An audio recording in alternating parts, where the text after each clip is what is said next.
Good afternoon, members of the Council and members of the public and those of you who are watching online. As you are aware, we are conducting this meeting in accordance with the Council's policy on COVID and following government guidelines. As such, please ensure you wear your masks when you're not in your seats and maintain social distancing at all times. I appreciate your support in keeping everyone safe as possible whilst attending this meeting. I would like to welcome back Ross Jago to Plymouth City Council, who will act as my advisor today.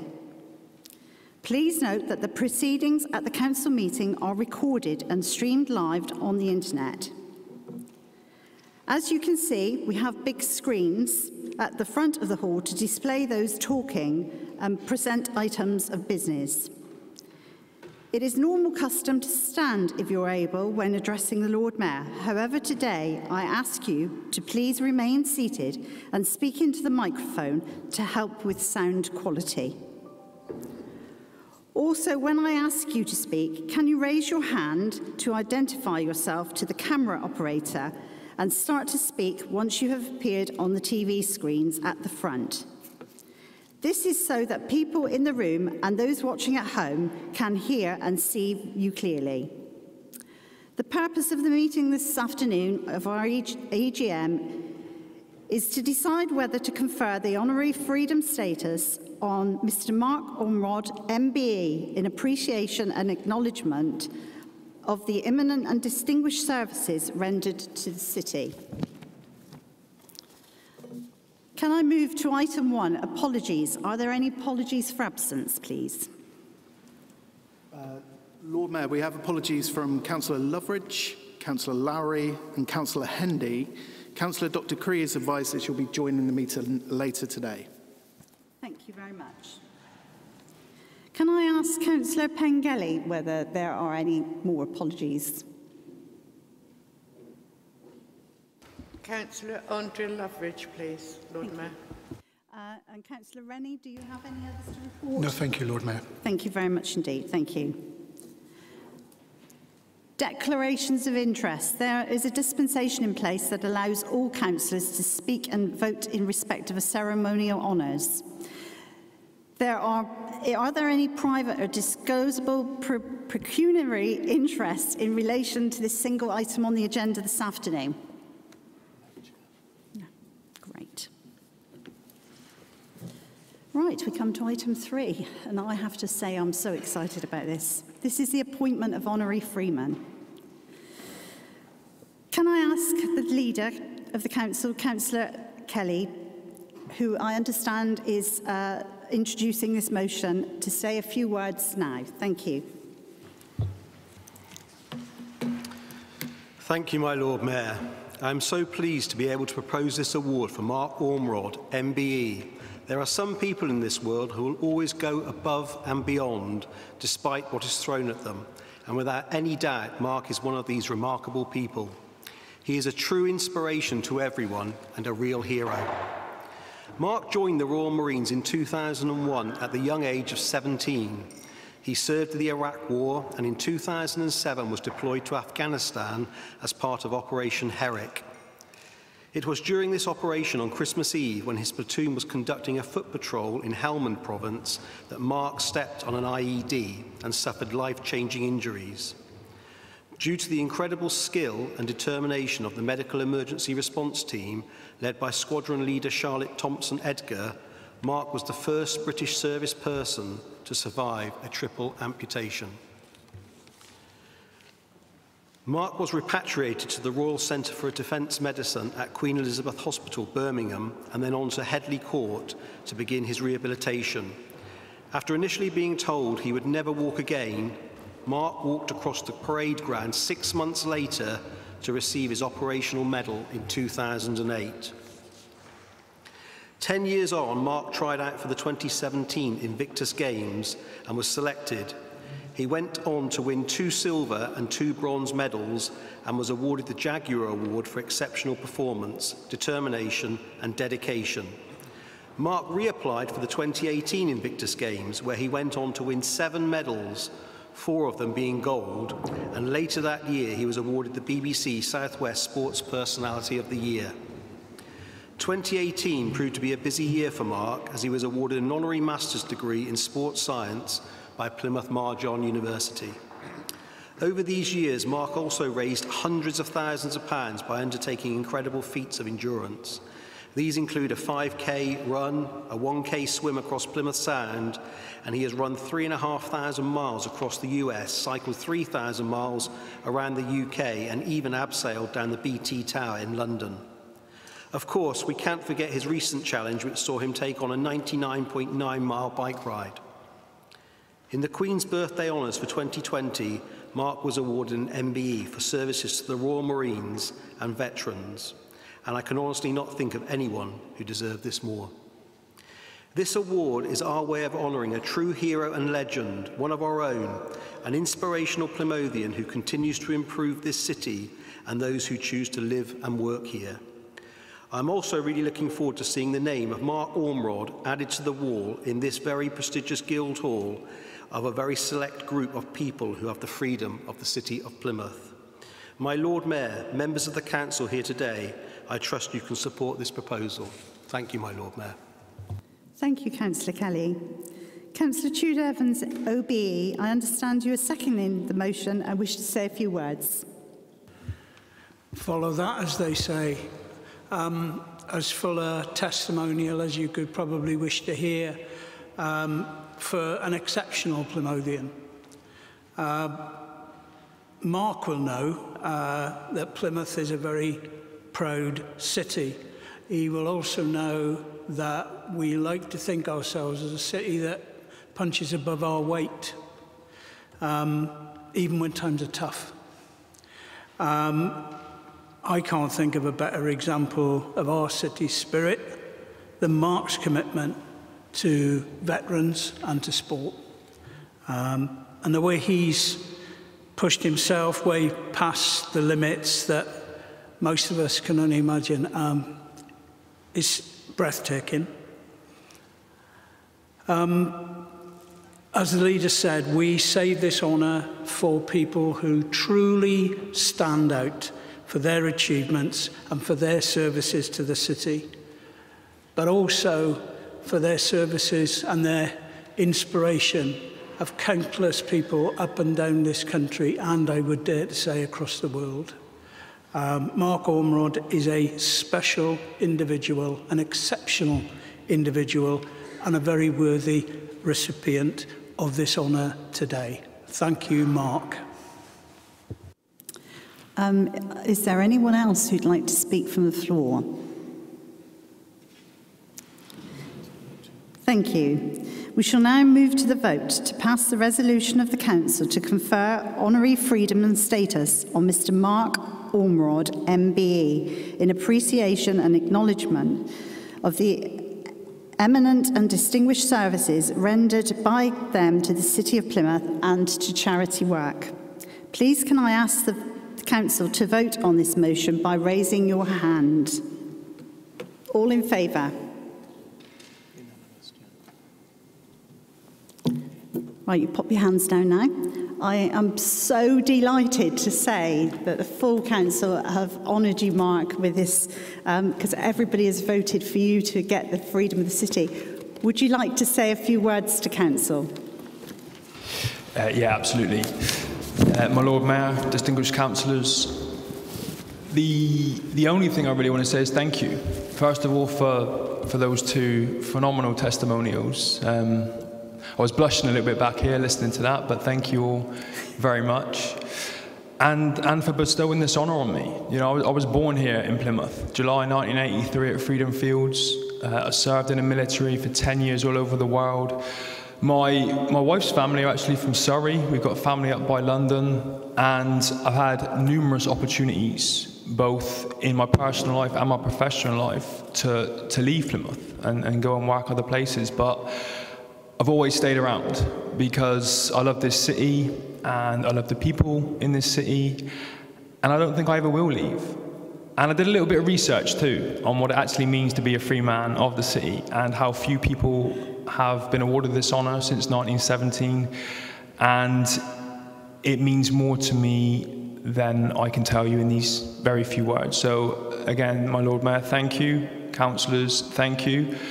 And I will continue to do everything that I can to uphold that honour and to represent the city of Plymouth that I know we all love. Thank you. Thank you, Mark.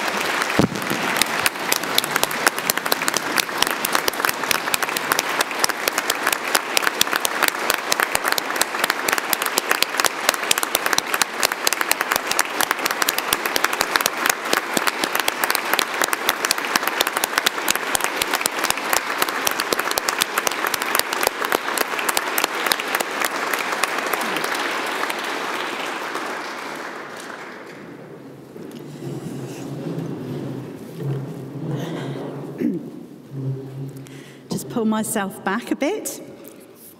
Thank you, Mark. I'm really looking forward to meeting you again at our formal ceremony to give you this honour of Freedom of the City. And thank you so much for coming in and speaking to the councillors today. We really appreciate it. So well done and congratulations. And you know that's heartfelt from me. Thank you. Thank you.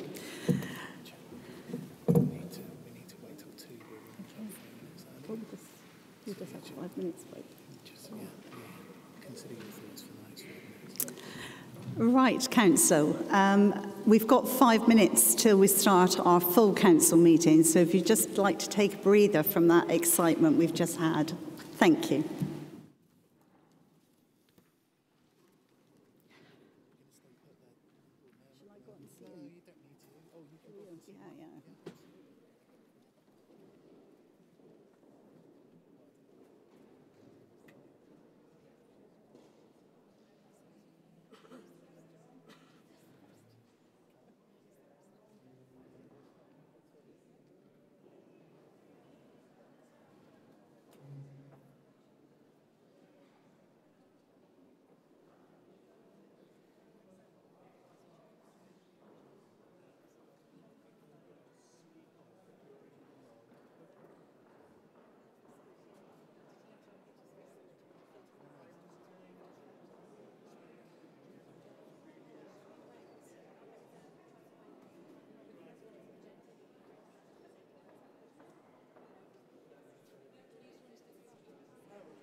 Advisor gone.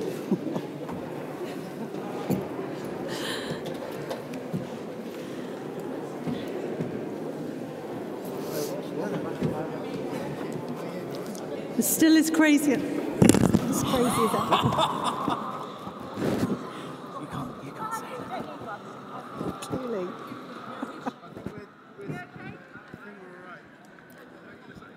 I was going to say it's still as crazy as ever. Right, Chair, do you want to ask everyone to take their seats? Right, okay. Well, my things dropped off. Hello, are you feeling better? Yeah, somewhat. put it mildly. When you get to the minutes of the last meeting, You've got something to bring up? I have something to bring up, which I mentioned to you, because all I wanted to do is it doesn't acknowledge that I've got an apology for absence. Yes. And actually you gave one for me. Yes, I did. I just want to sort of highlight that. Okay. If you're okay with, if you can bring that, allow me about 60 seconds to add something to that. I really would like to, because I owe my life to it, I really would like to give my thanks to the NHS staff who saved my life. So if I give the reason why it was as it was, I'd just like to know about 60 to 90 seconds is all I need. Where did you okay with that? Minutes of the meeting. Minute onto the minutes? Yeah. Yeah, but if you're okay with that, That's fine. That's fine. Yes. And then the minutes, I've popped that in just in case. Mark said he wants to watch this proceedings. I said, you're mad.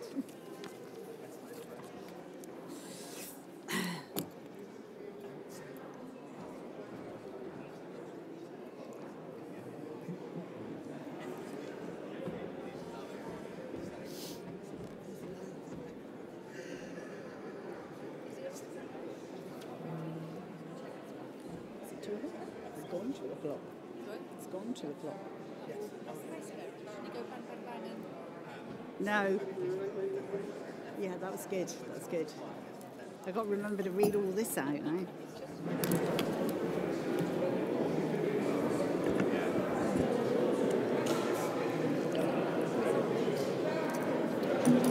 Thank you, councillors. Can I ask you to take your seats for the meeting, please? Because we're a bit late starting. Yeah. I haven't got a gavel. There's no gavel. Mary said, use your gavel. I haven't got a gavel. No. There's no gavel, Ross. I could. Yeah, stand up.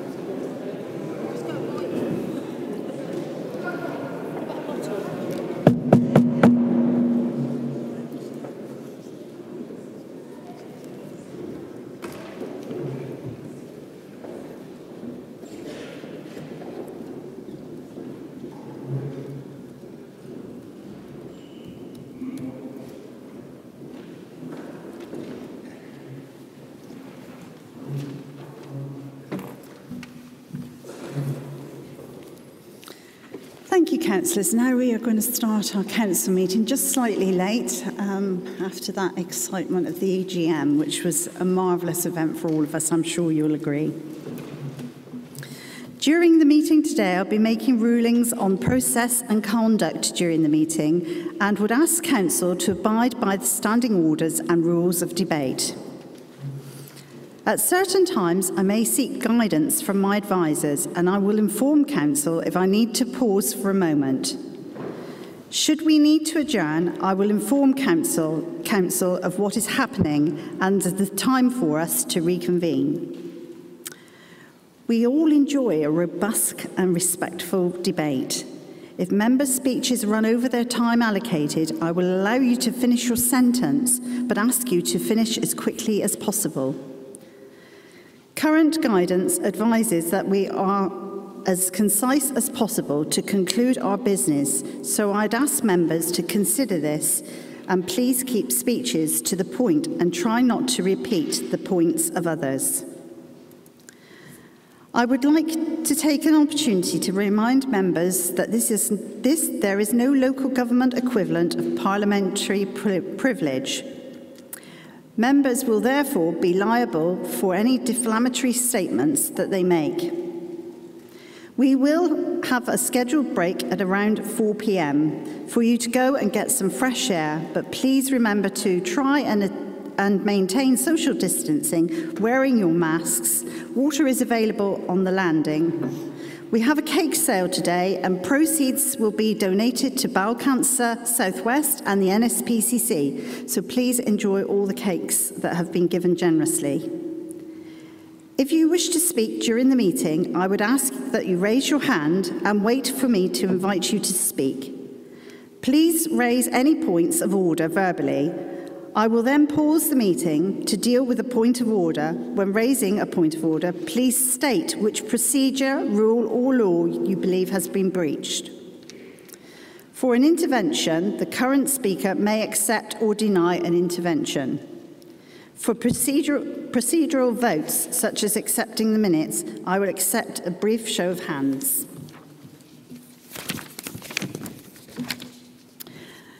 On the main agenda items, I will ask that you keep your hand raised until officers can confirm the vote.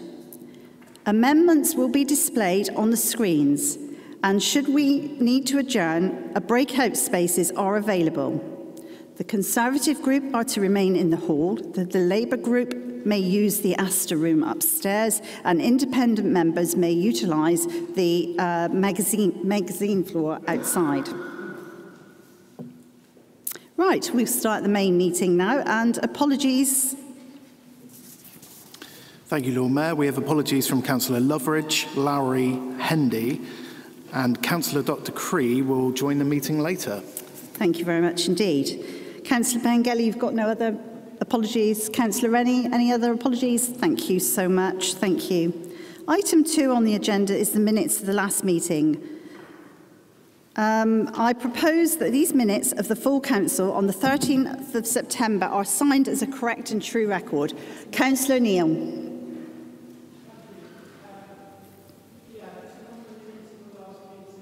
I noted that I was absent, which of course I was.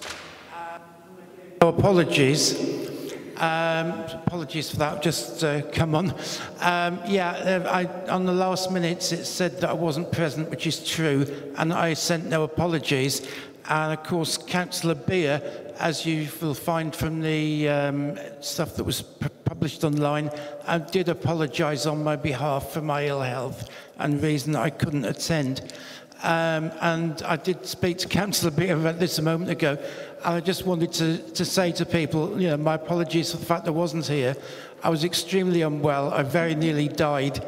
And all of us here in this city should be really grateful for the quality of the healthcare we have, in particular the heart surgery, without which I would most certainly have died. So I just wanted to make you aware of that not only was I not able to come, but I'm lucky enough to be living in this city where people are really blessed with the quality of the heart care that is available to people in this city. So I hope you'll all agree with me that you know, it's something that we should be proud of here. Thank you, Councillor Neil. Noted. Councillor Mrs. Mary Aspinall.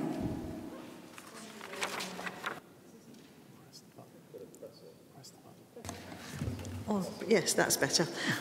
Just to say that on the main meeting last time, the minutes are incorrect in that item 28 was the discussion on KEAM and item 29 was the universal credit thing. I have informed your advisor that the minutes for 29 are wrong. It's actually cut and paste from the previous one. So it's talking about the motion on KEAM and then the councillors that spoke, so that needs to be corrected.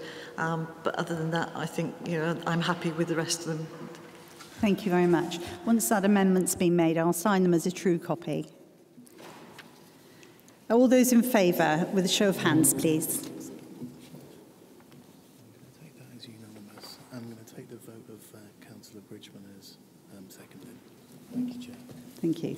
Thank you. That's a unanimous acceptance of the minutes of the last meeting, and Councillor Maddie Bridgman will be seconding the motion on paper. Thank you. Right, item 3 on the agenda is declarations of interest. Please note the general dispensation that has been authorised by the interim monitoring officer in respect of item 11E, motions on notice WASPI. Can members please make it known by raising their hands if they have any private or disclosable pecuniary interest in any of the matters on today's agenda? My advisor will record the record for those who wish to declare. Councillor Buchan. Thank you, Lord Mayor. A private interest on item 11B, as I'm a marine scientist and also Vice Chair of Devon and Severn IFCA. Thank you. Nobody else has indicated, Chair, so if you want to move on. Okay. Right, we're moving on to item 4, and this is appointments to committees and outside bodies. Could I ask my advisor to update the council on changes that have been reported, please? Thank you, Lord Mayor. A small change. Councillor David Salmon will now be the named substitute on Tamar Bridge and Tall Point Ferry Joint Committee. Thank you. Now we move to item 5 on the agenda, which is announcements. And I have a few announcements to make. Dave Walsh. Firstly, I'd like to recognise the long service of one of our recently retired employees. David Walsh retired in September following 43 years and 3 months service to Plymouth City Council. Dave, who was a facilities support officer when he retired, started work in the council in 1978 as a page boy, and since then went on to complete many roles around the city, including working from time to time as an attendant at the Pannier Market. Dave was a familiar face to all of us, and he will be missed by many. Since retiring, Dave is now enjoying a long list of DIY tasks to keep him busy. I would like to recognise his many years of loyal service to the council and wish him all the best in his retirement.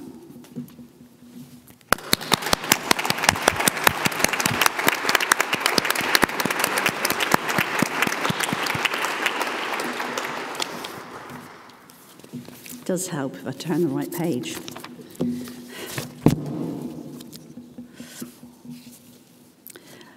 My next announcement is for Dave Milford. My second announcement regarding Dave Milford, who also retired recently, following 32 years service with the Plymouth RNLI. Dave, who is larger-than-life character, began with the RNLI in 1989 as a volunteer and enjoyed many roles, including as an assistant mechanic, and finished his long career as a full-time station coxswain. Dave is true to modern-day hero, and he risks his life for others many times during his career. I will award Dave the Lord Mayor's Special Award when he joins me at a reception in his honour in early December.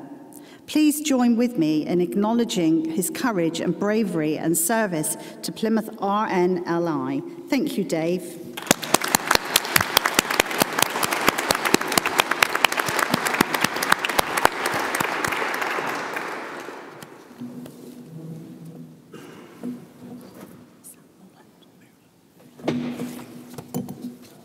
And now we're going to, I wanted to share with you some fantastic news for Julian Mouland, who has won a Lifetime Champion Award at Safeguarding Adults Board Excellence Award.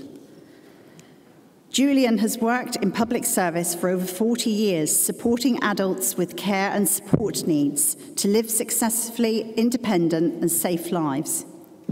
His career has spanned from his inception in learning disability nursing, rising to leading the local Learning Disability Partnership at a senior level, to his current role as an invaluable manager of Adult Safeguarding and Network.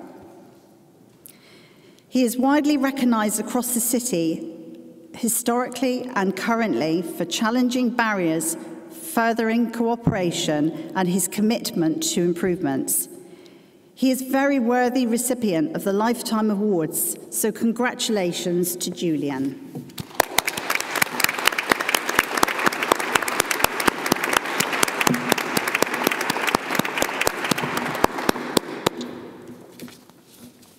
They've passed me the gavel. Finally, members, you may have noticed an award up here on the table. I wanted to share with you our achievement at winning the Local Authority of the Year Award in 2021 Municipal Journal Awards following a year like no other. Plymouth City Council won the top award, beating 5 other councils who were shortlisted for this award. I would like to give my thanks to the staff who've worked around the clock to deliver services, as well as they handled the challenges of the pandemic that is thrown at all of us. It is great to see the commitment and hard work acknowledged.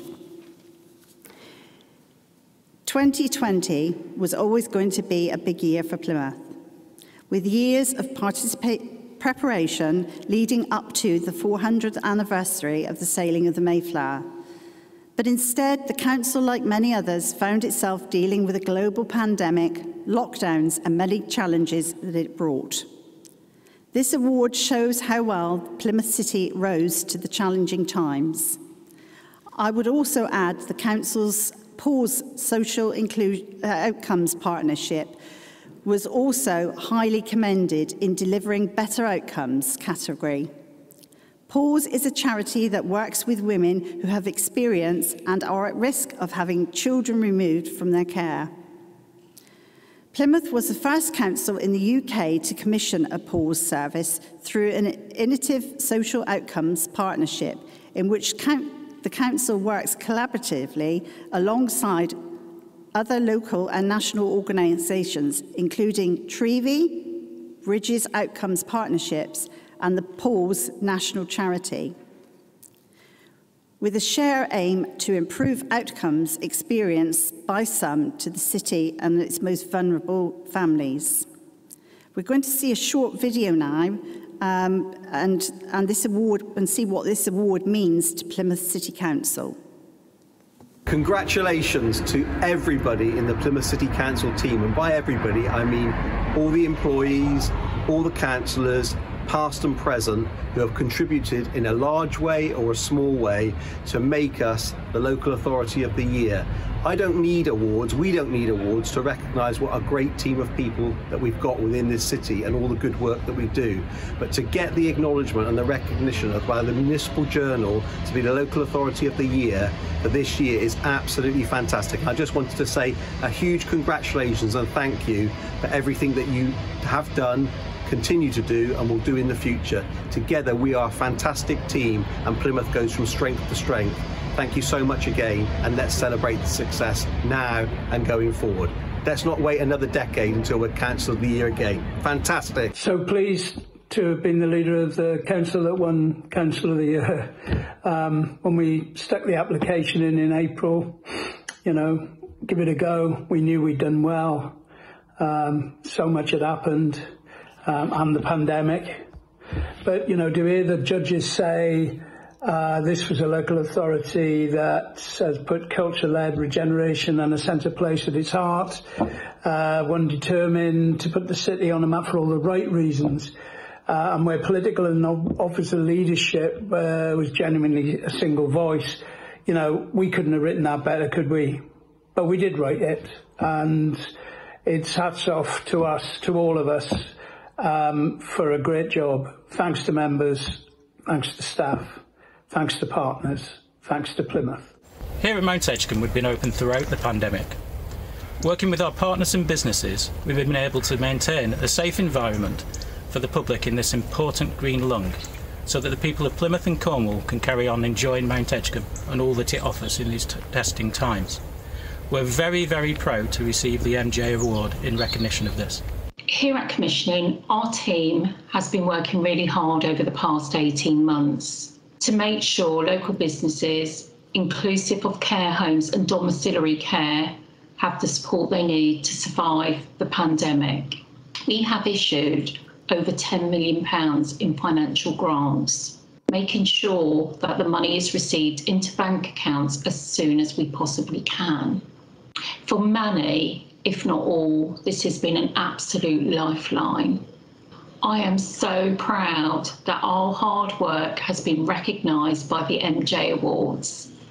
Plymouth Reablement, Independence at Home, provide an average 1,000 hours a week support to vulnerable adults within our community.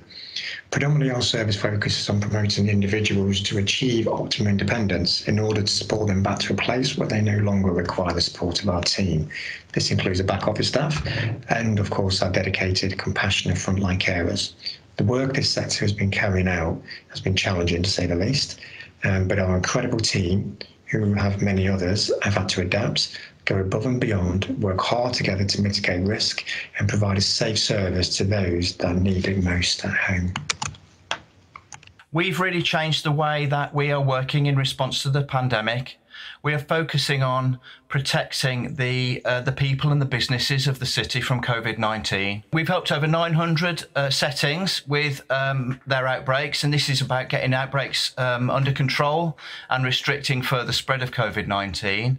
And we've given support and advice to over 2,000 people and businesses on COVID secure preventative measures that they can take, like the basic mask wearing and social distancing and those kind of things. So I do think it's great that the Municipal Journal has recognised this kind of can-do attitude and this positivity which we're bringing to our job, and which I think we can see permeating across the council more and more these days. The Skills and Post-16 team have introduced a brand new service to help local people through the impact of the pandemic.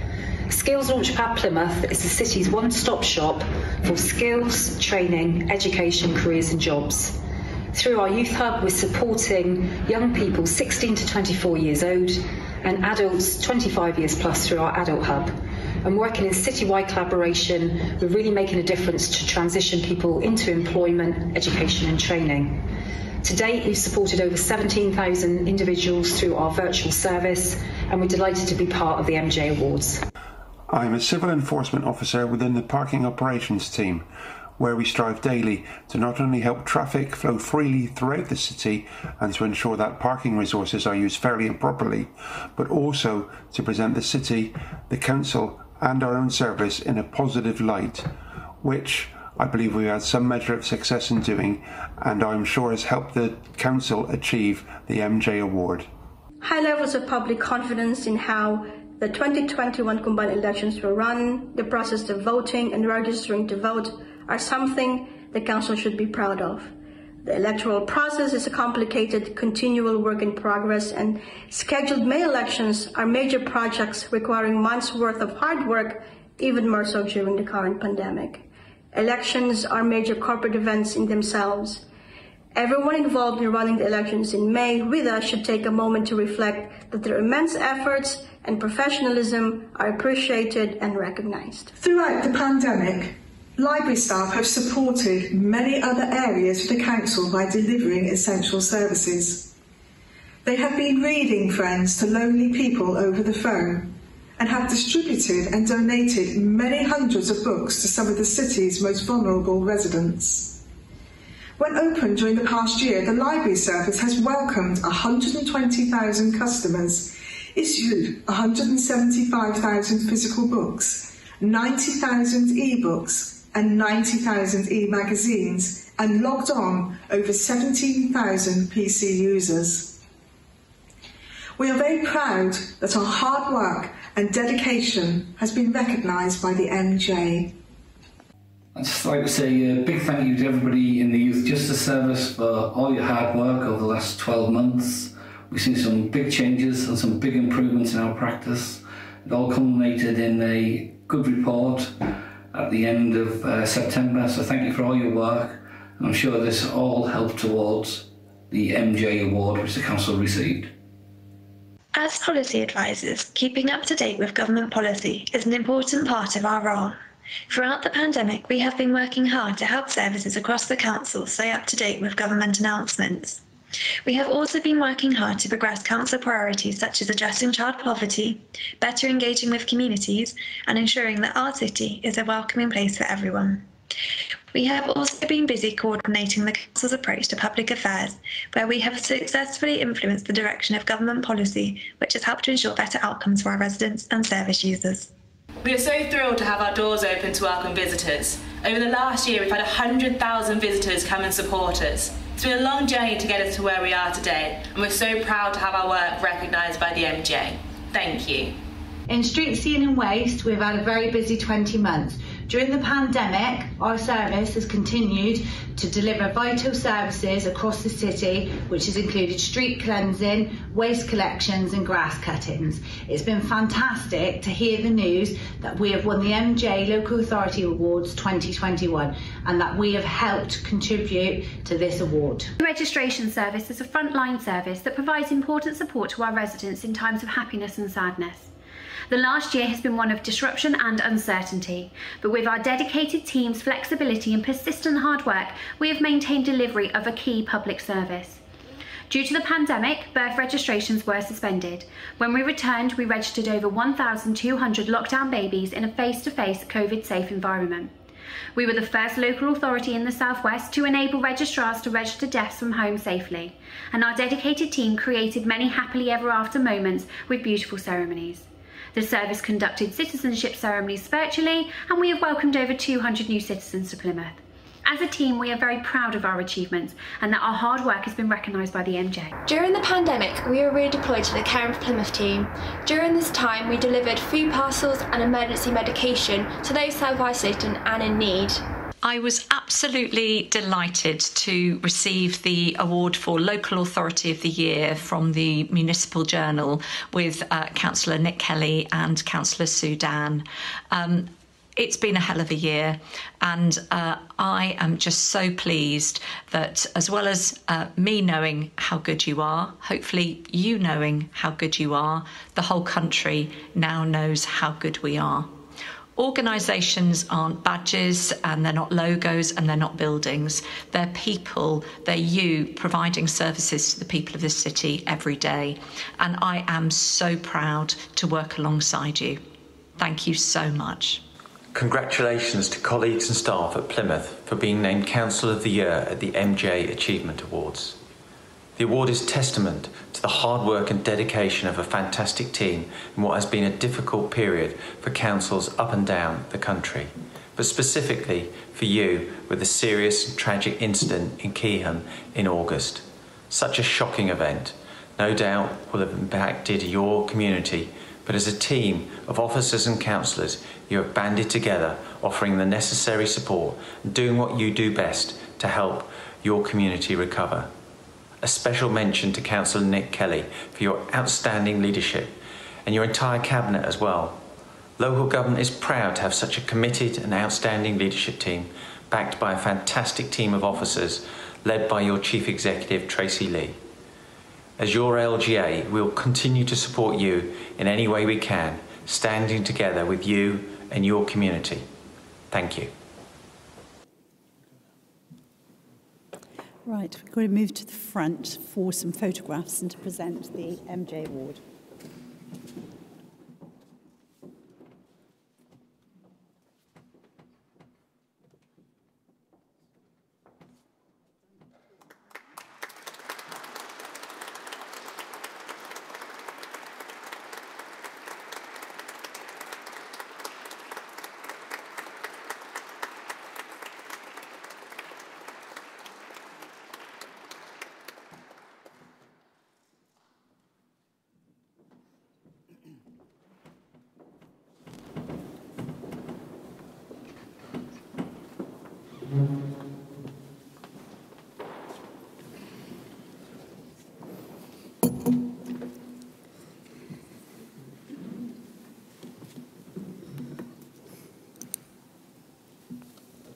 Well, you'll be pleased to know that concludes my announcements, but before I invite the leader to make any announcements, I'd like to first suspend the rules of procedure to allow the Director of Public Health, Ruth Hurrell, to provide us with an update on COVID-19 to the Council and answer any questions that were submitted by the councillors to Ruth. Deputy Lord Mayor, could I ask you to second this motion? All those in favour? Thank you, Council. The motion is carried. And now we're going to play a recorded message from Ruth. Unfortunately, cases of COVID in the city are on the rise again. And on Friday, we were at 517 cases per 100,000 people. And that is significantly above the England rate, which is 400 per 100,000. Cases are very important as COVID makes many people feel ill. Hospitalisations are even more important, though. There have been some slight drops across England recently, which is really good news, but it's not clear if this will continue. And unfortunately, in Plymouth, we are still seeing high rates at Derriford, with 2 wards wholly set aside for COVID patients, as well as other beds, and over 60 COVID positive cases at any one time in the hospital. This obviously has a knock-on effect on all of the work that the hospital are trying to do. Vaccination is very important, and I'm pleased to say that Plymouth has continued to take up the offers. Over 2/3 of those offered the booster have already taken it up, with many more booked in for theirs over the coming month. So that has been a really good take-up. And the booster does add protection, and there's some really good evidence that older people are more protected now, as shown by lower cases and lower hospitalisations in those age groups. But our concern is that vaccination alone is not going to be enough to keep us living life normally. We need to continue doing those other measures, which make only a small difference to our life, but have big benefits. We can help to reduce the spread by good ventilation and avoiding crowded spaces. But where this can't be avoided, wearing face coverings to protect both you and those around you. It's also really important that we test regularly, lateral flow tests routinely, and PCR tests if we do have any symptoms. There is new evidence on the importance of face masks, and yet many of us are not wearing them when we should, and I would urge you to consider this. If you're not doing this already, please do make those small changes now to help us all to enjoy a normal Christmas. Thank you, Ruth.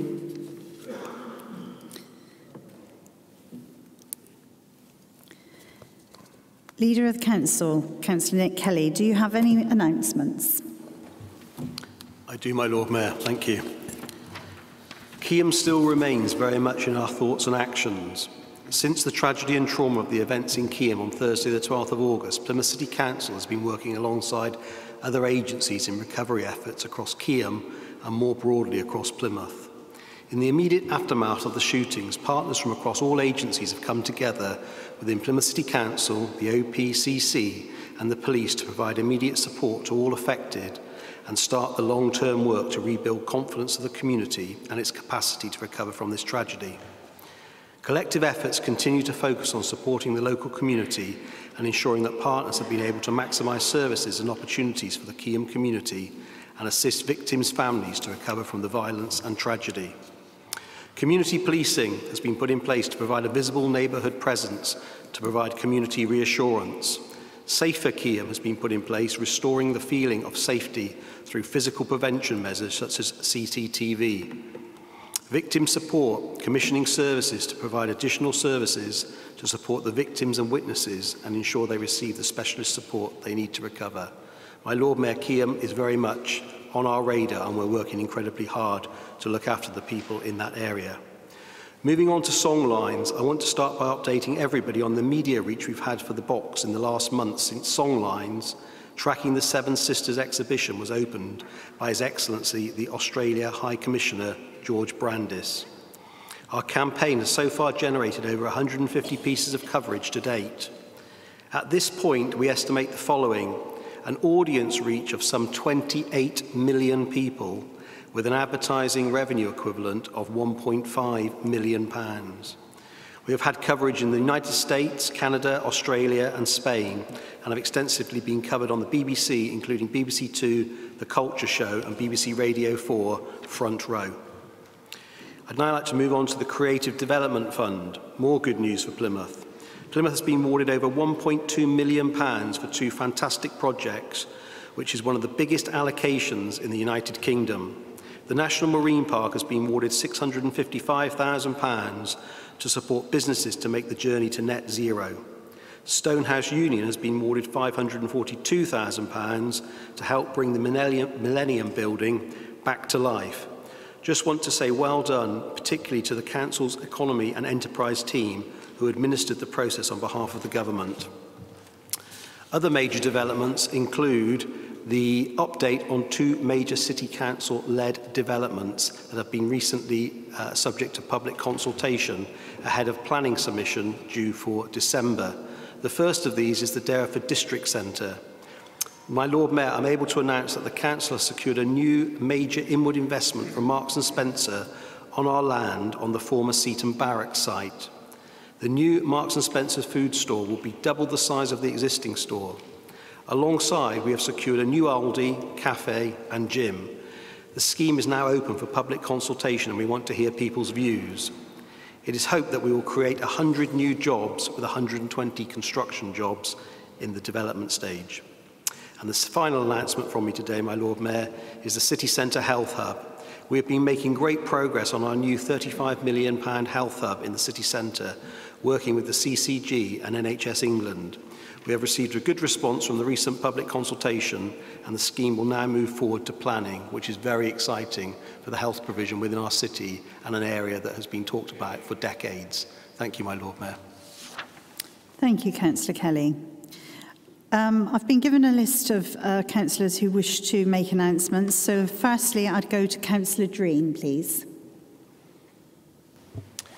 Thank you, Lord Mayor. I just wanted to share some of the items that our highways teams have been doing since our last meeting, just to give all members an oversight of what's been going on. We're currently trialling artificial intelligence technology to supplement our highways safety inspections. This will help identify defective road surfacing, deteriorated road markings, footways and road signage conditions. We have recently constructed 3 new road safety crossings across the city. In addition to this, a further 17 sites near schools will be receiving a school safety signage upgrade, which will include specialist signs with high-intensity amber flashing lights. Over the last 2 weeks, a trial for Safer School Streets initiative was done at 6 schools in Plymouth. We're waiting for the results to come back, and there may be more in the future, but so far it seemed very positive. The 6 schools that were chosen because there have been incidents outside those schools. Plymouth City Council Highways are working with Devon County Council, enabling a carbon footprint calculation for highways activities to feed into our corporate carbon action reduction plan. In readiness for any prolonged adverse weather, we have in stock 13,000 tonnes of salt at our Prince Rock depot. We did our first gritting last night, and we have 6 gritters on standby should they be needed. We are also refurbishing the footbridges across the city. 2 have fully been completed, and another 6 are nearing completion. The remaining 12 will be refurbished next year. We are also refurbishing subways across the city, with the ones at Glen Road and North Ross completed. Currently, the team are tackling the subways at Crown Hill. Works include concrete repairs, vegetation clearance, drainage works, resurfacing and repainting. We have planned maintenance on culverts, which are done on a quarterly and 6-monthly basis, which includes vegetation clearance, jet washing, fixing and timber fences. There are 2 on our hotspot lists that we regularly check when we have adverse weather planned. Investigatory surveys have been completed for the Lara Bridge works, and the planned works include masonry repairs, installation of stainless steel wall tiles to prevent further deterioration. Most of this work is planned underneath the bridge, and we shouldn't see any major disruptions on that project. Just to give councillors an update on the bus services at the moment. I was with City Bus last week, and they have drivers in their school at the moment. Although they do have a shortage, they should be back to normal hopefully by Christmas. In terms of their service levels, they continue to operate services with a few reductions each day, but those that are being cancelled is steadily reducing. There is also a real-time passenger information, which a solution has now been found to sort out, and I will share with the councillor that raised this with me later what's actually being done. Stagecoach have a similar situation, and they're working to fix that. Finally, Lord Mayor, the team are working to stabilise the George Lane hedge bank and the installation of rock-solid nails and galvanised mesh to save further deterioration or falling on the footway. Thank you, Lord Mayor. Thank you, Councillor Dream. Councillor Maddie Bridgman. Thank you, my Lord Mayor. As part of our commitment to the environment, a trial of alternative thermal foam weed treatment is scheduled for January to help inform our plans on reducing chemical treatments on our streets in future years. The 2021 garden waste season is about to end, and what a year for garden waste it's been. Despite some disruption to the service, we have still seen a whopping 44% increase in tonnages collected, nearly 7,000 tonnes. And there are still a couple of weeks to go. This all helps our recycling rates with Q1 and 2 up on recent years. And finally, my Lord Mayor, things are travelling in the right direction on our street cleanliness audit outcomes, recovering from the impacts of 2020 and improving on recent years, reflecting the efforts of our teams on the ground and the focus of the administration on getting the basics right. Thank you, my Lord Mayor. Thank you, Councillor Bridgman. Councillor John Riley.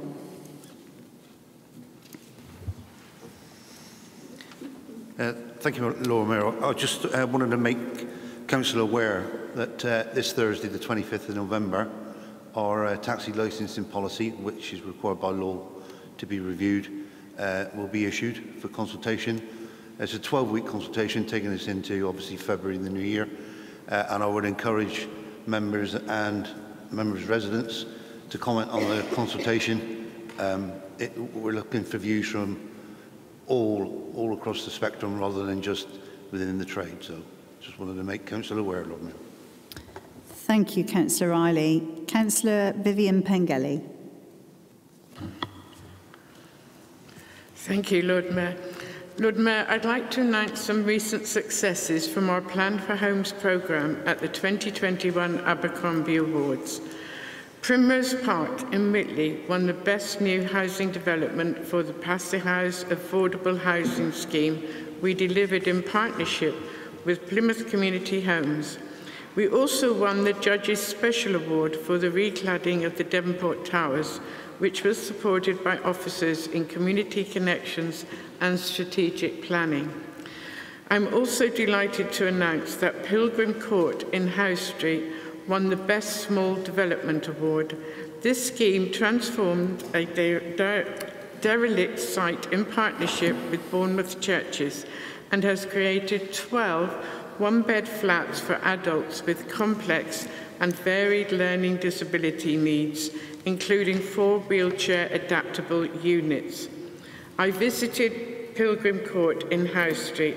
I spoke to some of the residents living there, and the loveliest thing was them telling me how happy they were with their beautiful accommodation, spacious rooms, and most importantly, the support they received from their carers.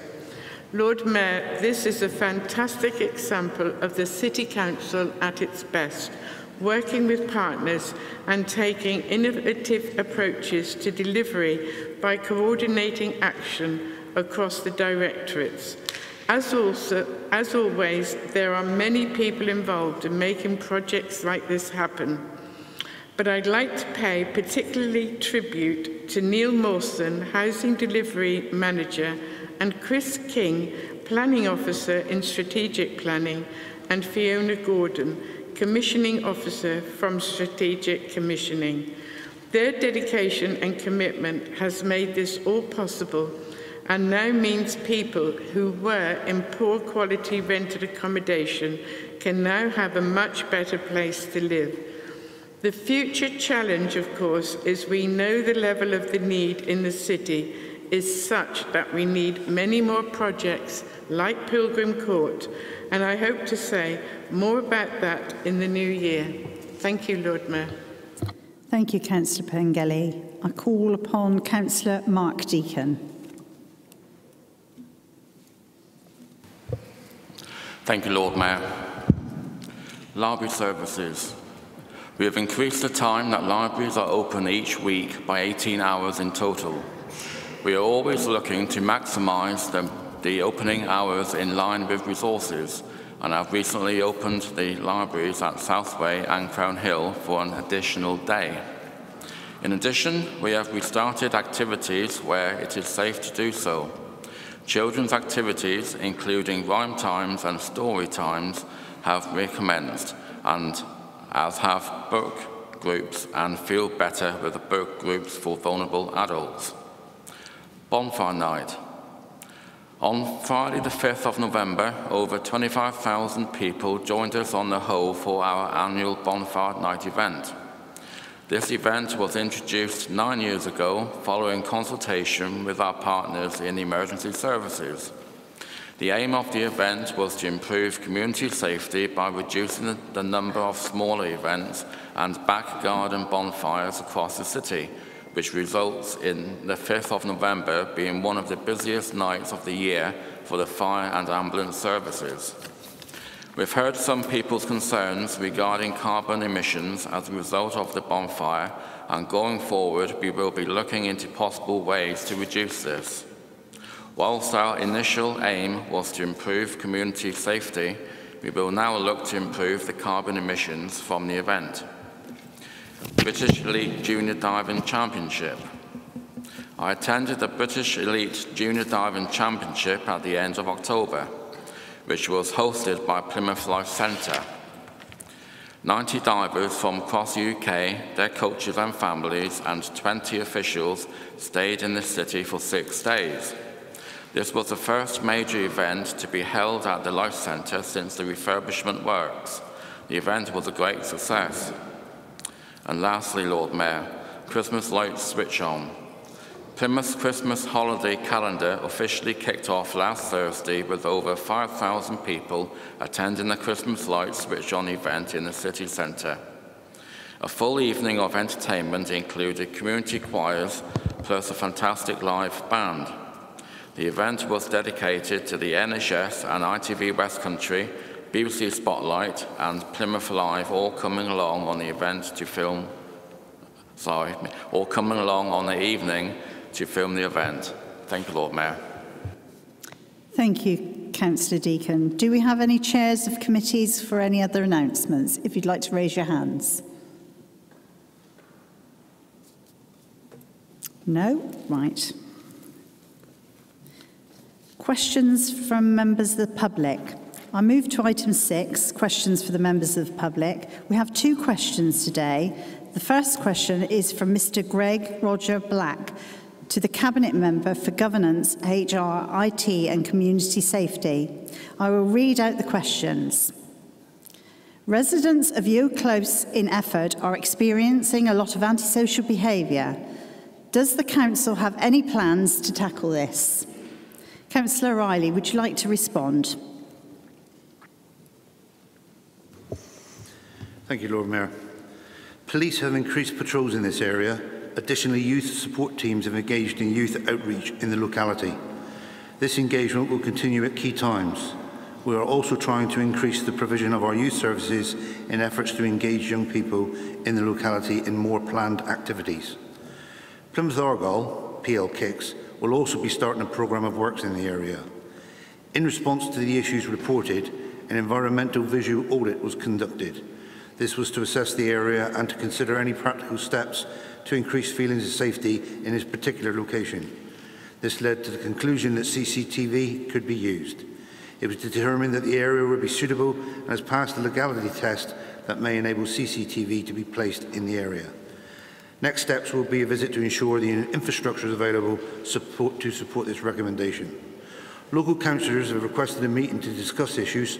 This is being planned by Community Connections Officers and will involve CCTV, Community Connections Officers, police partners, youth services and any other agency who can assist with this issue.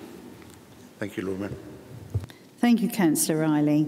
The second question is from Alice Stevens for the Leader of the Council, which reads, I'm a youth worker for Mutley and Greenbank Trust, and I want to know what the council-owned buildings in Mutley and Greenbank area are available for youth provision, and who do we contact about getting one? Leader. Thank you, my Lord Mayor, and thank you to Alice Stevens for her question. The Council does not have any suitable premises available in the Mutley or Greenbank area for youth provision. However, it may be possible to co-locate with other community and voluntary sector organisations in this locality, and to that end I would suggest that she contacts, through Plymouth Octopus Project, Children and Young People's Network for further discussion with partners. Thank you, my Lord Mayor. Thank you, Leader. Of course, we will ensure that written responses are sent out to those who are posing the questions.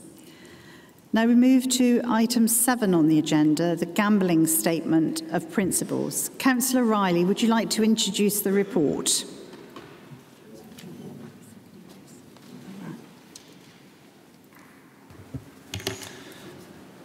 Thank you, my Lord Mayor.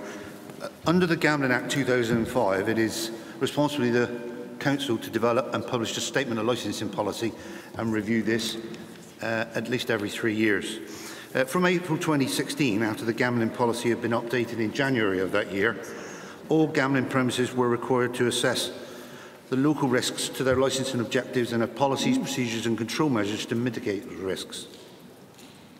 In 2019, the policy was therefore updated in detail to provide further detail on the mandatory local risk area assessments to ensure they were suitable and sufficient. Inspections had found that quality risk assessments varied and were not always sufficient.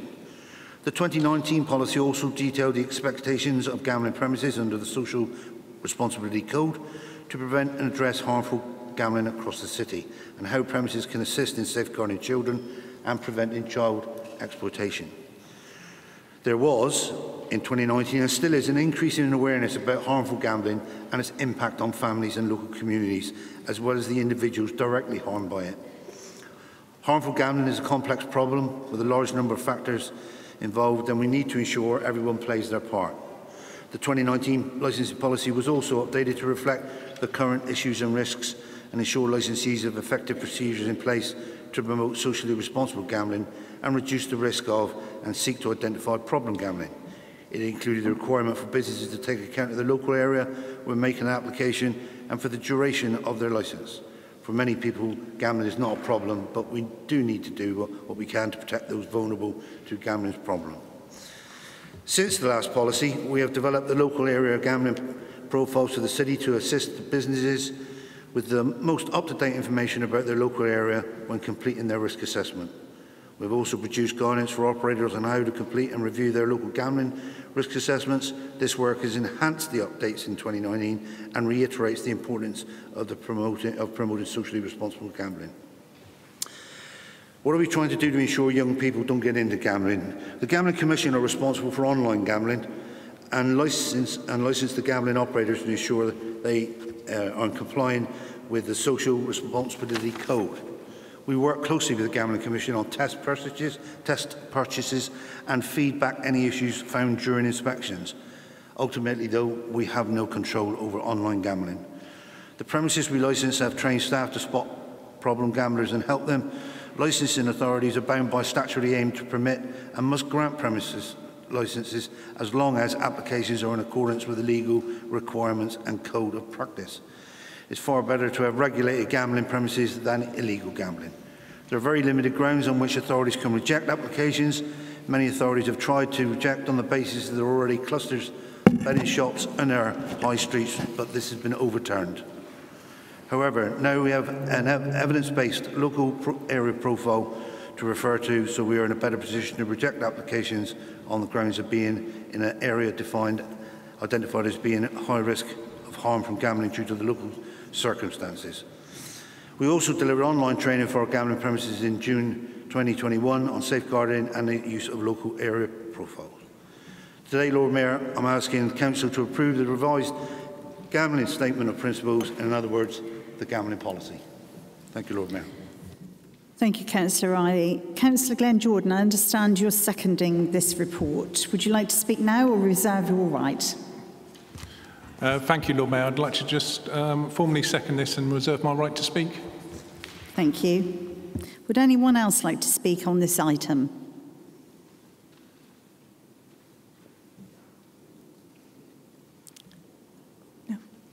No? Okay. Right. Councillor Riley, would you like to sum up, please? You want? Glenn, you would like to... Councillor Jordan, you'd like to speak. Thank you. Thank you, Lord Mayor. I'm going to say, all I was going to say is that this is following on from the work that was done extensively through scrutiny back in 2019, which Councillor Sally Hayden led on when she had the portfolio. These are just minor changes that basically keep us up to date with what's happening around the country, and also the concerns that many people probably have here, that I know residents have, is actually online gambling. But it's good to hear that our team actually does work with those powers that have the control over online influence over online gambling, and that if anybody does have a gambling problem, there is organisations out there that we would encourage people to get in contact with. Thank you. Thank you. Councillor Riley, would you now like to sum up? Thank you, Lord Mayor. Nothing more to add. Move to ask Council to approve. Right, we'll move to the vote on the following recommendation: that the Council considers the report and agrees to adopt the proposed Gambling Act statement of principles contained in Appendix B with the effect from the 31st of January 2022. We will now move to the vote. Can I ask members to keep their hands raised until I've asked them to lower them so that their vote can be recorded? Can I ask for all those in favour, please?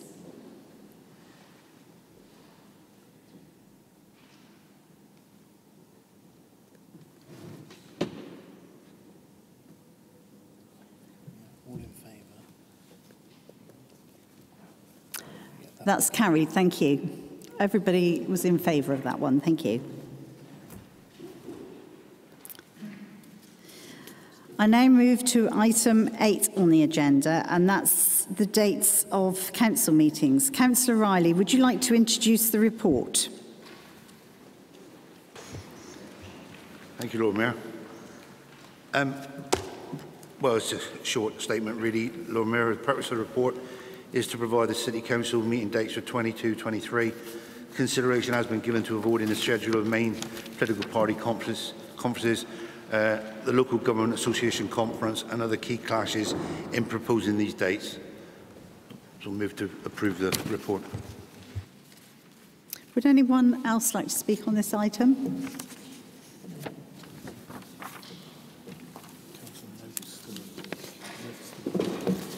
Councillor Tudor-Evans. Just to get your absolute assurance that none of these dates coincide with any of the major party political conferences. As far as I'm aware, that is the case. As far as we're aware, that is the case, Councillor Evans. As far as we are aware, is that yes or no? Because the dates are already published. So do we not know? Because if we don't know, we shouldn't set it today. If we do know, then you will know whether they do or not. We were assured earlier on that they were, but I want to hear it on the record. We've been assured by the team, it's just been double-checked, that they do not clash.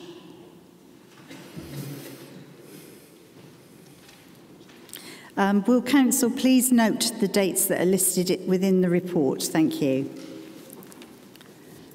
Now we move to item 9 on the agenda, a Finance and Capital Monitoring Report for September 2021. Councillor Kelly, would you like to introduce the report? Thank you, my Lord Mayor. We've reached the second quarter reporting for the financial year 21-22, and the report before you today covers both the revenue forecast and the capital position as at the end of September 2021. The revenue element is here today purely for noting. As is usual at the quarterly position in the year, the capital programme has been updated to reflect newly approved schemes. I have said at the review of each monitoring report for this year, the financial position will fluctuate as we move through the year, and there is further improvement to the report today. The forecast revenue outturn after the application of COVID grants and Council's mitigating actions is currently estimated at £729,000 overspend, which is an improvement of £785,000 from Q1's position, which was an overspend of £1.514 million over budget. And I'd go on to add that in the preceding period last year, this is an improvement because there was a £900,000 overspend. So we're going the right way and in comparison to previous years. As before, the overspend is mainly within the Customer and Corporate Services Directorate, and I was given assurances from the Strategic Director of this Directorate that the position would improve, and indeed it has. It was standing at £1.511 million overspend, and the Directorate is now reporting an overspend of some £765,000. As you would expect, this Directorate is continuing to explore further opportunities to manage this position and will carry on monitoring as the year progresses. I'm pleased to announce that the savings are showing some 68% complete or nearing completion, and will continue to show the position of the additional costs and income lost as a result of COVID, which is currently showing a drawdown against grants provided of some £16.562 million. My Lord Mayor, I'd now like to move on to the capital budget. The 5-year capital budget for the years 2021 to 26 is currently forecast at £647.591 million as at the 30th of September. The capital budget has been adjusted to take into account the addition of newly approved schemes and to adjust the future spending assumptions shown in Table 1 of your report. The new approvals include two allocations of investment in Disabled Facilities Grant, totalling just under £3 million. I'm delighted that based on the current average cost, this additional funding will enable us to support 386 adaptations and maintain the independence of people in their own homes. Also, we have freed up funds of £380,000 within the capital programme to enable the Phase 3 of the outdoor play projects to upgrade a further 10 sites throughout our city. The Council has continued with its commitment to make big investment within the city across a range of complex projects.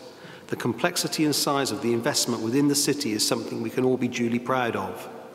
It improves the infrastructure of the city, creates jobs, and supports the Council's resource base through the council tax and business rates income. This investment help underpins the revenue budget through driving growth. The capital programme is delivering some major projects across the city and has won a large grant funding bids for these projects. Some of the most notable projects include, my Lord Mayor, the National Marine Park, National Heritage Lottery Fund Grant, the Future High Streets Fund Grant, the Eclipse Project Grant, Transforming Cities Fund Grant, Brunel Plaza redevelopment of Plymouth train station. The capital programme is a key driver to stimulate the local economy and drive the future development of the city. In the past, COVID changed the way of living and working. As part of the Chancellor's budget, the Levelling Up Fund award of just under £20 million for the Woolwell to George scheme is a major success for Plymouth City Council and is to be celebrated. And once again, it shows our commitment and ambition for the people who live, work or visit our city. Thank you, my Lord Mayor. Thank you, Councillor Kelly. Councillor Patrick Nicholson, I understand you're going to second this motion, this report. Would you like to speak now or reserve your right? Thank you, Lord Mayor. I'm happy to second and reserve my right to speak, please. Does anyone else wish to speak? Please raise your hand. Councillor Sudan. I have a couple of questions, but I'll go one at a time. So the first one is just about Place Directorate. It probably follows on from one of the questions that I asked at the previous full council. It highlights that there are some delegated decisions that were signed off in June 2021, income targets being impacted, and I just wondered if any of those decisions related to political promises that when they were made had no allocated budget. Are there any further questions? Would you raise your hands?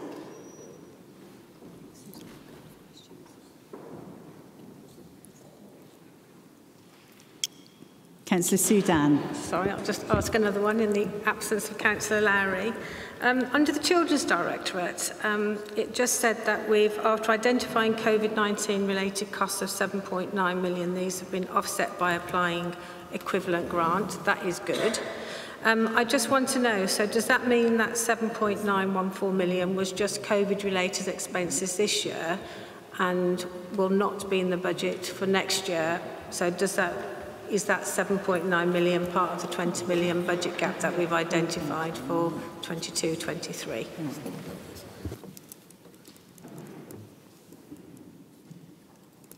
Councillor Mary Aspinall. Thank you, Lord Mayor. I'm really pleased that Disabled Facilities Grant money has arisen. I just really want to make sure that we have a commitment that once we receive that money, we get it spent as quickly as possible to help those people that are desperately in need for items within their dwelling to make sure they can stay in their homes. I think it's really important that we put that message out that we are supporting people in their own homes as efficiently and quickly as possible. Thank you, Councillor Aspinall. Councillor Nicholson. Thank you, Lord Mayor. Well, if I perhaps take this opportunity to answer some of the points that opposition members have raised, but just to say in the beginning that, saying Conservative stewardship in this financial year has resulted in a good report from the Leader of the Council, who is also the Cabinet Member for Finance, and that's to be welcomed. In relation to Councillor Dan's point, a number of decisions were made in the Place Directorate to honour our commitments at the council elections. We as Conservatives are keen to deliver what we promise, and those promises that related to abandoning charges introduced by the previous Labour Council have had an impact on the budget, and therefore the Place Directorate are looking at other ways of saving and creating a balanced budget. But there have been some impacts on the budget as a result of us honouring our manifesto commitments. Those commitments, nevertheless, have been welcomed by the population at large. In relation to the Disabled Facilities Grant, Councillor Pangeli did, at a previous Cabinet meeting, confirm that, again, a council commitment by the Conservatives that we would process disabled facilities grants mean, Councillor Aspinall, through you, Lord Mayor, that actually as soon as we can process those grants, and certainly the timescales historically committed by Plymouth City Council for us were far too long, and there is now a commitment that we process those grants in a far more quicker manner, and that we ensure as many people as possible stay in their own homes. And we're very pleased that the government, Conservative government again, have provided vast resources to the City Council to ensure that those grants are provided to the most needy in our local community. My Lord Mayor, just to sum up, the Leader of the Council has indicated that there are a number of capital improvements being delivered as part of the capital programme. And it is worth noting that in some of those schemes, the climate change agenda is very much at the heart of some of those decisions. So again, another commitment by the Conservatives at the local elections that we plant more trees. 63,000 of additional resources is being spent, and those trees are being planted.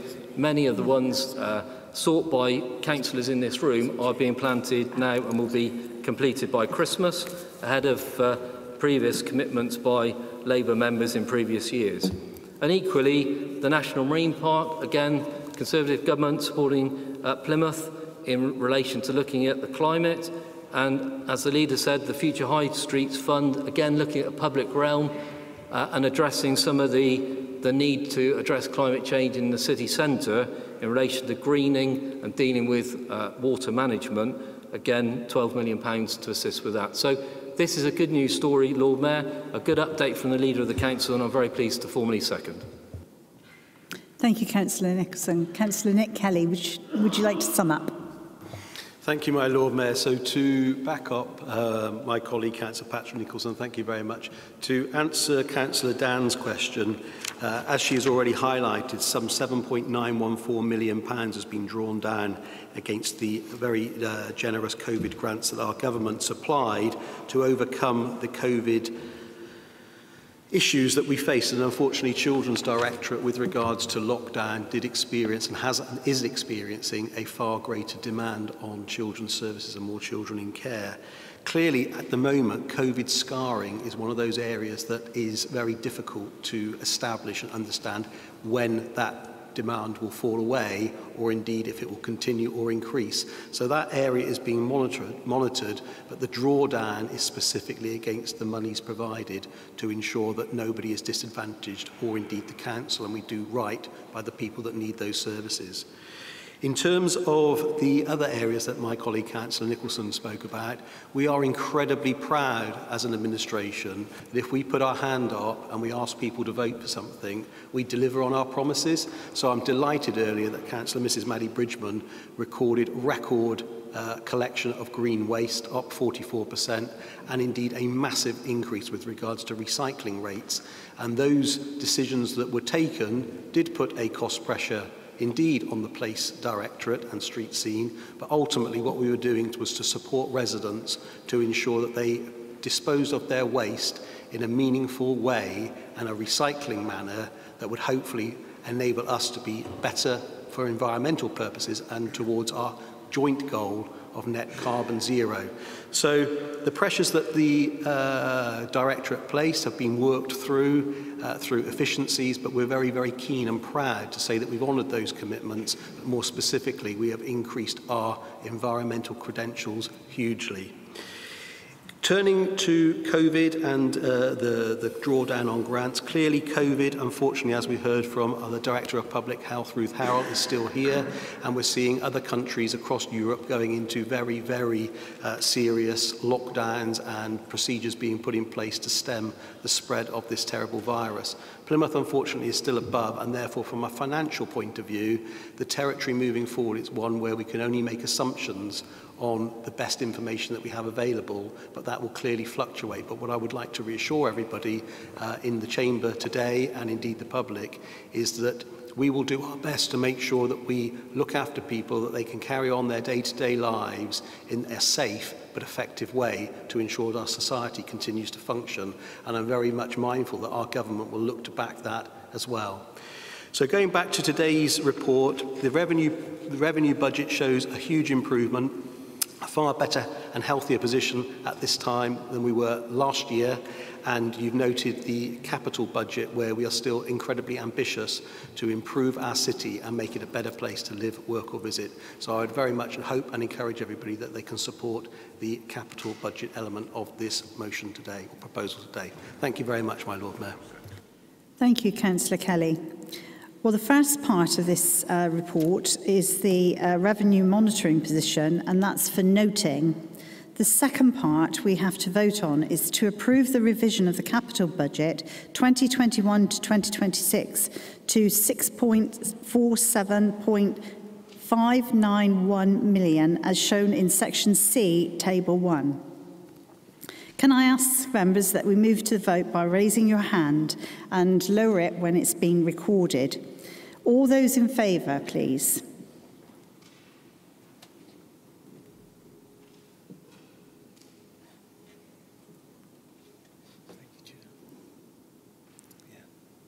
Thank you, members. That was unanimously carried. Thank you. Right, we move to item 10 on the agenda, and that's the appointment of the Monitoring Office Head of Legal Services. Councillor Kelly, would you like to introduce this report? Thank you, my Lord Mayor.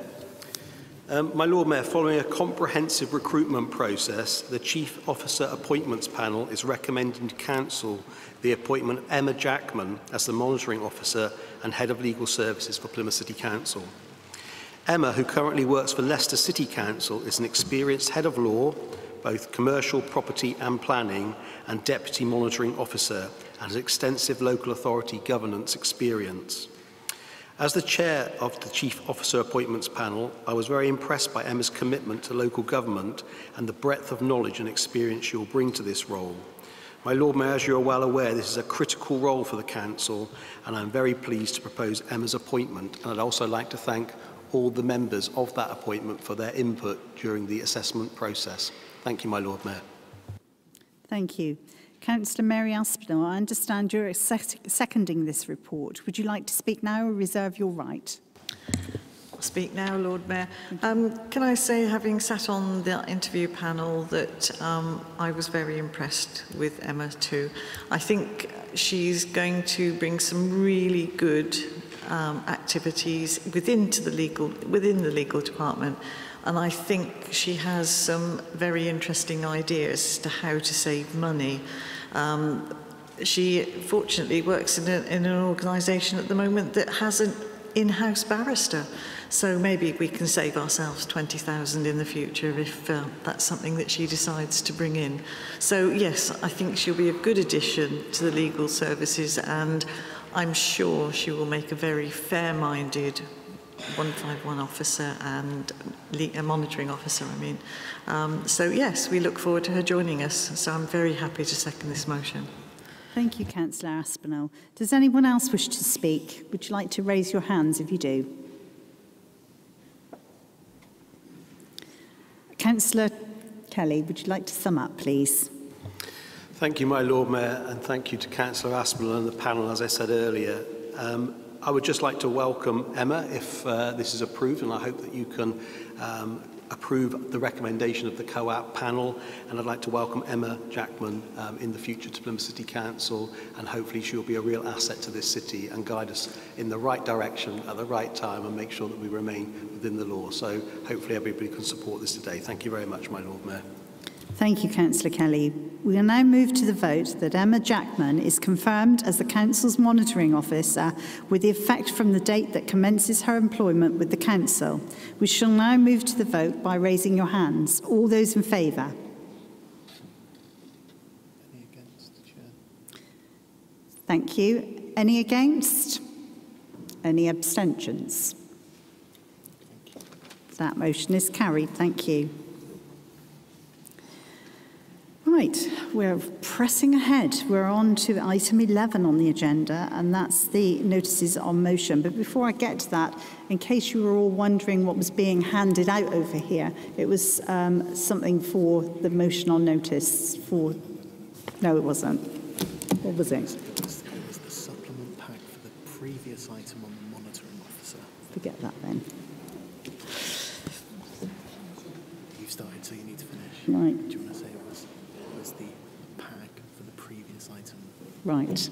Sorry, I beg your pardon. Apparently, the paperwork that was handed out to the Conservative group was the supplementary paperwork that was in the last item. So there was nothing untoward there. Now we'd like to move to item 11, motions on notice. And the first motion on notice is 11A, addressing ecological crisis in line with climate change crisis.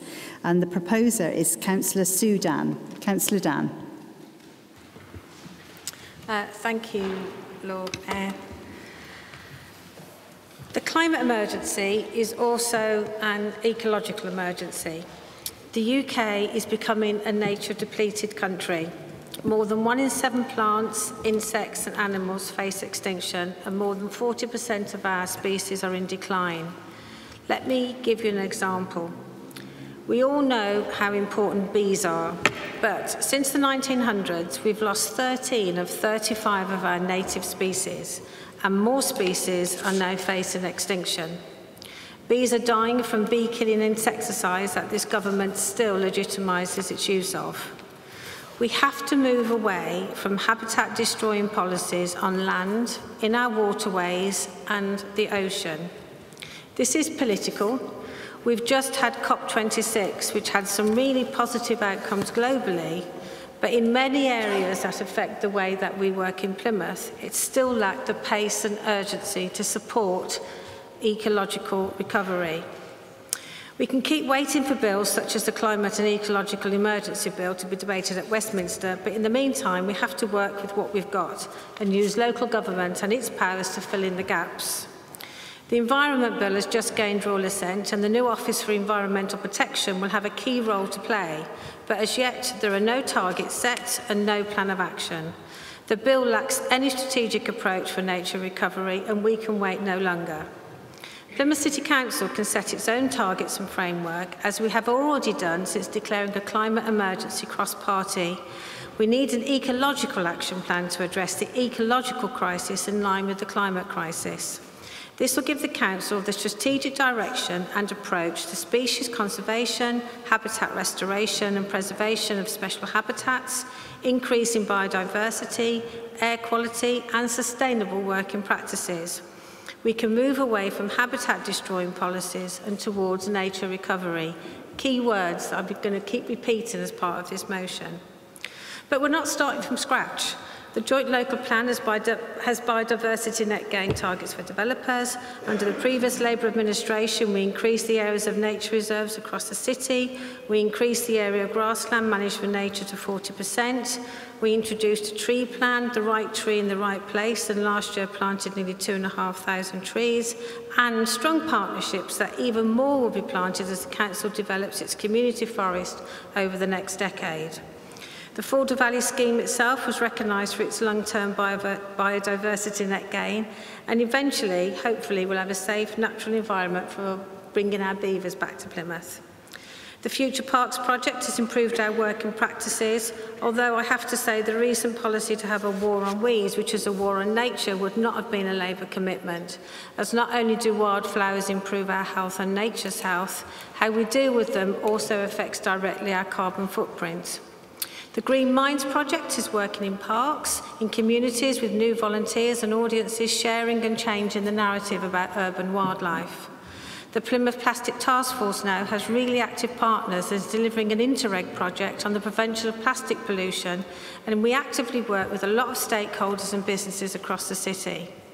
We now have the National Marine Park Development, which will lead to a marine citizen network to share how we protect our waters around the city, but we're covering that a bit later today in another motion. It's a great start, but we need to do more. The impact of decisions and how we work should in the future not just have a climate impact assessment, but also an ecological impact assessment. We can push for innovative ways of working. We can better engage with important partners across the city, such as Pollinise, Rebel Botanists, the Forestry Commission, the Devon Wildlife Trust, and many, many others.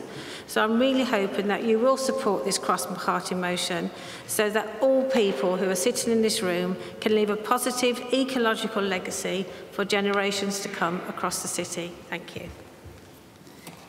Councillor Maddie Bridgman, I understand you second this motion. Would you like to speak now or reserve your right? So thank you, my Lord Mayor. I would like to reserve my right, please. Thank you. Does anyone else wish to speak on this motion? Councillor George Wheeler.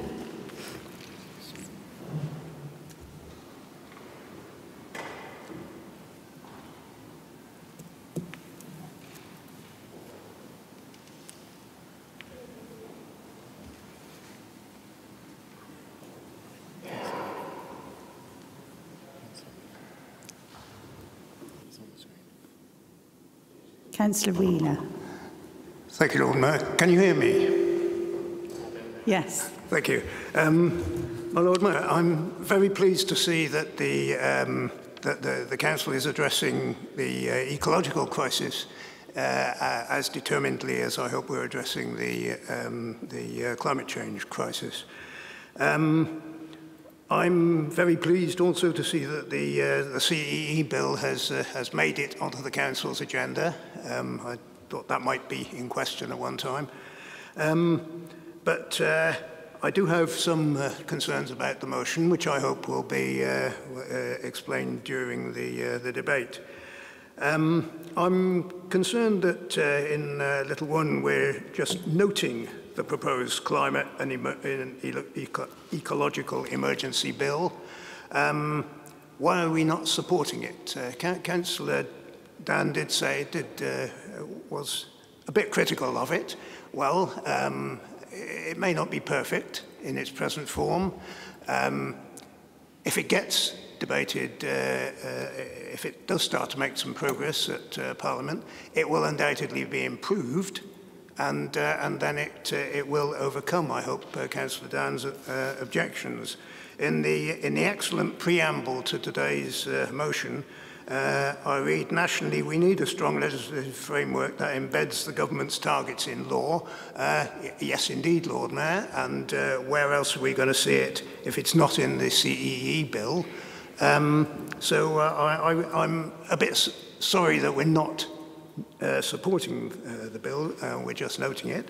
Little two, I support wholeheartedly. I won't say any more about that. The third action, ensure Plymouth City Council decisions that mitigate our carbon emissions, minimise impacts to ecosystems and food, water availability and the rest.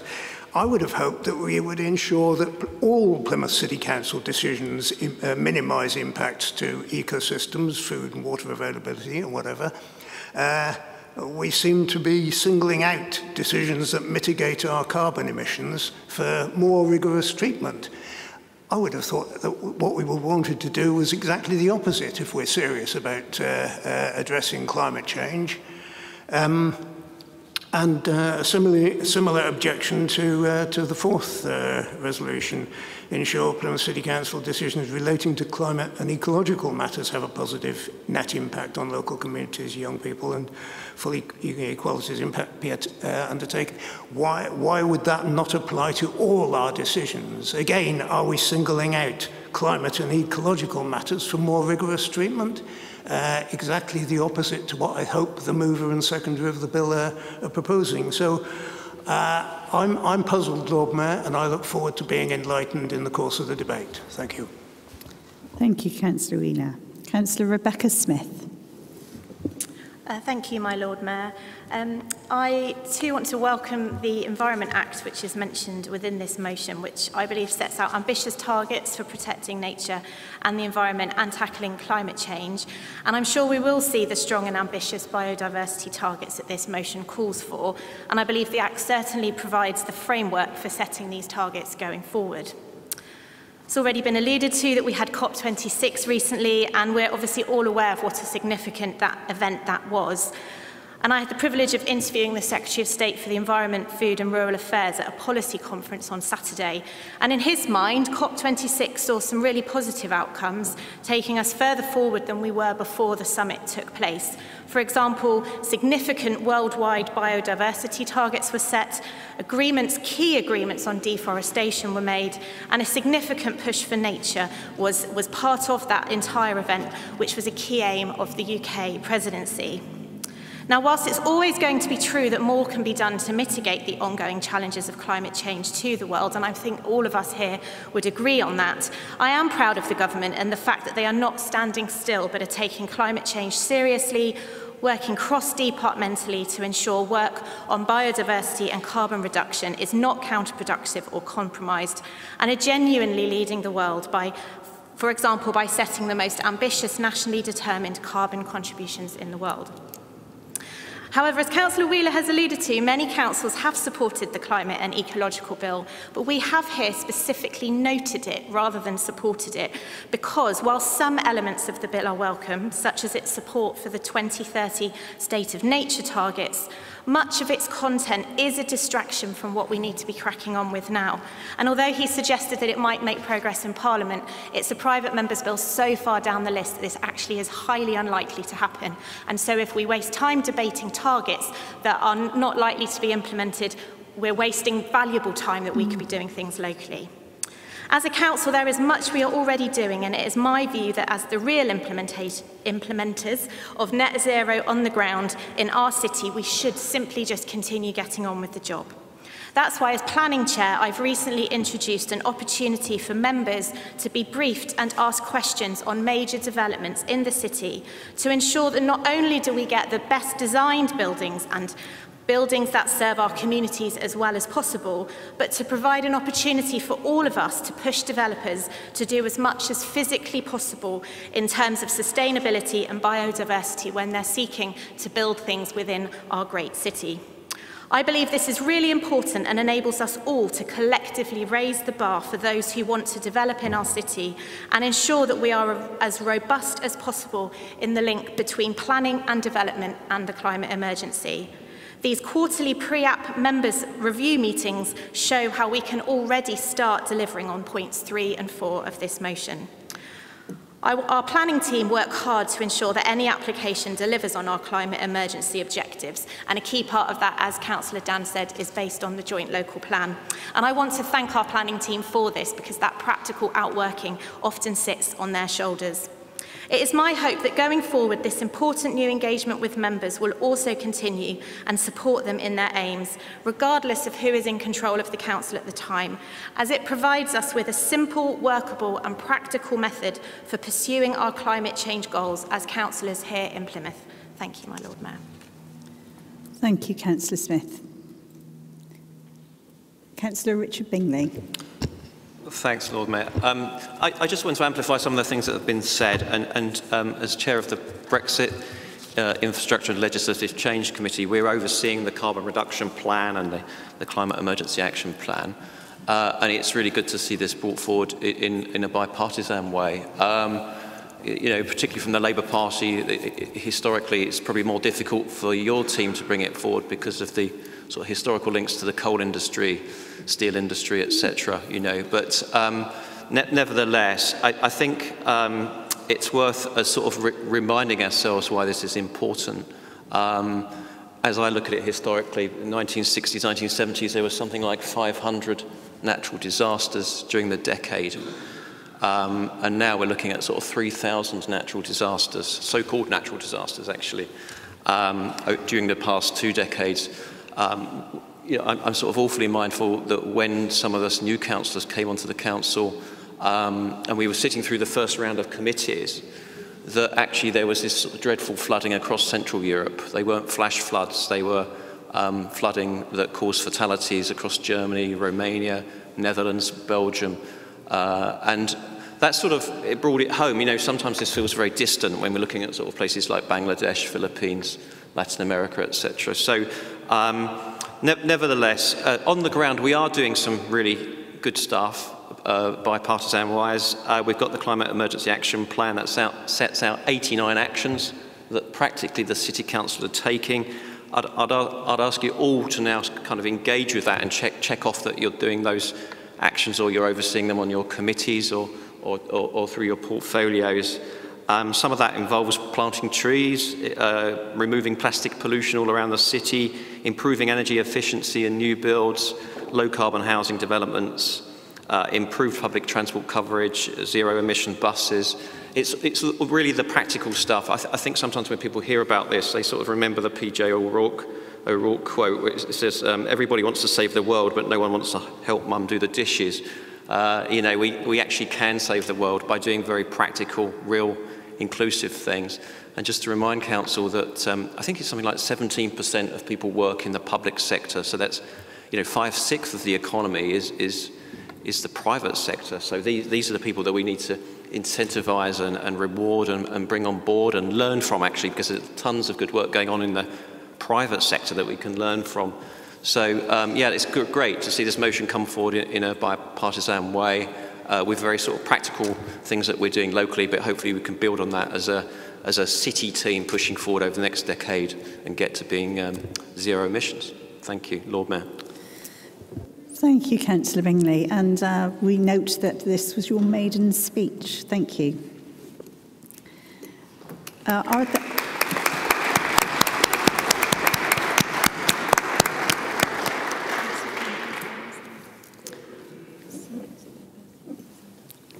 Councillor Penberthy. Thank you, Lord Mayor. I just wanted to support this motion, but also to say that since we declared a climate emergency, organisations in the city have been pushing us beyond that, and this motion almost catches up with the work of many of the organisations working with the public in the city. Plymouth Energy Community, who haven't only put in solar panels, but have increased biodiversity on their sites and are now looking at not only zero carbon housing, but zero carbon housing with enhanced environment, and have been with Moths to the Flame at COP, taking Plymouth up there into the heart of international decisions. Or Pollinise, who aren't only talking about the climate impact on bees and wildlife, but are putting it into practice by helping to preserve local native species and spread them across the city, educating people at the same time. Or the 1,000 Tyres project, which is not only talking about dumping stuff, but also talking about how we enhance and improve our ocean environment. And I know we're coming to talk about oceans later. Lord Mayor, I think it's been a privilege that we've supported many of these organisations through Crowdfund Plymouth and through the Plymouth Climate Challenge. And I think it's good that the Council is now catching up with many of the activists in Plymouth who say that a climate emergency is also an ecological emergency. I welcome this motion and hope it passes. Thank you, Councillor Penberthy. Councillor Mary Aspinall. Thank you, Lord Mayor. I will be supporting this, obviously, because it's such a vital thing for us. I think COP26 showed us that young people don't think we're making a difference. They are still, they don't believe it's more blah, blah, blah rather than action. So to me, this will be one way of showing the young people in Plymouth that we do care about the environment and the ecological problems at the moment. It's their future, so we as a council need to be responsible. So I hope everybody will support this motion. Thank you, Lord Mayor. Thank you, Councillor Aspinall. Anybody else?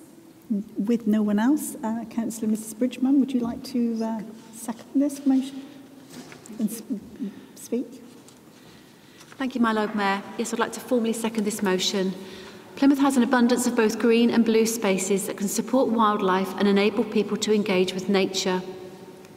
We have a highly protected marine environment and many spaces within the city dedicated for nature and people, including 13 local nature reserves. We recognised many years ago that a healthy, happy and resilient city needs to not only have great jobs, houses and schools, but high quality, connected space where nature and people can thrive. We have already made a great start in accelerating work to recover nature.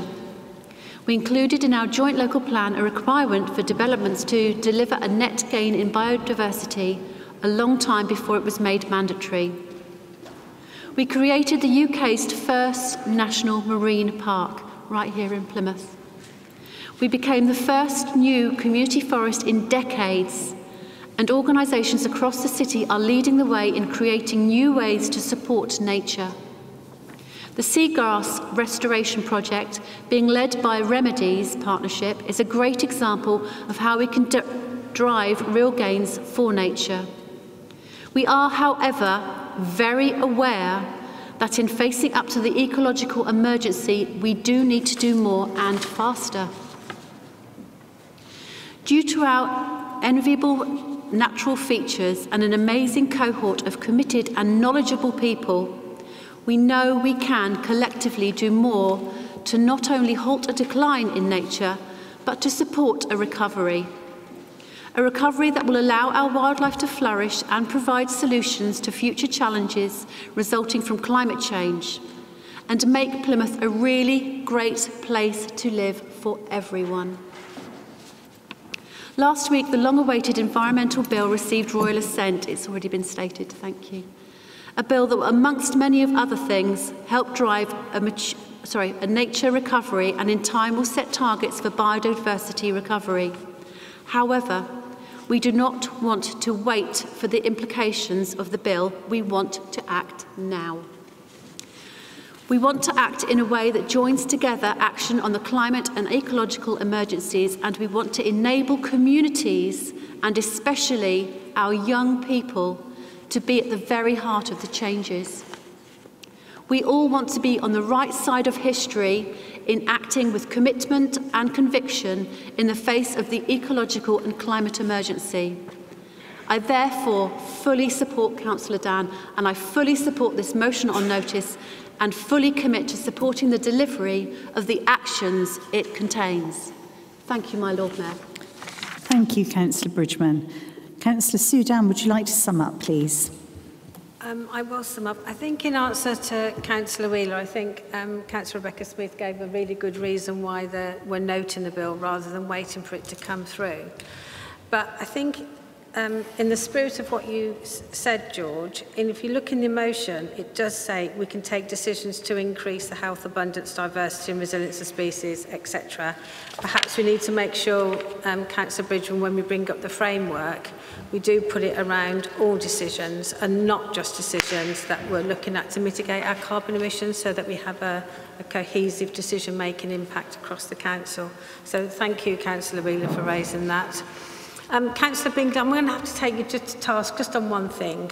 I was trying not to be too political, and trying to align that all the coalfields with the Labour Party was a little bit disingenuous, especially when the current Conservative government still hasn't outlawed the fact that we might still be looking at opening a coal mine in Cumbria.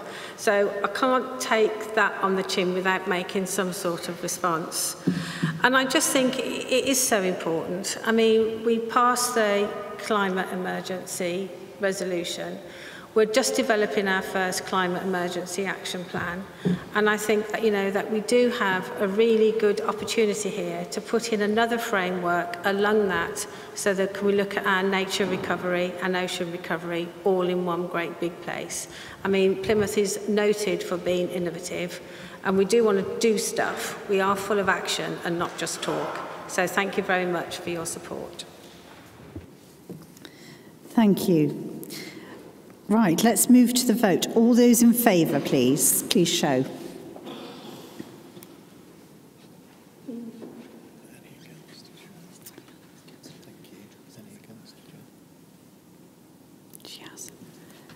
Thank you, councillors. Any against? Any abstentions? That motion is carried. Councillor Buckham, we've got a technical difficulty, so would you like to continue, please? Okay, thank you, Lord Mayor. I'm honoured to have the opportunity to propose the Ocean Recovery Declaration at Council this afternoon as the UK and the world emerges from the important discussions and negotiations at COP26 in Glasgow this month. November the 5th this year was Ocean Action Day at COP26. The UK Conservative government said that a healthy ocean is an essential ally in our fight against climate change, and that there is no pathway to net zero that does not involve protecting and restoring nature, including the ocean, on an unprecedented scale. The UK government signed the third Because the Ocean Declaration, which calls to embed ocean action in the climate response.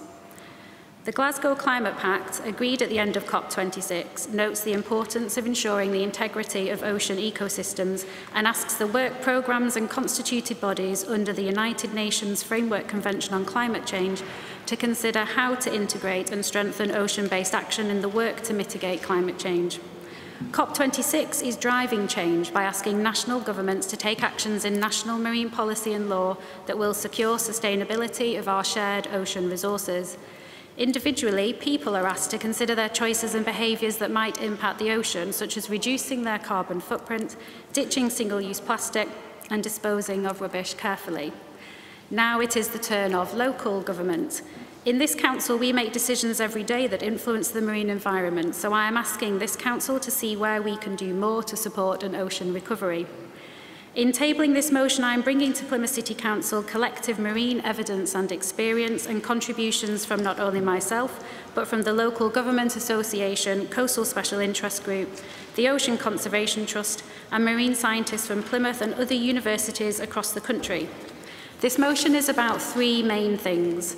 First, it's about recognising the fundamental connection between ocean and climate and the role ocean recovery must play to mitigate the impacts of climate change.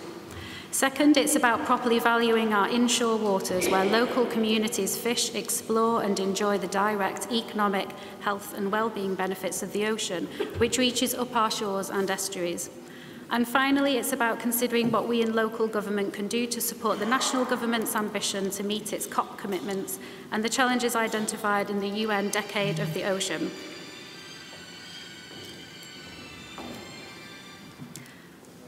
Those of us who developed this text for the Ocean Recovery Declaration model motion hope that Plymouth will be a trailblazer and other local authorities will follow where we lead. And what better place to start, Lord Mayor? Britain's ocean city, founder of the UK's first national marine park, champions of sustainable fishing, innovators of ocean science with a long cultural history of seafaring and marine industry. Where better than Plymouth to come together to identify and test the solutions to marine environmental challenges? The wording for this motion is long because for many people this is a new way of thinking, and there was a time when the term climate emergency was new to people as well. But the motion's goals are simple and people all across Plymouth will experience the benefits. The motion asks Plymouth City Council to play its part in local coastal management through considerate decision-making. It asks us to strengthen and extend our partnerships across marine sectors and with other agencies, and it asks us to develop our communities in their ocean literacy and marine citizenship, supporting them to feel safe and confident about our waters and to make informed, sustainable choices.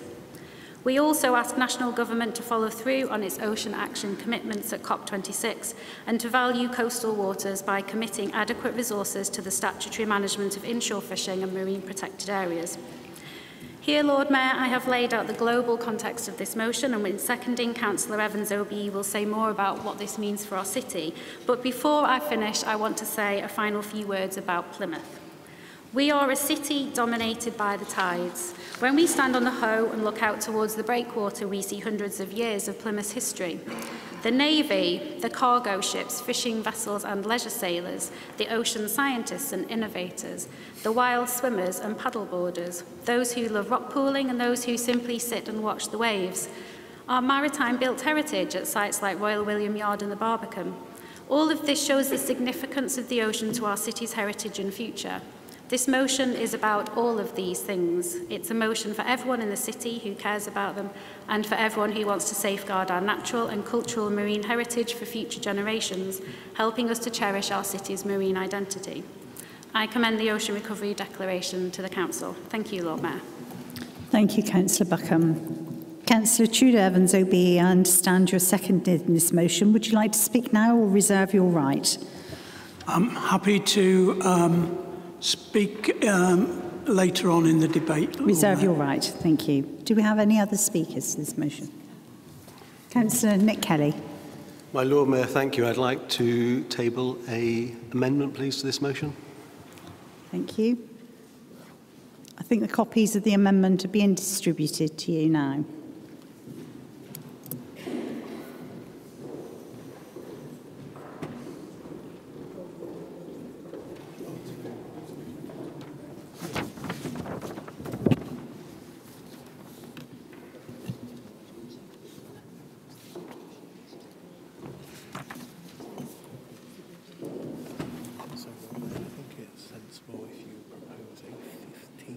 Yeah, I think so. That's what I was going to say. So that will bring us back at 20 to 5, according to this clock.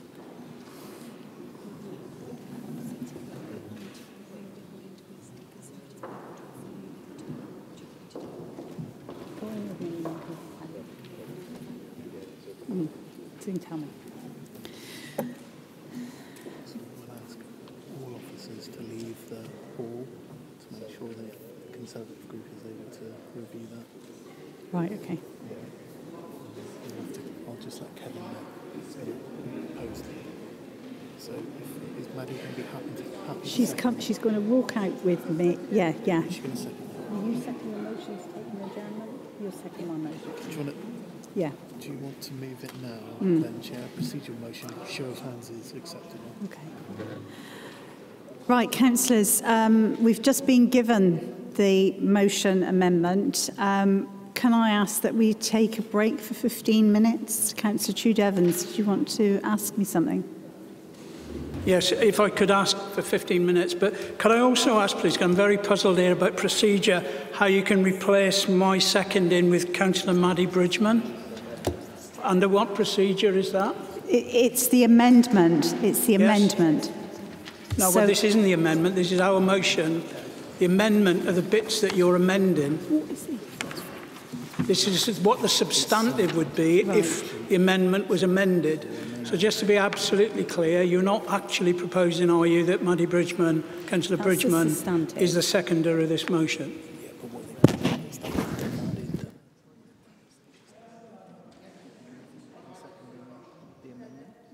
So it will remain, when it comes back, when we come back to the substantive debate, it will be under the name of Pam Buckham and Tudor Evans. So, right. I'm going to say this now. That's the amendment. So that's fine. So ignore these amendments for the proposed and second. Right. It will remain a motion proposed by Councillor Pam Buckham, dependent on the amendment, depends on the substantive debate. But it will remain when it comes to the vote on the substantive item, it will remain the Pam Buckham. With a feather and ink. Right. If I say this wrong, jump at me. Do you want me to do it? Yes. Yeah, you do it. I'm just going to pass over to my advisor so that he can give you some advice. Thank you, Lord Mayor. Regarding the names at the bottom of the amendment, I think, Councillor Evans, the intention was to show who is moving and seconding the amendment and not to change the proposer and seconder of the substantive motion. So should we go through a process of debating the amendment, whether that falls or is approved, when we come to the substantive or restart the substantive motion debate, it will remain under the name of Councillor Buchan and yourself. Is that clear for you, Councillor Evans? Right, we're proposing 15 minutes break. I've just got to double check on the time because we've used them.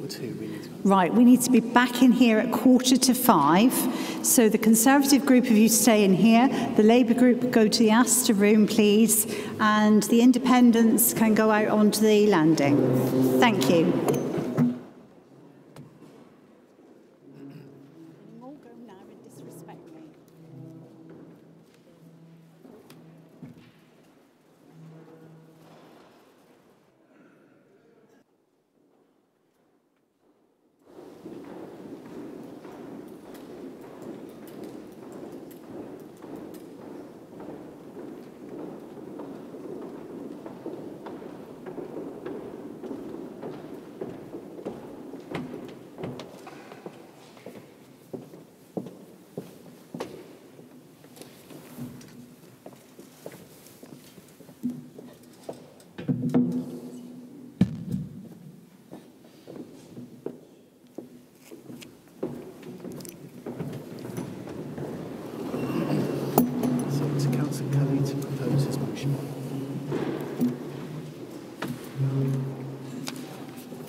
Councillor Kelly, would you like to propose your motion or your amendment? Thank you, my Lord Mayor.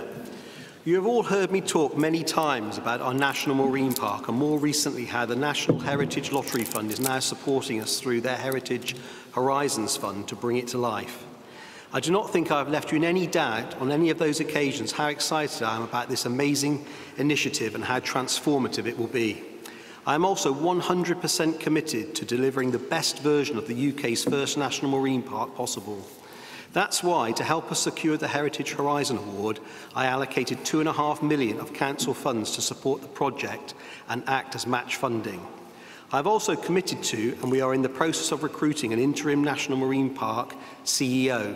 This appointment will ensure that the Horizons project brings the park in the sea to life, working with communities across Plymouth, and the CEO can focus on the work needed to ensure the NMP's sustainable future. The National Marine Park is something that will be part of Plymouth for decades to come, and I want to ensure we have firm foundations on which to build this long-lasting and transformational initiative. It was therefore with great enthusiasm that I read the motion for the ocean. It highlighted all the things we already collectively are doing in Plymouth to support an ocean recovery and clearly demonstrates why we are the leader in this field nationally. But even though we are leading from the front on this agenda, we know there is a lot more to do. The need to do more is a key reason why as a city, we declared the National Marine Park in the first place. To create a park in the sea that enables the whole city to use, understand and care about the amazing marine environment that is an integral part of what makes Plymouth, Plymouth. The National Marine Park will be a vehicle to enable everyone to connect with the sand in a way that makes sense to them, a park for the people designed by the people, drive a marine nature recovery for the habitats and species within the sand, support a thriving blue economy, enable our blue businesses to go green, learn about marine citizenship and have experiences that inspire you, get people under the waves from the comfort of their living room through a digital park, and so much more. Once we hear everyone's ideas for the National Marine Park over the next 18 months, I am sure the list of what we want to achieve together will be much longer. Therefore, as set out in the revised motion on notice before you, it will be a privilege to report back to full council on how the NMP's action and projects are contributing to the ocean recovery. The National Marine Park is an initiative for the city that will be delivered by the city, a movement that everyone can play a part in. It will therefore provide a great opportunity to highlight the progress we are collectively making. I think we can be proud of what we are achieving in Plymouth and the scale of our ambitions we have for the National Marine Park, but we must recognise that Plymouth Sound is a part of a much wider ocean, and therefore as a city we cannot deliver ocean recovery on our own. Recovering our oceans will take a monumental effort, and although the National Marine Park will play a significant role meeting our ambitions for the oceans, will require many other places, organisations and individuals to play their part. To make ocean recovery a reality, we need a national movement, new policy and financial incentives, and a huge effort from everyone. We will always punch above our weight in this arena, but we need others to be as committed and as enthusiastic as we are. Therefore, I will gladly write to the Prime Minister in line with the motion and hopefully inspire government to put the ocean into net recovery by 2030 by highlighting what we are already doing to drive an ocean recovery and our ambitions to go much, much further. We are in Plymouth the custodians of the UK's first National Marine Park, leaders in this field. And if you join me in supporting the amended motion for the ocean, we will achieve another first today. We can be the first local authority to debate and vote on our version of a motion for the ocean, adapted from the model developed right here in Plymouth. Voting for this amended motion demonstrates our clear commitment to leading the way on ocean recovery. We will inspire others to follow our lead to create the mass movement needed to make ocean recovery something we can collectively achieve by 2030. Of course, we welcome Councillor Buchan's commitment to ocean recovery, and there is much to commend in this motion. The way a mature council develops cross-party policy on vital issues such as this, however, is not by landing a motion on notice on members with no prior discussion, but by carefully considering the implications of policy changes, including financial, and improvements by consulting with officers, partners and other stakeholders, by gaining feedback and making sure the final proposals are fully tested and have everyone's buy-in. I am happy to take into account of all that is proposed in this motion, but I want to hear from scrutiny colleagues and others about the best ways of addressing this important priority alongside the Council's broader commitments to climate emergency and carbon neutrality. It is my strong view that these proposals will benefit from broader discussion and input before becoming council policy, and all implications can be properly considered. I therefore hope you can support this amendment here today. Thank you, members. Thank you, Councillor Kelly. Councillor Maddie Bridgman. I understand you're going to second this amendment. You're seconding it. Would you like to reserve your right to speak? Thank you, my Lord Mayor. I'd like to speak now, if I may, and second this motion. Thank you, my Lord Mayor. I do not think there is anyone in this chamber that doesn't share your enthusiasm, leader, and excitement for the National Marine Park and the part it will play in ocean recovery and in transforming lives in the city of Plymouth. The National Marine Park will have an amazingly positive role and will enable us to play our part in ocean recovery. We cannot do everything, but we can inspire others to make a contribution to this really important goal. The Horizons programme is about ensuring everyone in the city has a chance to connect with the National Marine Park in whatever way works for them, whether it's paddling, swimming, rock pooling, painting and drawing the view, or just walking the coastal path. That connection is so important, as finding it will enable people to have fun, to feel good, and relax. It will also enable people to find out why the National Marine Park is important to them and to us. All of this will lead to a city full of people that not only want to use the Sound much, much more, but also care for it. The Sound is already one of the most protected and studied pieces of water in the country. This is because of the amazing wildlife it contains, from pink sea fans to seagrass beds. It is, however, hard to get a glimpse of the nature beneath the waves unless you are a diver. The National Marine Park will uncover the treasures of the Sound, enabling everyone to get a diver's view and go on their own adventure. Making the nature of the Sound accessible to everyone will enable us collectively to meet one of the big ambitions of the Horizons project, creating a generation of marine citizens and ambassadors for the National Marine Park. We want everyone from all parts of the city to be part of the project in a manner that enables lifelong connection. The National Marine Park activity programme will include loads of opportunities for everyone, from have-a-go activities on the Sound to learning about its fascinating history with hands-on events that we'll be piloting as a schools programme. We will taking the National Marine Park to the communities, especially those that aren't on the waterfront. And we will be prototyping digital park ideas and, all in all, having lots of fun. Looking after our fantastic marine environment and tackling the climate emergency head-on is challenging, and we need all your ideas to achieve these goals. But connecting people with the park is the first step, and we will therefore be working collectively across the city to try as many ways to engage as possible.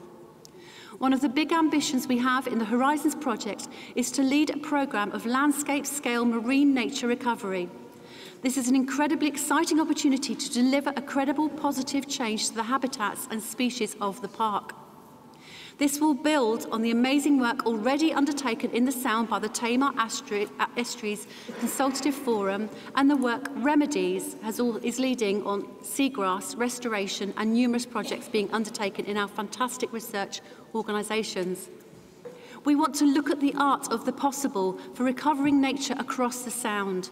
And with the wealth of knowledge and experience in Plymouth, there is no better place to deliver a leading approach to marine nature recovery. The National Marine Park brings these two ambitions together in a seamless approach that will align people and nature as allies in the goal of recovering the ocean. Ocean recovery by 2030 is a huge challenge, but one we must meet, one in which we are more than ready to play our part. The National Marine Park is not a panacea. There are many things the national government and agencies need to change, as well as a change in policy and funding structures before this ambition becomes a reality. But we will continue to do all we can for our National Marine Park and use our work in Plymouth to inspire others. I therefore fully support the amendment motion on notice, and I encourage everyone, please, to vote for it so we can demonstrate our continuing leadership and commitment to our National Marine Park and play our part in the ocean recovery. Thank you, my Lord Mayor. Thank you, Councillor Bridgman. Can I just apologise to Council for the feedback we're getting on sound this afternoon throughout Councillor Bridgman's speech. It was very annoying. I'm with you on that, and I'm hoping they've rectified it, because if not, I shall be speaking out about it again shortly. Right, Councillor Tudor Evans. I thought I indicated. Oh. Yeah, I've gone to Councillor Evans now. Hello. Lord Mayor, I am worried about the precedent this sets, which is for the Council to determine how the Scrutiny Committee scrutinises a piece of work. I don't think it's a particularly good precedent for a Council majority to force through, because it has a majority, force through a piece of scrutiny work that it wants done. But I have a feeling I'm not going to get my way with that, and a precedent will be set today. But just to put on notice, it's a bad precedent. Once you've set it, it'll be difficult to undo it. But what is happening with this motion today, sorry, Lord Mayor, have I got your attention? What is being done today with this amendment, Lord Mayor, is simply not, as we've been trying to encourage, picking up cans and putting them in recycling bins, but this is going to kick a can down the road and into the ocean. Because if you look at the motion, this amendment actually talks about when the Scrutiny Committee will be considering the report into the National Marine Park. This is not a motion about the National Marine Park. This is a motion about the ocean. And it's not simply about the Horizon bid or the National Marine Park, although they can play roles in that. This is a much bigger and much more fundamental question than the two speeches we've just heard would have you believe. This is not simply about the People's Park. This is actually about ocean recovery and why the ocean recovery is urgent. It's why it has to happen now. And this amendment doesn't call for the declaration to happen now, as you would imagine an emergency would be, but literally does put off the day when this council will declare it. What is most peculiar about Councillor Kelly's argument is that somehow this debating forum here with the council assembled is not adequate for the task of determining whether we should pass this motion. What he's arguing today is that we should give it to a smaller number of us in a scrutiny panel to fit it in after the work that is scheduled is already completed. That is not widening the debate. That is narrowing the debate. And we can see today what the council leadership have in mind for this motion is not to pass it, not to declare an emergency, but to say, we can wait. And that isn't good enough, and that's why we will be voting against the amendment. Thank you, Councillor Evans. Councillor Patrick Nicholson. Thank you, Lord Mayor. It's probably helpful to follow Councillor Evans, actually, because I'm not quite on the same page as Councillor Evans. I don't understand that the amendment that's being moved still says this council declares an urgent need for ocean recovery. What members do need to recognise is that the joint local plan is a fixed set of policies that have been through an examination in public. There are a set of policies that we can't just make them adapt to ocean recovery. We need to assess whether actually the current joint local plan has an ability to deliver ocean recovery in line with this motion. And indeed, some of the other strategic policies of the council may need to be changed to recognise the motion. So the amendment moved by the leader and Councillor Mrs Bridgman are very sensible in that we do need to consider the wider policy implications of the motion and then seek a course of action to reflect those strategies and policies to meet the aspirations. But you won't change the local plan for another 3 years. You know, effectively, there's a proper statutory process to change the local plan. So however much Councillor Evans and Councillor Buchan want to make the local plan deliver ocean recovery, I can't tell you hand on heart as the Cabinet Member for the local plan that that's achievable, because we need a proper policy assessment of the motion on notice against the policies of this council, South Hams District Council and West Devon Borough Council that have been duly approved by the Planning Inspectorate and in the name of the Secretary of State. So however much you want to make things happen, unfortunately in local government and public service it doesn't happen like that. So it's very sensible that the leader of the council and Mrs Bridgman have made these modest but sensible and pragmatic amendments so that we actually do deliver the aspirations of Councillor Buchan and Councillor Evans, rather than them using a blunt instrument to say these words will make it happen, because it doesn't make it happen. And the longer I'm in local government, what makes things happen is taking the organisation with you and the local community with you to deliver. A motion with words won't deliver anything. It will only deliver if the policies of the council change to reflect the aspirations of the motion. There's sufficient finance if there's a financial implication that's taken into account, which the leader is asking time to deal with that. That's the way things happen, and I hope very much that the whole council will support the amendment, the modest amendment, and deal with it again in a couple of months' time. Thank you, Lord Mayor. Thank you, Councillor Nicholson. Councillor Pam Buckham. Thank you, Lord Mayor. I've got a little list of different things to respond to, so forgive me if it doesn't come out as a completely solid train of thought. Councillor Evans has already highlighted some of the problems around instructing scrutiny on what their work's going to be, and as the Vice Chair of this particular scrutiny panel, I can tell you that I can't imagine a report being prepared in the next 2 or 3 weeks that would do justice to the sentiment of the motion, even as amended. Councillor Nicholson has just referred to the planning, and my feeling is that when we want to create change, we do change policies in order to create that change, and that to say that that the planning framework that we have means it's not possible to create that change is to have planning dictate to council rather than council dictate to planning about what it is that we want to see for our city. Would Councillor Buchan take an intervention? Not currently, thank you. Councillor Maddie Bridgman has said that we cannot do everything in her seconding speech, and then has said that we're more than ready to do everything within our power, which is a contradiction in terms. When we declared the climate emergency, we had a cross-party and unanimous understanding about what that emergency was. I tried very hard in my proposal speech, and perhaps it hasn't come across, to highlight how important the ocean recovery is in the context of that climate emergency that we've already committed to, and to highlight what our government, our Conservative government, has already set in place and committed to through COP26. If we're going to use local planning to say that we can't create change, then I think we've got a bigger problem even than the amendments on this motion, because this is the entire purpose of what we're doing, is we're trying to set the agenda for a healthy and sustainable future.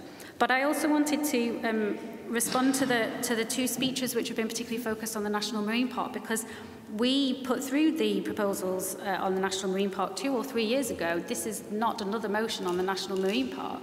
We have the advantage in Plymouth that we have a National Marine Park and that we have the Horizons funding project that will support some of the delivery of some of the things that are in this motion. But this isn't about the National Marine Park. This is about a global-wide climate environmental catastrophe that is so urgent that we hear about it most news every single day. But you're wanting to delay it, to kick the can down the road into the ocean, as Councillor Evans so aptly put. This is a problem for me, and I can't accept that amendment. And I also want to draw attention to the fact that in the original motion there's a number of pledges for local council, 7, I think, 6, that are directly 6 specific pledges for the council, and these have been sort of condensed to be bullet points within a report that the leader will present in 3 weeks' time at scrutiny. So rather than pledging any of those actions at local government level, this amendment's removing that to being words and discussion instead of policy change. There's other planning mechanisms. The supplementary planning can be used to make changes. We make changes when things come along, and we've worked very hard in the wording in the motion specifically for Plymouth to align it with changes that we're anticipating coming through the National Marine Park anyway. There's probably other points, but I'm just so disappointed, so I'll stop there. Thank you, Lord Mayor.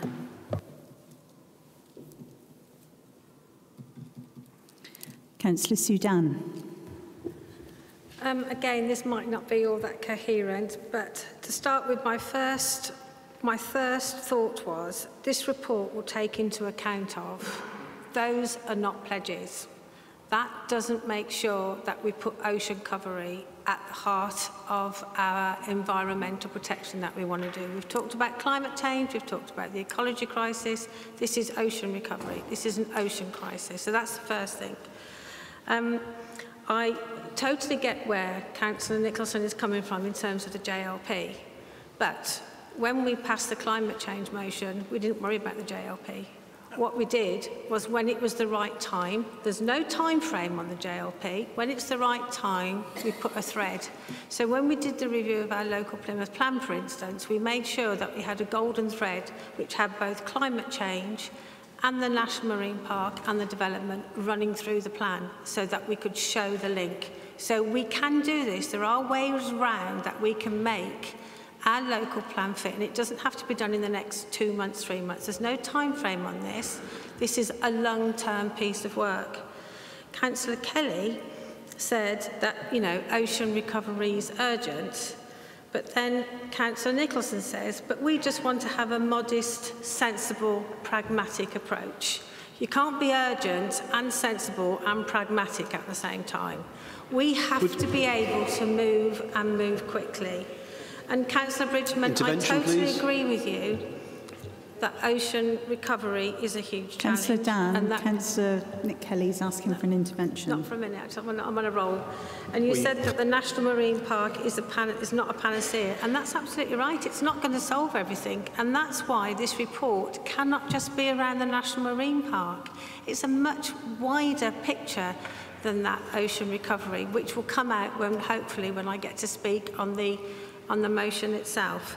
But I also want to quote someone, because I went with Maddie to the Youth Parliament. This is coming out in my speech from later, but I'll say it now. I went to the Youth Parliament Climate Summit, where Anthony Jimman, a renowned polar explorer from Plymouth, said, and you know sometimes you hear something which just sticks in your mind, and I wrote it on a yellow bit of paper. He said, individually you can make a difference, collectively we can make a challenge.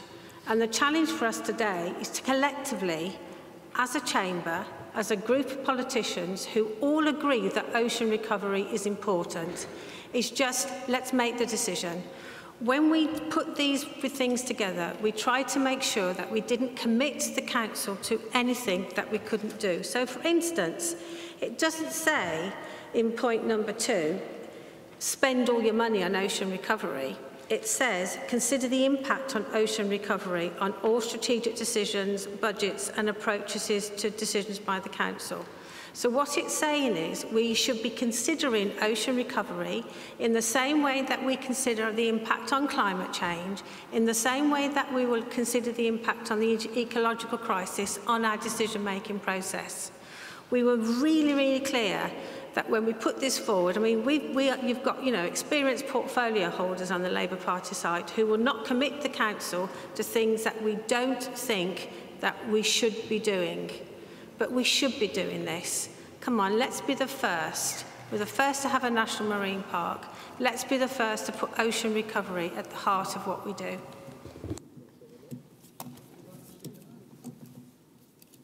Councillor Rebecca Smith. Thank you, my Lord Mayor. I just want to bring us back to the second half of this amended motion, where it talks about wanting to essentially set some national policy as well. We're talking quite a lot about local policy, and that's what the debate's been on so far, but there's a call here to write to the Prime Minister, and I think I just wanted to touch on some of the things that we're asking him to do here. As I alluded to in the last debate on Saturday, I heard the Secretary of State speak on climate change, and what was clear was his ambition to ensure the ocean is at the heart of what we do to tackle climate change in this country and around the world.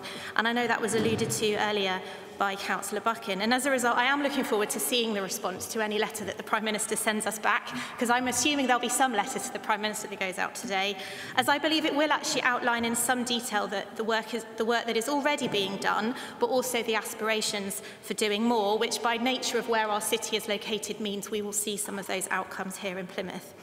At the end of the summer, I attended a roundtable at the Marine Biological Association with the Conservative Environment Network. And for anybody who doesn't know them, they're an independent caucus within the party who set pretty ambitious environmental challenges to the party, and I'm really proud to be a Conservative councillor member of that. And the Wildlife Trust were also there, and it was a really interesting conversation. And a key topic of conversation was around the government's proposed highly protected marine areas. And I note that both versions of the motion mention marine protected areas, but actually the HMPAs, as they're described, take things even further, specifically to tackle ocean recovery, which is what we're talking about today. Now, given the nature of Plymouth, and Councillor Buchan listed off the wide range of stakeholders of Plymouth Sound, we're not likely to be one of those HMPAs, but we are, well, I personally think they're a great way of practically ensuring that we give bits of our ocean around the country that chance to recover, and I'm sure that's something we can all support. Similarly, from what I've seen and heard, point 2C double I, as it would be in the amended motion, is in line with the government's thinking on the environment and oceans as well in terms of levelling up and that cross-party working. I do not see evidence of competing interests, but a recognition that the whole of government, both nationally and locally, needs to do whatever it can as quickly as possible to challenge what we're facing at the moment. A further example that I've learned recently of how Conservatives are listening and taking action for the ocean is around the issue of unexploded bombs on the seabed.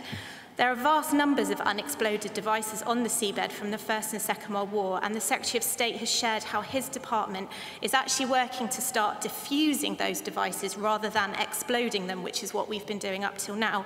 And this was actually in direct response to the Stop Sea Blast campaign, which you might be aware Joanna Lumley fronted. It shows he's listening and he's taken practical action to tackle what we need to be doing with the seabed, and the direct impact of that is less marine noise and therefore less marine damage. Now, clearly that's not going to change everything, but I just wanted to highlight some of the action that is being taken. And finally, just looking at clause 1D, back up in the main section of the kind of local action we want to do, where we talk about ocean literacy. And I just wanted to take a moment to raise some of the fabulous groups that are in our city already doing that, because actually we've got some fantastic volunteers and people who do it for a living. For example, I've long supported Making Waves Together, which was founded by one of my Plymouth residents, and they have done some incredible things in the city for the last couple of years. It recognised that unless our children could swim, they were not even likely to start accessing the water off the city, and as a result they ran a scheme to provide lessons to less advantaged families in PL1, PL2 and PL4, and then they provided them with activities out of the Mountbatten Centre such as kayaking, sailing and paddleboarding, and I did actually get to have a go, so I probably should, is that a personal interest? I don't know. And then they also teach important sea safety to parents and children. You might have seen their work highlighted on Spotlight last week in the run-up to Children in Need. However, I'm going to make a slight political point here, because for many, many months they didn't get the recognition they deserved from the opposite side. And I'm just a little, I hope that the motion today will actually show that although there was work taking place in the wards of some of the members on the other side, and also within the parliamentary constituency represented by the other side, that now that we're talking so much about ocean literacy, that actually they will have the wholehearted support of both sides of this chamber, because for a while I was one of the only people that was actually championing what they did, which was fine by me, but I think a missed opportunity for everybody else. So just to draw to a close, I look forward to supporting this amended motion today and hope that it can be the beginning of true cross-party local work. And I recognise the ambition of Councillor Buchan and her expertise, but I do hope that we can get this across the line today. Thank you, Councillor Smith. Councillor Chris Pemberthy.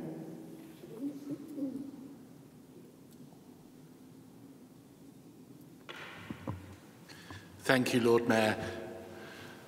I know a lot's already been said. I'm not going to pick up on climate emergency, ecology emergency, but we're talking here about ocean recovery. And is ocean recovery superior or submissive to the National Marine Park? I think ocean recovery is about a policy.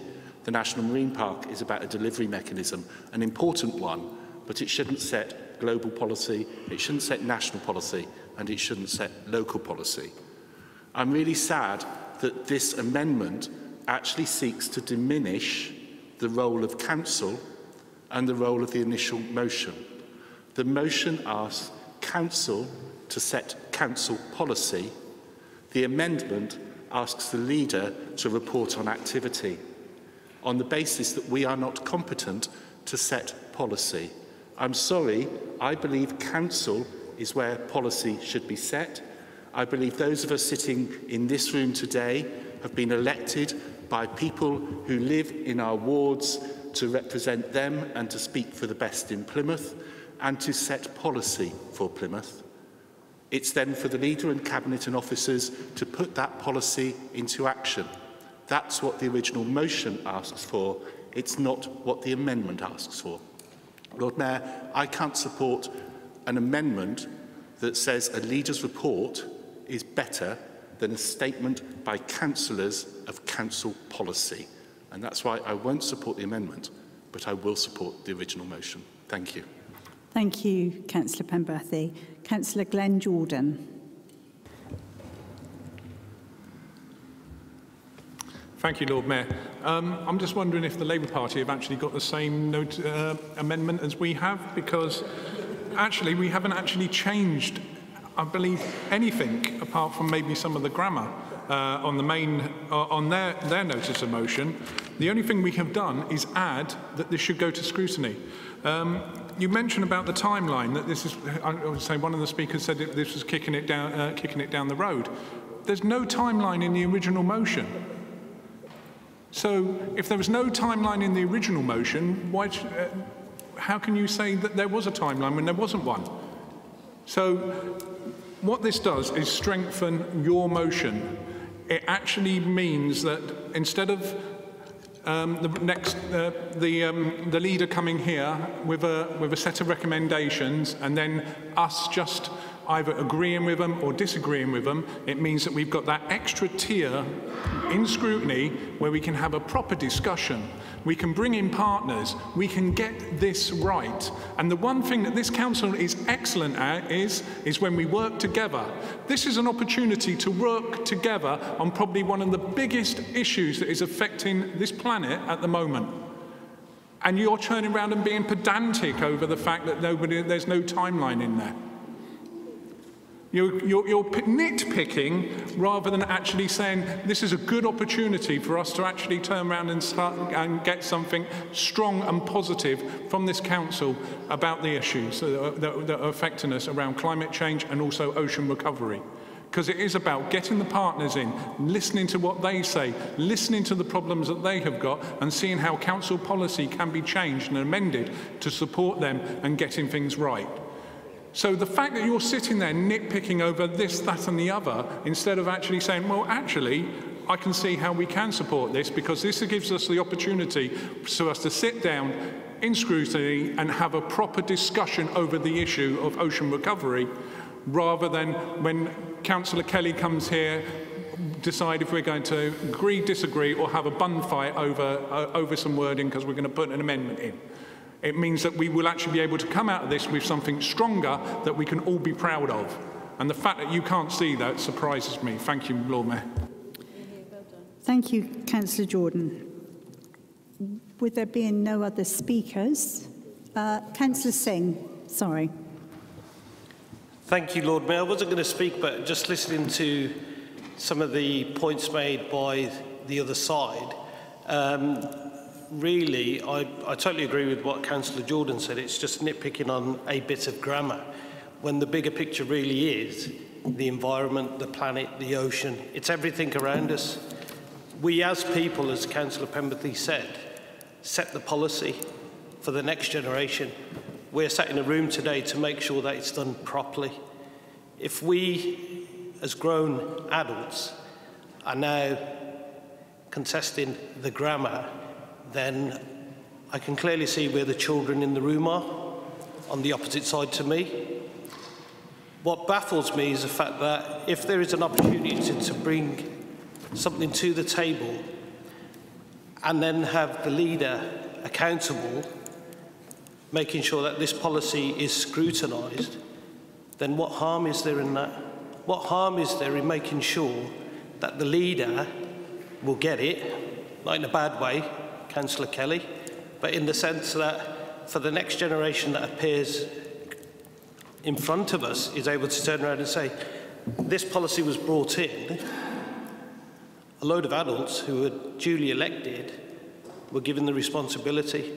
But the better responsibility really is the fact that it can be scrutinised. What is the job of scrutiny if you're just going to sit there and do nothing? You have the opportunity to scrutinise that. And if you think just by performing something, and as the leader of the opposition just said, it sets a precedent. Thankfully, I've left that side, and I can see where that whole idea about the majority coming in and bringing something doesn't really make sense. So now the opportunity is for us to turn around and make sure that it is scrutinised. So I would wholeheartedly support the amended motion. Thank you, Lord Mayor. Thank you, Councillor Singh. Councillor Corvid. Thank you. Thank you, my Lord Mayor. If the changes in the amendment were merely grammatical, there would be no problem. Unfortunately, the changes are not merely grammatical. Let me make this very simple and very brief. In the original motion that Pam and Tudor put forward, there were specific policy pledges, commitments by the Council to action. The amended motion changes that from specific policy pledges to simple considerations in a report about the National Marine Park. So if you stick with the original unamended motion, you get specific policy commitments to actually make change. And that's all I have to say. Thank you, Lord Mayor. Thank you, Councillor Corvid. With no other speakers, I'd like Councillor Nick Kelly to sum up, please. Thank you, my Lord Mayor. I'll be delighted to sum up. Thank you to everybody who has had a contribution on this. If you think about it logically, the first motion that we had today was cross-party. It went through. This motion is equally as important, but there was no offer of cross-party discussions. There was no cross-party work. It was a motion put forward to try to change policy, Plymouth Council policy, that directly affects everyone in our city by a party that is desperately lost power and has very little influence. If you had come to us and we worked cross-party, we might have come up with something that we are putting back as the amendment. What we're simply saying is, as I have said, we acknowledge Councillor Buchan's experience within this area. She's recently got a doctorate. We acknowledge the passion of the ex-leader, the leader of the opposition, with regards to the ocean recovery. But what we also need to be very mindful of is the importance of our National Marine Park and the body of water that the opposition really have talked down to today. We can only be responsible and influence what we have the powers to influence. To try to go up and beyond COP26, which is in effect what this motion is talking about, it's trying to change global policy about oceans, when what we're saying is, let's stop, let's reflect, and let's be a pioneering city and be the first, along with the National Marine Park, to take a sensible look at how we restore balance to our ocean, how we restore the local body of water, but how we do it is by working with all those relevant interested parties, not coming to a full council meeting with no cross-party cooperation at all and trying to force through a series of changes that have not been costed. They haven't been looked at in great detail. And what I'm not prepared to do as leader of this council is sign up to things that we cannot deliver. We sign up to things that when we put our name to it, we have looked into it, and we are absolutely committed in the full knowledge that we have the proper opportunity to deliver on them, not pander to a motion all of a sudden that we're going to do this and we're going to do that, and then we don't deliver, and then people say, but you didn't do it, but you promised to do it. So all we're saying is, let's go back to scrutiny. You are on scrutiny. You've got very esteemed colleagues, is what I've heard, very experienced portfolio holders. So let's go back to scrutiny. Let's look at what we're proposing, and let's move forward in an adult, mature way that has been thought through, rather than putting umpteen policies into this motion that have huge ramifications. And if you cannot understand that those ramifications will have an impact on everybody living in this city, then I think you've missed something. I think you're irresponsible. So what we're asking for, in the spirit of the amendment was put forward, was we change very little. We're not saying we don't want to do it. We're not saying we don't agree with a lot of what you've put forward. We're not saying that we don't want to influence and make our ocean the start of a bigger recovery. But you can't take on the world from Plymouth. You can't change world policy. We have a joint local plan that took many years to construct, and with the best brains in the city, after lots of debate and lots of discussion, so that it was interlinked. In fact, it was award-winning. And what we're doing today, if we don't agree to the amendment, is riding roughshod through that. What we're saying is, trust the scrutiny committee, trust our partners within the city, and let's put together something that actually we can all fully stand by, we all fully understand, and we know what the implications are. I would urge you on the other side of the chamber to reach out and make sure that we are the first in Plymouth to do this properly and support this amendment. If you vote against the amendment, you're actually voting against what you want to achieve. You're actually voting against the opportunity to send out a signal that Plymouth is united in the way it treats its ocean and its local body of water. You're actually saying that it's detrimental that what we're wanting to do to achieve with the National Marine Park. And if you look halfway through the original motion, our quote, Plymouth Sound is at the heart of our economy and the health, well-being and prosperity of our community. That's the body of water and the National Marine Park that we can influence. That's where we can be a pace setter. That's where we can make a real difference of what good looks like. So I urge you to support this, please, for the good of the city and indeed ocean recovery. Thank you. Thank you, Councillor Kelly.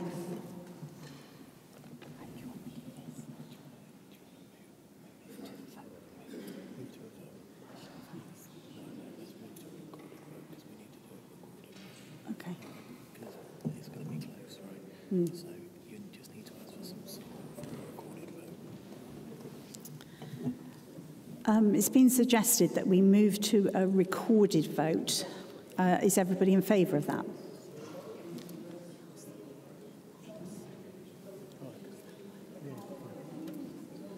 Yes. Okay.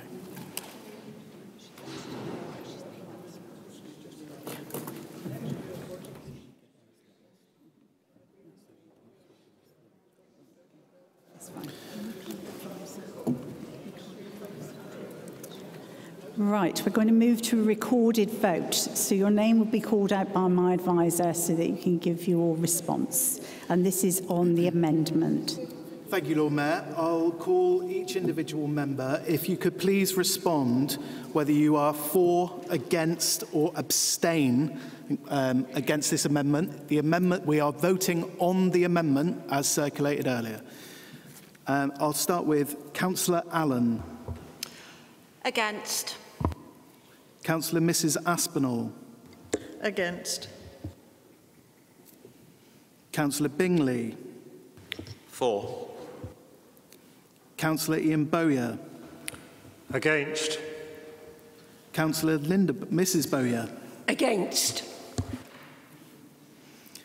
Councillor Mrs Bridgman. For.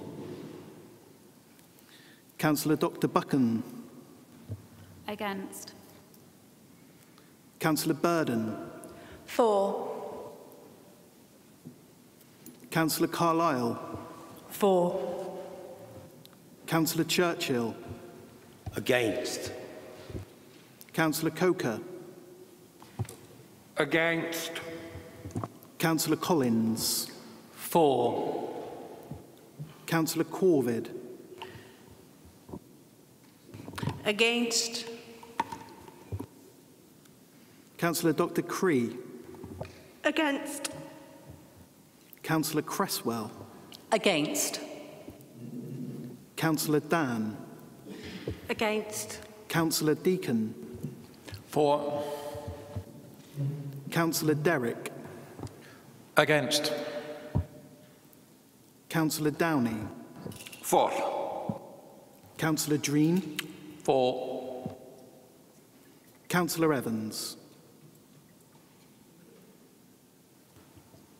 Against. Councillor Gosling. Against. Councillor Harrison. For. Councillor Hayden. Against.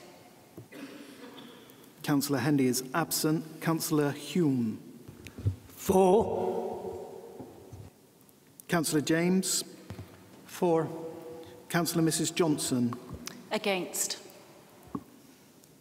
Councillor Jordan. Councillor Kelly. Councillor Lang. Against. Councillor Loveridge is absent. Councillor Larry is absent. Councillor Dr Mahoney. For. Councillor MacDonald. Against.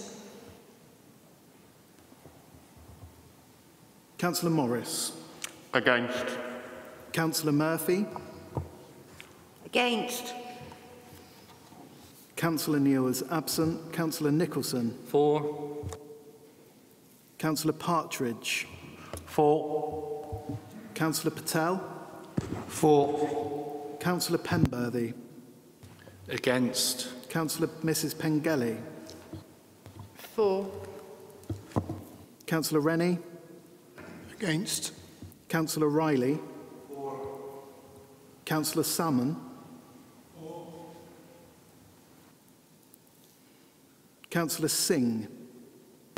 For. Councillor Shea. For. Councillor Smith. For. Councillor Stevens. Against. Councillor Stoneman. Councillor Tuffin. Against. Councillor Vincent. Against. Councillor Wakeham. For. Councillor Ms Watking. Against. Councillor Wheeler. Against.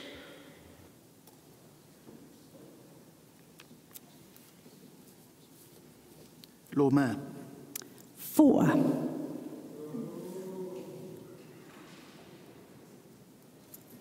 Thank you, members. Just 1 minute.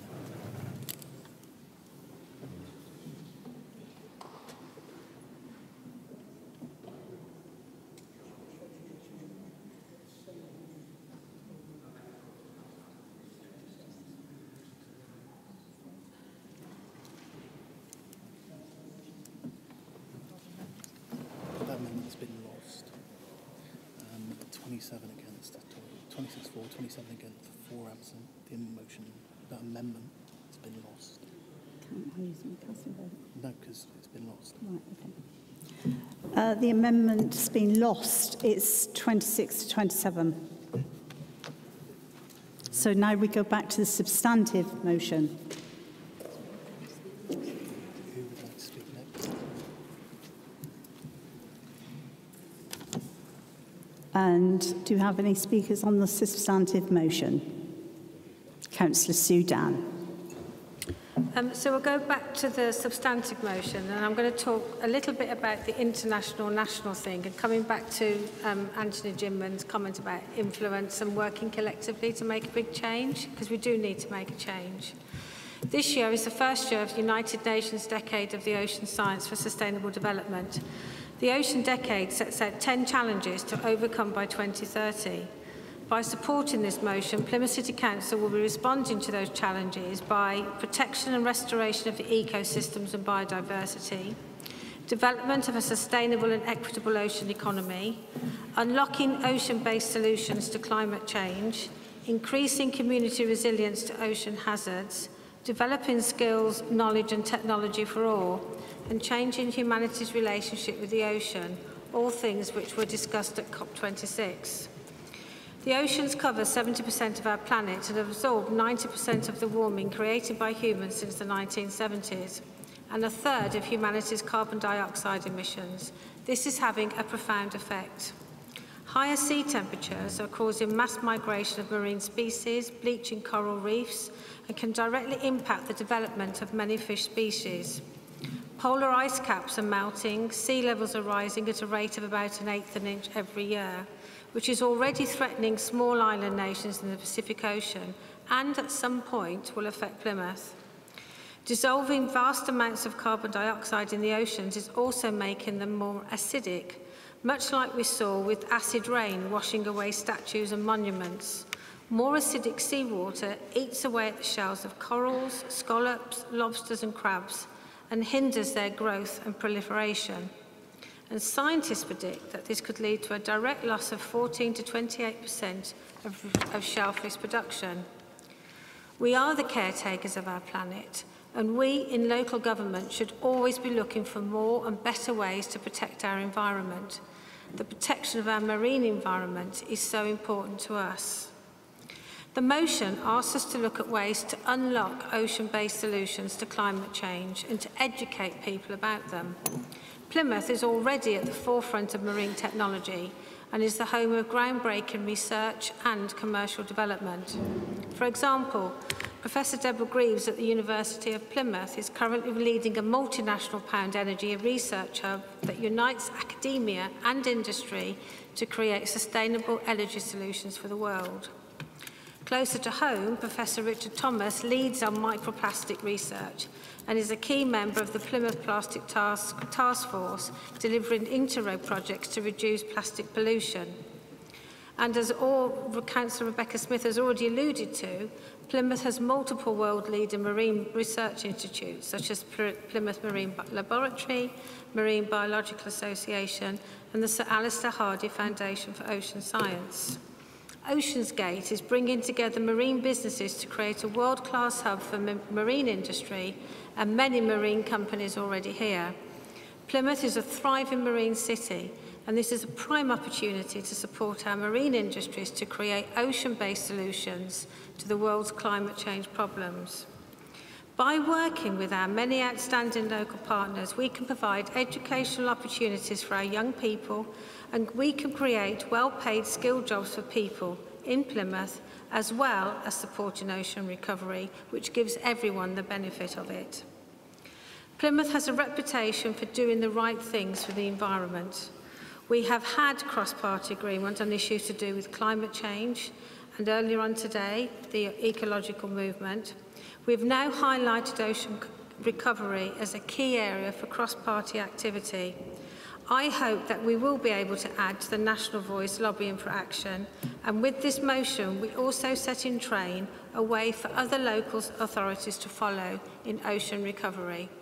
I really do hope that after the amendment fell and all the wonderful words that our fellow Tory Conservative councillors have said about the National Marine Park and ocean recovery, that actually you can still support this motion, because we need it. We need to have a collective voice so that we can do ocean recovery across the city and up to government. Thank you.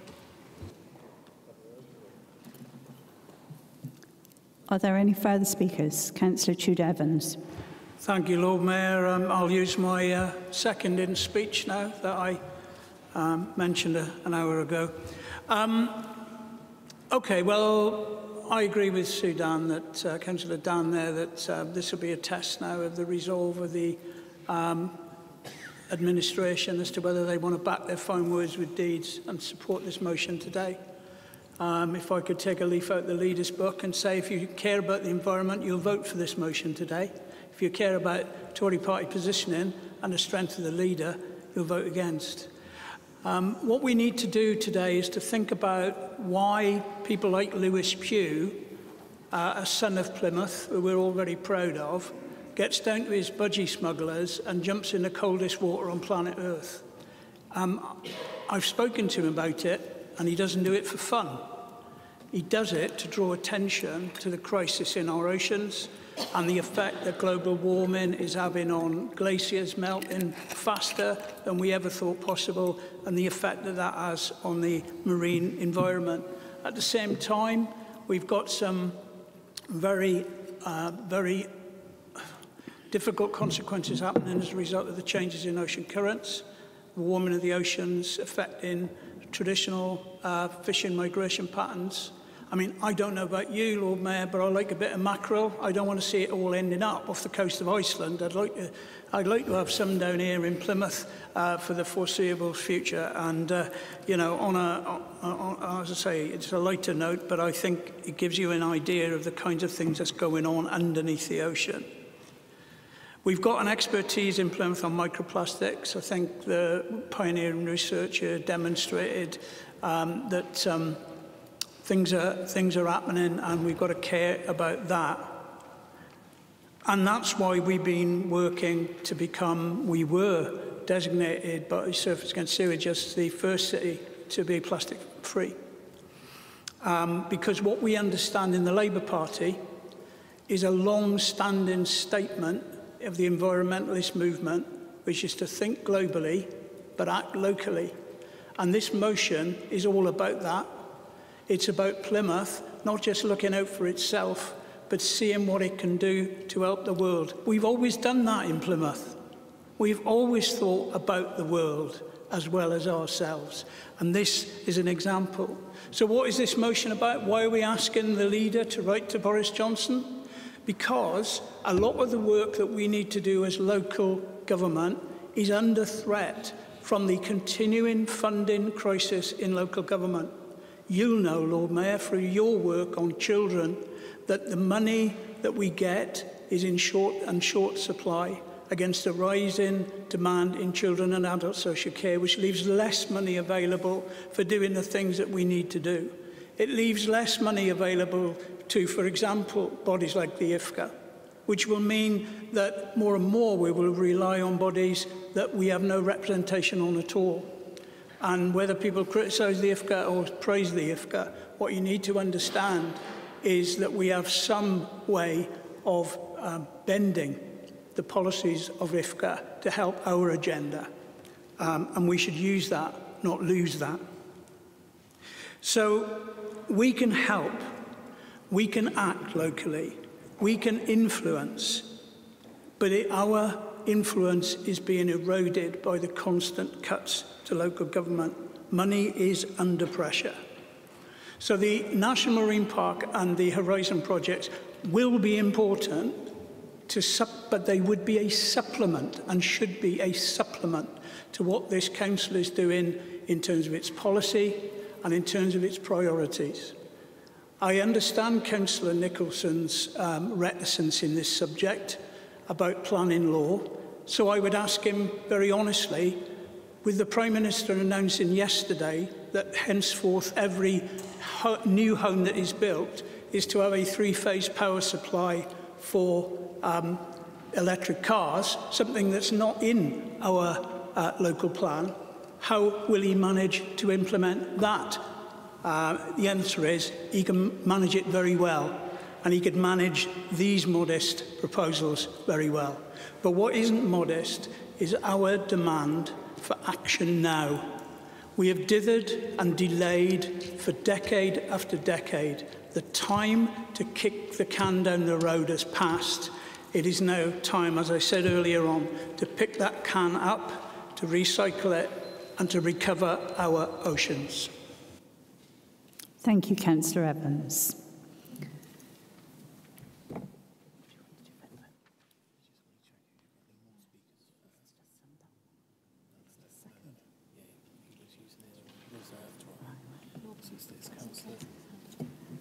Councillor Nick Kelly. Thank you, Lord Mayor. Clearly we've moved on to the substantive motion, and I listened with great intent to Councillor Evans about kicking the can further down the road, about not taking this as seriously on the Conservative side. It was only 6 months ago that he was sat in this seat as leader of the council. I didn't see him putting forward, or his group, anything about ocean advocacy then. I didn't see all of the asks in here being put forward then. And there's a reason why they weren't put forward then, because he's trying to create policy on the hoof. We cannot support the motion as we have in front of us today. But equally, as you have heard very passionately from not only the speakers today, but our very actions at driving forward Plymouth's place on the global stage, we are incredibly passionate about the ocean, the local seas, the environment, and the protection of those. Today, I feel we've missed an opportunity to come together and do the right thing because you wanted to score some points. You didn't reach out and put Plymouth first. You didn't reach out and do it cross-party. And when we wanted to talk about the best way to do it, you said no. We've got a point to make. We've got a political point to make. We've got petty points to score. So what we will do this side is we won't support it because we know in our hearts we have spoken today to do the right thing by this city. the right thing by this city, its people, and all the creatures that live off our coastal waters. It's a real shame that once again you couldn't see that and you couldn't do the right thing. It's a sad day for Plymouth, to be perfectly honest with you, but we will carry on as the administration and we will honour democracy and we will do the best for our city. And I will write to the Prime Minister and I will ensure that this administration does the very best it can for the marine environment, not only from an environmental point of view, but from an economical point of view and a moral point of view. But tonight, when you go home and you look in the mirror, I genuinely hope you ask yourself some serious questions, because you have just made petty point scoring today. And some of the people that voted with you today are in the same category. This was about putting Plymouth first and doing it right to make sure that what we promised to sign up and do, we can deliver and deliver properly. The climate emergency that we spoke about, that we were one of the first to do, is 2030. The government are 2 decades behind, yet all the policies that Labour put forward were heavily reliant on that central government funding. You had no ideas of your own to come forward, and what we don't want to do is sign up to something that we cannot deliver. And that was the reason that we just wanted to take a poignant look at what we were suggesting and the implications, but work more closely with those people that are experts to make sure that what we put together is absolutely right the first time, not do it on the hoof. Anyway, I thank you for your contribution today. And Plymouth is a great place, and the National Marine Park is massively important, as are our local waters. And yes, we will change policy going forward, but we need to make sure that what we do is very, very credible and not just a soundbite for soundbite's sake. Thank you, my Lord Mayor.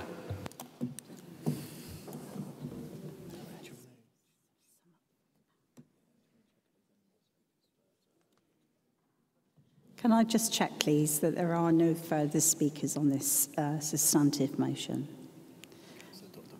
Right, move back to Councillor Dr. Buckham to sign up. Thank you, Lord Mayor.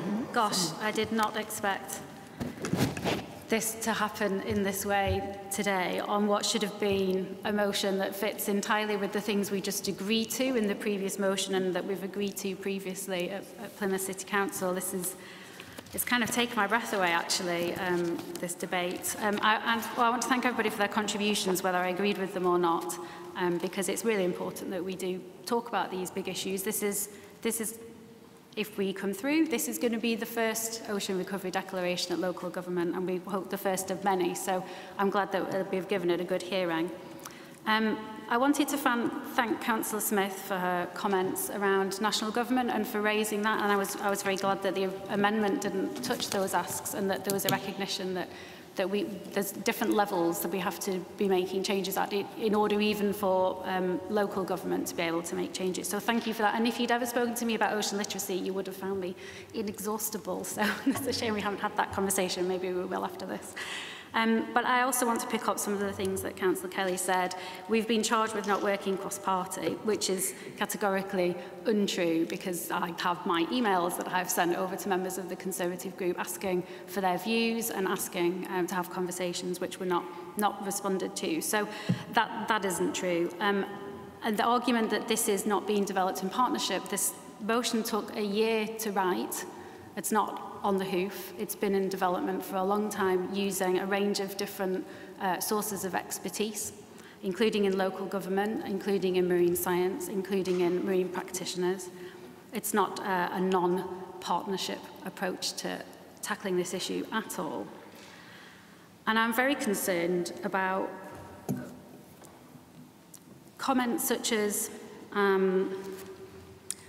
undeliverable or things we don't fully understand.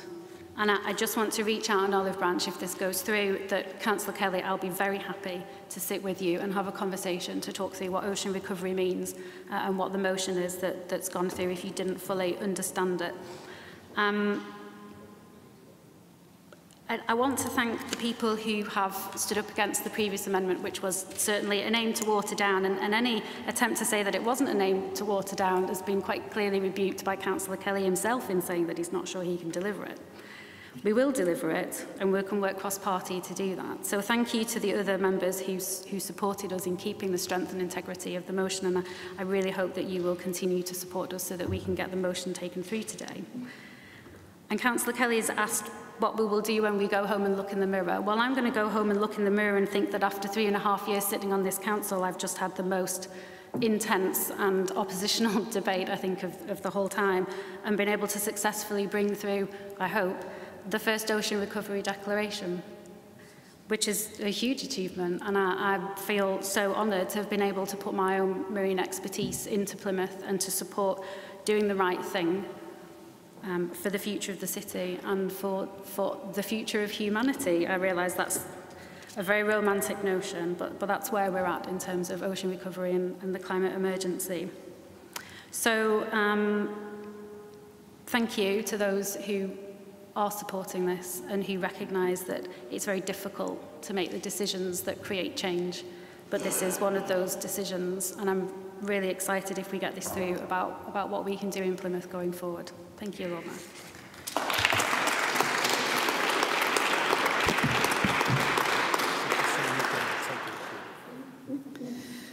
Right, we're now going to take a recorded vote. I'll pass over to my advisor. Thank you, Lord Mayor. Members, when I call your name, please respond for, against or abstentions. Begin with Councillor Allen. For. Councillor Mrs Aspinall. For. Councillor Bingley. Abstain. Councillor Ian Bowyer. For. Councillor Mrs Bowyer. For. Councillor Mrs Bridgman. Abstain. Councillor Dr Buchan. For. Councillor Burden. Abstain. Councillor Carlisle. Abstain. Councillor Churchill. For. Councillor Coker. For. Councillor Collins. Abstain. Councillor Corvid. For.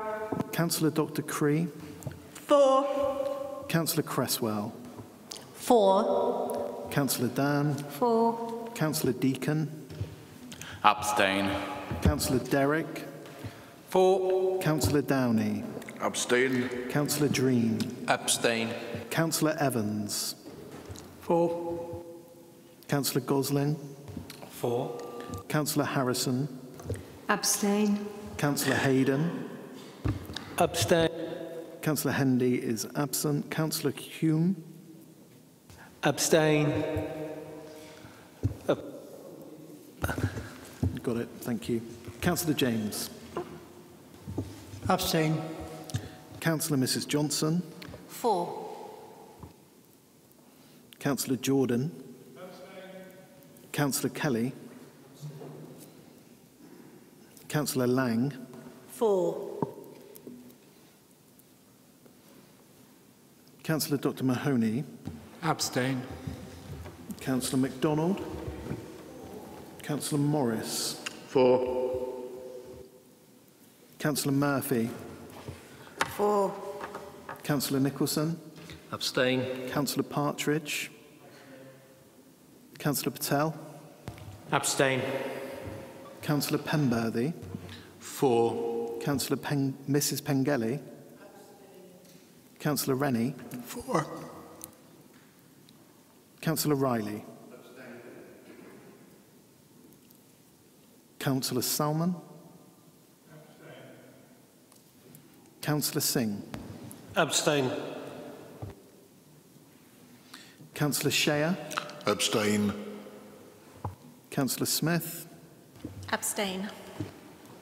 Councillor Stevens. For. Councillor Stoneman. Abstain. Councillor Tuffin. For. Councillor Vincent. For. Councillor Wakeham. Absent, I think now. Councillor Miss Watkin. For. Councillor Wheeler. For. Thank you, members. Just one moment. I've got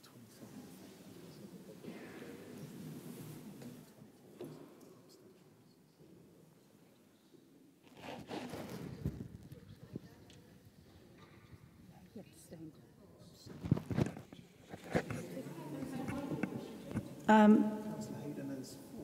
Yeah, we've got you recorded as 4. Is that correct, Councillor Hayden? It is correct, but I didn't actually say that.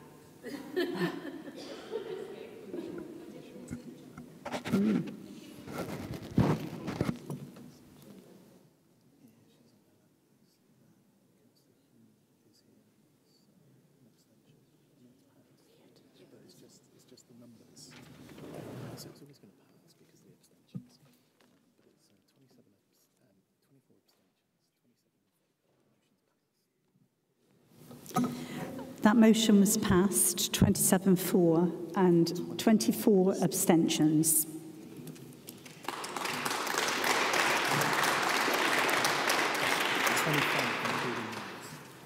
Let's not forget me.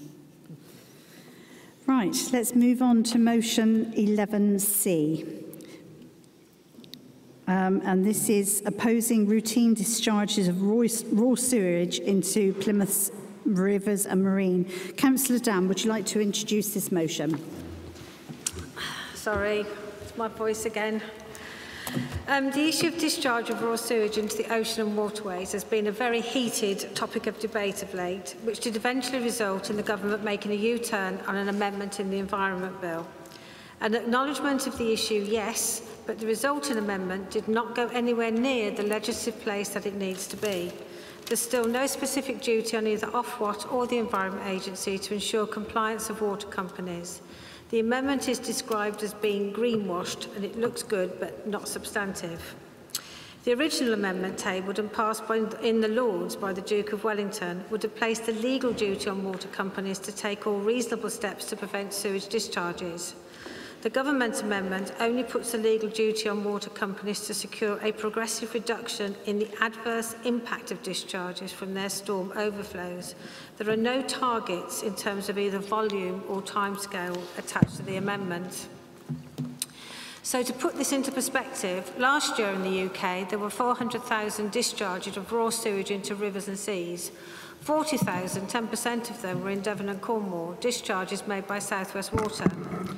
The Worldwide Fund for Nature said that some of our rivers in England are used as open sewers, and targets for 75% of our rivers to be healthy by 2027 are very unlikely, as we have some of the worst rivers in Europe. Luke Pollard MP, the Labour Shadow DEFRA Secretary, has been highlighting this and pushing the government for reform.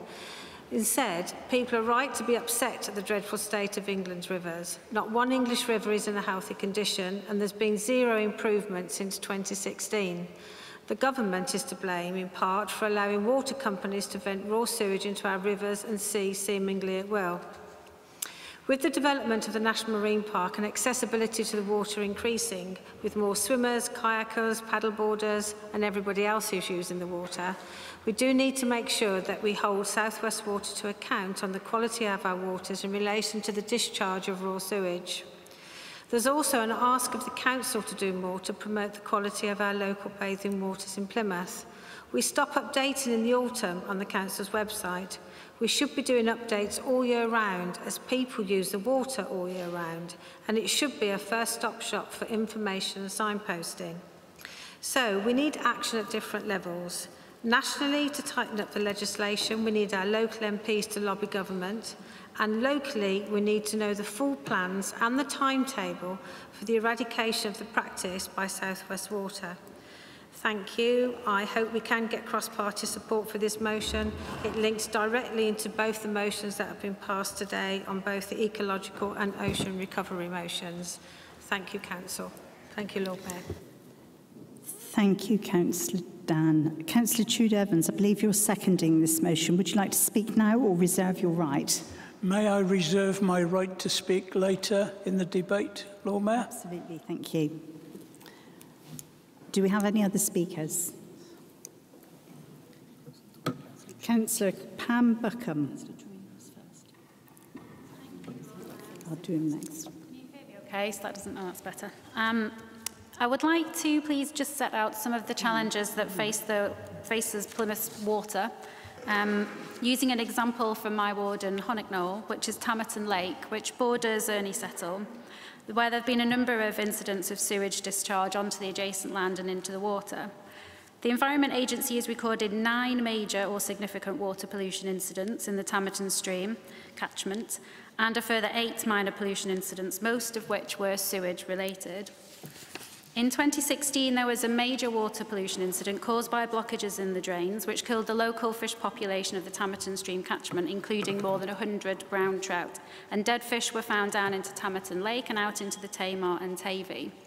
This resulted in a £350,000 enforcement undertaking payment from South West Water to the West Country Rivers Trust to help the river recover. And this is funding the Plymouth River Keepers project in North East Plymouth, through which West Country Rivers Trust have been working to improve the water quality in the catchment. According to the West Country Rivers Trust, there are over 50 surface water outfalls leading into the Tamerton stream catchment alone.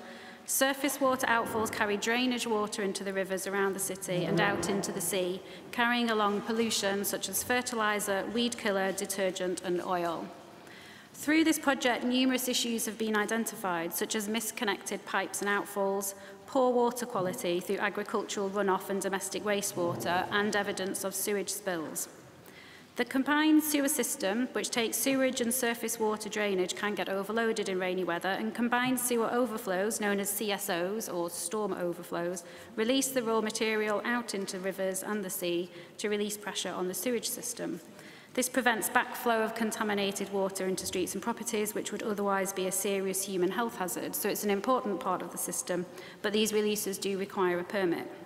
However, in recent years, it's come to light that water companies are using the emergency storm overflow system to release raw contamination into the environment outside of emergency weather situations. A 2020 Surfers Against Sewage report highlights that water companies set their own standards as to when to notify that a storm overflow is discharged, and that this varies from company to company. This means it's hard to compare different companies, but also that overflows may be discharging at any time without anybody knowing about it, risking human and environmental health. I looked at the data that gets reported to the Environment Agency for South West Water, and I'm not picking the company out as being better or worse than other water companies around the country, but just because they're our local supplier in Plymouth. South West Water has 1,209 overflows, 91% of which are included in the data in this annual return to the Environment Agency. In 2020, the data, so that's just the data that does get reported from 91% of the overflows, shows that there were 1,789 spills into the designated bathing waters at the Hoe, coming from 44 monitored combined sewage overflows. That's more than 7,000 hours of discharge, the equivalent of around 297 days continuous discharge. Because of instrument failure at 10 of the overflows, the monitoring averaged about 87% of the time. So there could have been even more that went unmonitored and unreported, and this is just into the bathing waters at the Hoe. This, Lord Mayor, is the backdrop of the accidental and the permitted release of untreated sewage into Plymouth's sensitive marine and river environments, affecting the quality of the water we swim and paddle in, and it's been said that England has the worst river quality in Europe. The campaign to tackle the problem of non-emergency releases has been long and arduous. As the Environment Bill passed through the House of Lords, the Duke of Wellington sought to place a legal duty on water companies and the government to reduce discharges of untreated sewage, but that was rejected by the government. However, the Environment Act 2021 has now passed with the following commitment that English water companies must secure a progressive reduction in the adverse impact of discharges from their storm overflows, reducing adverse impacts on the environment and reducing adverse impacts on public health. Fantastic news. But when will this happen? Is this a progressive reduction over 5 years or over 20 years or maybe over 100 years? We want and deserve swift action to clean up English rivers and seas, protecting the health of people and the marine environment. I fully support this motion's call for government to provide a timetable for ending raw sewage discharges and for South West Water to state their plans to end these spills into Plymouth's waters, and for this council to review what more it can do to communicate about water quality to local sea users. Thank you, Lord Mayor. Thank you, Councillor Buckham. Councillor Jonathan Dream. Thank you, Lord Mayor. The issue of raw sewage discharging is something as an ocean city we need to work with others to address as soon as possible. We pride ourselves in our amazing waterfront and the ability for people to enjoy getting in and out on the water. The discharge of raw sewage into the watercourse and into Plymouth Sound must therefore be addressed as a top priority. We know, however, that we have a challenge ahead of us.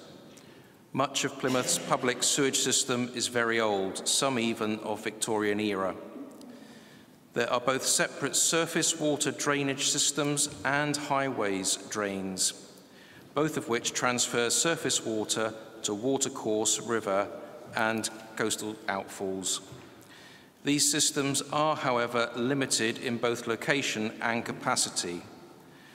A lot of our drainage system is classified as combined, which means that both foul sewage and surface water are discharged into the drains and then travels into the central sewage treatment works.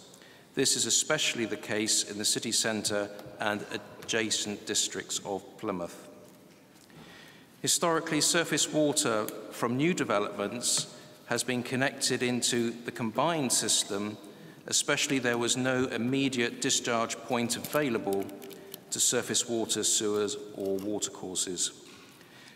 This has had the effect of surface water taking up to a lot of the available capacity in the combined system and increasing the risk of sewers overflowing into our waters. The discharge of raw sewage into both our watercourse and Plymouth Sound is a practice that must cease as soon as possible. It affects the quality of our water for our users, as a previous speaker has said. However, people use the Sound wherever swimming, playing on the rocks, pools or paddling. We must ensure that the waters are clean and safe. In Plymouth, the public sewer system is operated and maintained by South West Water. Again, that was previously mentioned. We have been working with South West Water and the Environment Agency over a number of years to improve our drainage network. In 2011, the Flood and Water Management Act established Plymouth City Council as Plymouth's lead local flood authority. Since then, we have adopted a strategy that requires new development to separate surface water from combined sewers that only allowed surface water from new developments to be discharged into the combined sewer in exceptional circumstances at very low rates. The local flood risk management strategy has sustainable urban drainage hierarchy in place and requires new developments to adopt sustainable means of managing surface water through the use of outfalls to watercourse, soakaways, storage bins and basins. Working with the Environment Agency and the South West Water, we have developed an integrated urban drainage model partnership. The City Council's current 6-year programme of flood risk works includes a number of projects that will specifically reduce the risk of flooding, but will also separate out surface water from the combined system and reduce the frequency of CSO spills into the natural infrastructure. In addition to this, South West Water are also taking forward a programme of surface water separation works aimed at improving the capacity in the combined sewerage system, therefore supporting the new residential developments and reducing the risk of spills and the volumes of water that have to be treated in the central sewage treatment works. So action is underway, but I'm in total agreement with this motional notice that more needs to be done to end this discharge of sewage into our waters. We need to ensure that the Environment Bill is implemented quickly and that South West Water has plans in place to eradicate the discharges in a timely manner. We will support the requirement to find better ways to communicate with people when it is safe to swim. At my instruction, the team have already had a discussion with the Environment Agency Bathing Waters team to look at the options available to us. I therefore fully support the motion, Lord Mayor, and through my portfolio ensure that we can do all possible to eradicate raw sewage discharging into our watercourses and Plymouth Sound. Thank you, Lord Mayor. Thank you, Councillor Dreen. Councillor Rebecca Smith. Thank you, my Lord Mayor. Clearly this is a really big issue for the city, and with my day job hat on, I can vouch for the fact that more than one of our local MPs are already taking very proactive action on this. I think Councillor Dreen in particular has just sort of set out the history lesson that I was planning on just giving us with my other hat on, seeing as I'm renowned for my historical work. But I will just touch on a couple of points he said. Obviously the sewage discharge issue is very complicated. It's a very historic system that we're dealing with. It's something that has been happening under both Labour and Conservative governments, which I think is really important to mention. Nobody has tackled this in recent years until we're sat here today. And I think it's also worth bearing in mind that the cost of re-engineering the combined sewers in Plymouth would be absolutely enormous. And ultimately, you, me, and everybody else in this room would be paying for that through our water bills. And I, for one, don't particularly think that's something we should be applying to the people of Plymouth in a de facto way. And is that actually what we want, particularly what the opposition want? I'm sure it's not. I welcome government action on this, and as Councillor Dan and Councillor Buchan have both explained, there was an amendment as part of the Environment Act which is welcome, and I do believe that action will be forthcoming on that. I don't think the government are going to be allowed to get away without taking action. There's enough people on our side of the benches that would want that to happen to keep their feet to the fire. But just a couple of other points I just want to make, as much as anything for the public who might be watching this. As the motion says, sometimes sewage discharges are unavoidable. I think it's really important noting that the Environment Agency routinely prosecutes our water companies when they do that without permission. So it's not as if they're getting away with it all the time. And I was in a meeting with the Environment Agency recently where they were quite keen to ensure that that was a message that got across. And I do acknowledge that South West Water have got a bad record on this. And so ultimately, I'm sure the Environment Agency do their work to ensure that those discharges are essentially punished, I suppose, for want of a better word. I think it's also worth just, I can see the headlines from today's debate. I think we just need to clarify what we mean by raw sewage and just reassure people that often sewage is treated, and that even where there is water discharge, that means in heavy rain, sewage is put into our rivers and seas. It's been treated often with ultraviolet. I don't even know what that means particularly, but that is what happens to this raw sewage. And so I just think, whilst there is obviously raw sewage that gets discharged, it's not always what happens. And so I think we just have to be clear and not too disingenuous and completely scaring the people of Plymouth.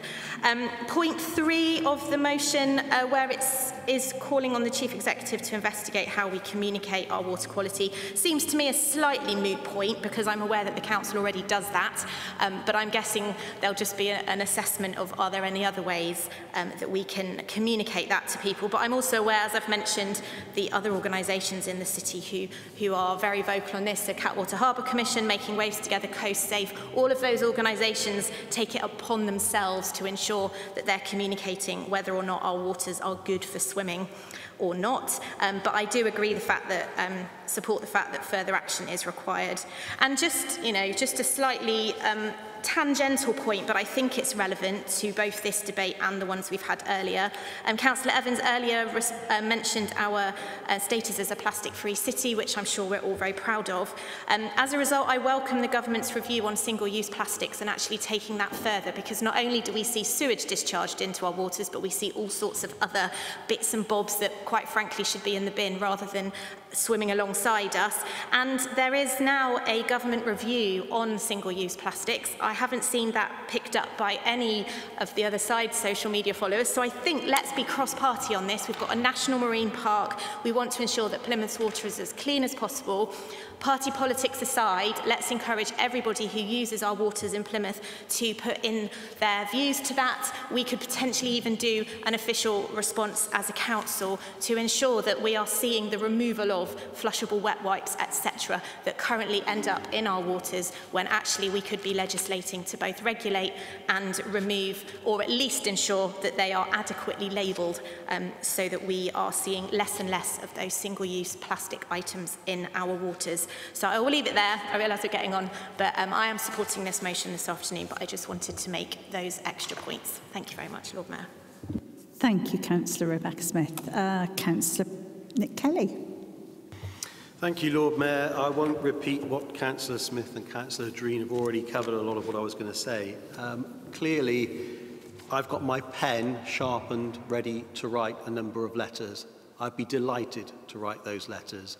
This is something that is hugely important for the aspirations of Plymouth and the credentials that we want to move forward as having very good quality bathing water in our local seas and indeed rivers. So I'm more than happy to write to the Environment Secretary asking for a timetable, and I'm more than happy to write to South West Water. I think what this motion is saying is clearly give us a timetable. And there's no problem with that. Absolutely no problem. And we all need to work towards something. All I would caution, as Councillor Smith mentioned, South West Water, part of the Pennon Group, have over many years carried out a lot of improvement works in and around Plymouth and in the South West.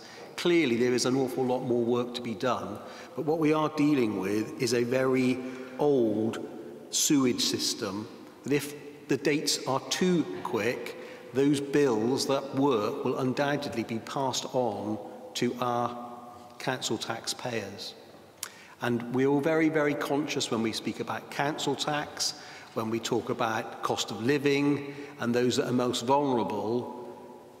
Do we really want to pass on astronomical costs? So again, it's about being measured and making sure that we're moving in the right direction at a pace, but something that is affordable to those that can afford it, that we don't go overboard by pushing for a date that's unrealistic and really impinges on the lifestyles of so many people. Counter to that, I fully appreciate nobody wants to be swimming in local waters with sewage or wet wipes or anything being floating past, and we really do have work to do on that, and I fully understand that. An awful lot of that can be done by our residents by disposing of their waste in the appropriate manner. And Councillor Rebecca Smith mentioned about the plastic-free status. I was incredibly honoured and privileged to be part of the administration that led the plastic-free status with Surfers Against Sewage. We were the first city to get that accreditation, and that is something that we should all be incredibly proud of. So absolutely today, I will happy to write. I can't talk on behalf of the Chief Executive, but we will carry out the requests in this motion, and we will hope to improve the water bathing quality in and around our city for the benefit of all and anybody that visits. But I just think we need to be very mindful sometimes that what we ask for and what we get doesn't cost too much and in turn be counteractive to many, many people that are obviously trying their very best to balance the finances domestically. Thank you, my Lord Mayor. Thank you, Councillor Kelly. Councillor Patrick Nicholson. Thank you, Lord Mayor. Well, the leader's just covered off a couple of things I wanted to say, and I fully support what he said. We need to get a balance, and we as a city need to take into account that actually it's not just necessarily the quality of the bathing waters, but it's also there are areas of the city that constantly flood, where South West Water have an obligation to improve some of their infrastructure. So we as a city need to really quantify our ask of South West Water, and they're going through, at the moment, reviewing their investment programme to actually then go off to the regulator and set the charges moving forward. So there is a balance to be struck, and I think it is important to remind and look back that actually massive improvements have been made to the water quality in Plymouth Sound with the Clean Sweep programme about 20 years ago, substantial investment, a brand new sewage treatment plant at Prince Rock. So a lot of progress has been made, and I think it's worth just reflecting on the fact that those improvements have been made. I would say, Lord Mayor, that it'd be interesting to know how this would fit if Labour's proposals to nationalise a lot of these utility companies, how that would be implemented under a Labour government. I'll just pose that question because Labour councillors are often proposing things in this council chamber when actually their national policy would mean that you probably wouldn't get any investment, because to actually purchase these companies across the utility sector, I doubt there would be much public sector borrowing left to implement and improve any of these public services. So I'll just mention that, because I don't think sometimes Labour Council in Plymouth are slightly disconnected from their national policy. Thank you, Lord Mayor. Thank you. Do we have any other speakers on this motion? Councillor Mary Aspinall. Thank you, Lord Mayor. We do owe the people who enjoy our waters to pass this motion. If you think, probably most of us know somebody that's either a wild swimmer or does paddleboarding. Paddleboarding is becoming quite a sport that's enjoyed by a lot of people in Plymouth, but it's also something that makes our economy better. There are training sessions, we teach how to be safe on paddleboards in Plymouth, and we owe it to them to make sure that we're supporting their economy. So, Lord Mayor, yes, I agree with all the technical stuff that's been put, but let's look at the practical and look at those people who need to enjoy our waters safely. It's credible that Surfers Against Sewage have their app, but I think it's for us as a City Council to make sure that we're making these waters safe. So I hope everybody will support this motion. Thank you, Lord Mayor. Thank you, Councillor Aspinall. Councillor Tudor-Evans, OBE. Thank you very much, Lord Mayor. Excellent contributions from all sides. Until Councillor Nicholson, of course, dragged politics into it. So, you know, you asked for it, here I go. I think Councillor Smith, using the Parliamentary Conservative Party briefing documents to the utmost here today, if I could just say one figure to you, £57 billion. That's the amount of money that has been paid to shareholders. So that's not the profits, that's just the amount of money that's been paid to shareholders of private water companies since privatisation. £57 billion in dividends. 57 million pounds been paid to the chief executives of said water companies in bonuses, pensions, and various other emoluments. No, don't be daft. That's just 9 water companies. That's just 9 water companies. So I think it's fair to say, on top of which, the water bills in the southwest water area are, I believe, still the highest of any water company in the whole of the UK. We've already paid for Clean Sweep, as Councillor Nicholson said. It's a very long time ago since we had a Clean Sweep. I'm old enough to remember when the seagulls were out there after every discharge. You don't see them doing that so much these days because it's a clean sweep. And now what a shame. In 2021, 30 years later, what's happening? What is happening out there? We have given licence, not we, the government has given licence to those water companies to tip what they like in the water when they like and clean it up now as a result of this motion in whenever they want. So it is about a timetable. It is about respect. Don't forget, nobody wants that in the water, do they? It's not right, it's not pleasant, it's not wanted, it's not safe. But here we are. We have got the government equivocating on this. Is it perhaps, Councillor Nicholson, as you included politics in this, because so many Conservatives, so many water company executives down the years have been donating money to the Conservative Party? Is that why all of a sudden we've got this concern about giving them time? Because, I mean, if they had to spend the money cleaning it up, that wouldn't give them the money to give to the Conservatives. So the Conservatives can clean up, would it? So let's keep politics out of this today, shall we? Let's talk about the fact that Britain's ocean city does not want Plymouth Sound and the rivers that feed into it full of sewage. Sewage that should be properly treated, should be properly cleaned up, and should be paid for instead of giving dividends to shareholders. That's where the money should be coming from. That's how we'd pay for it. Thank you, Councillor Evans. Are there any other speakers on this motion? No? Right. Can we go back to Councillor Sudan for summing up, please? Thank you very much. It's always good to hear other councillors talk about sustainable urban drainage systems. It's amazing how they come up when you're at a dinner party, isn't it? But thank you, Jonathan. You made a really useful contribution. And we do work really close with South West Water, so I take on board totally what you were saying there, Councillor Kelly, about wanting a timetable, because it is important. We just need to know when it's going to happen. And I did check, I did just Google, sorry I was on the phone, Lord Mayor, I did just put in sort of Plymouth City Council water bathing, just to make sure I have got my information right. And it is right, we only actually put on our water quality from May the 1st till September the 30th. And we do it with the Environment Agency. So I do think we do have a big role to play there, Jonathan, as you alluded to, just putting more information on there, even if it's signposting them to the SAS website or somewhere else where they can actually see what the current water quality is.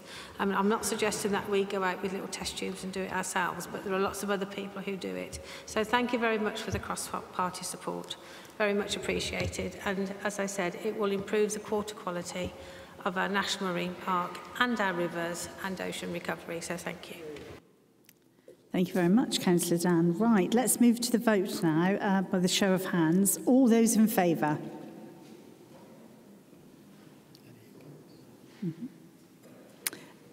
Okay, any against? Any abstentions? That motion is carried.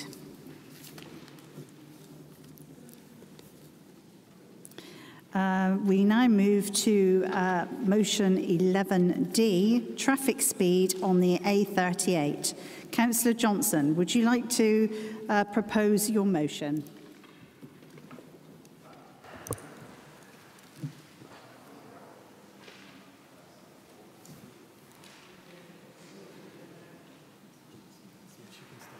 Thank you, my Lord Mayor.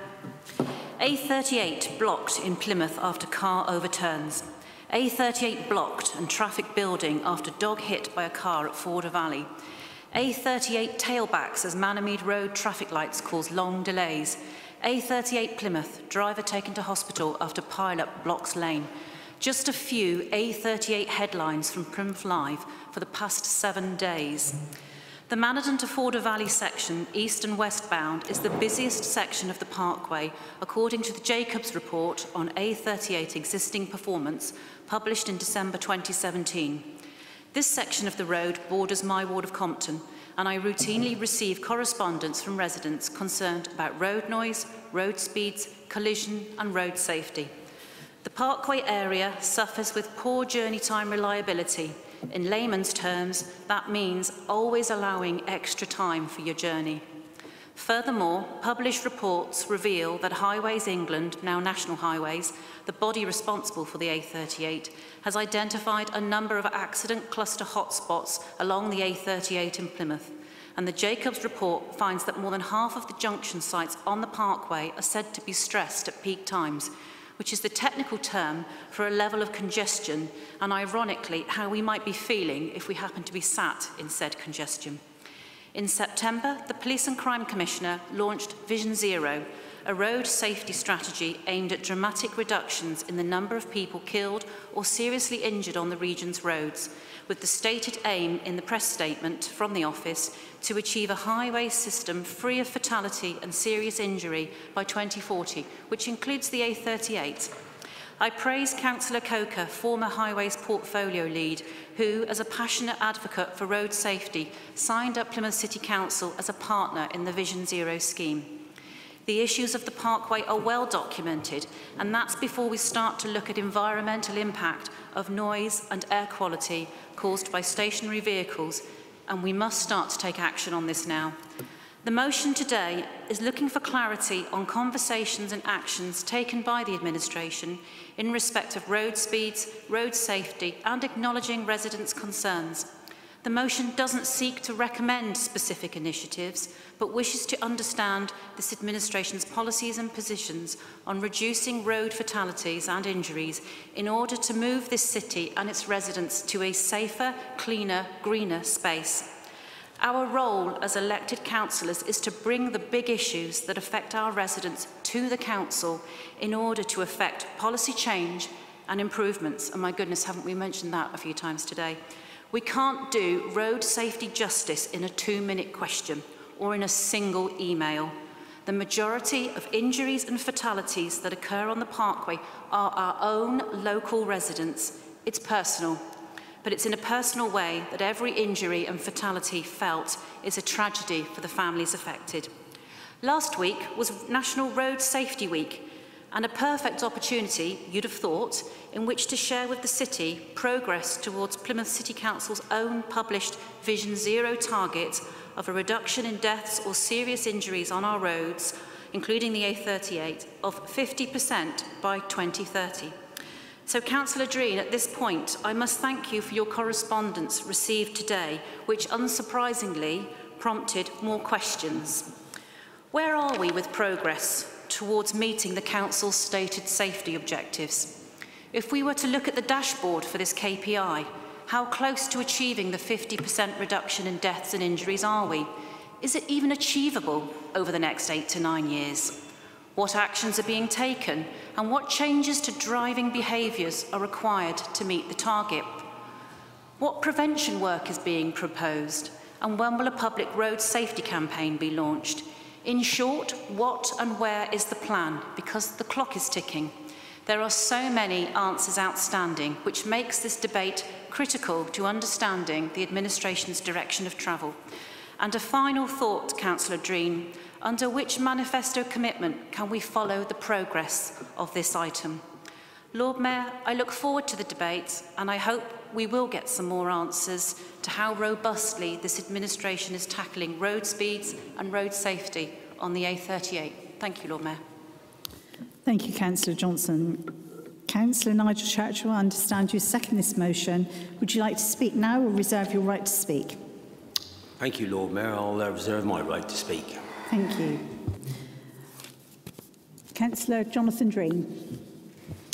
Thank you, Lord Mayor. This morning I attended a Vision Zero South West Board meeting where I actually raised this. The first meeting I attended was on the 30th of July, and since August I've been talking to our Plymouth City Council officers, and they have a subgroup of officers as well that they talk to, communicate with, look at black accident data, etc. So recently, when I say recently, the Manhattan Junction was improved about 5 or 6 years ago by the then Highways England. The latest details I have on accidents do show that they're going down. However, 2021 figures are still being looked at by obviously coroner's interest, coroner's decisions, etc., when they come to look at them. So I am talking to officers. I actually called for a specific meeting this morning to look at the A38 in its entirety, not just in Plymouth, but outside the city boundaries.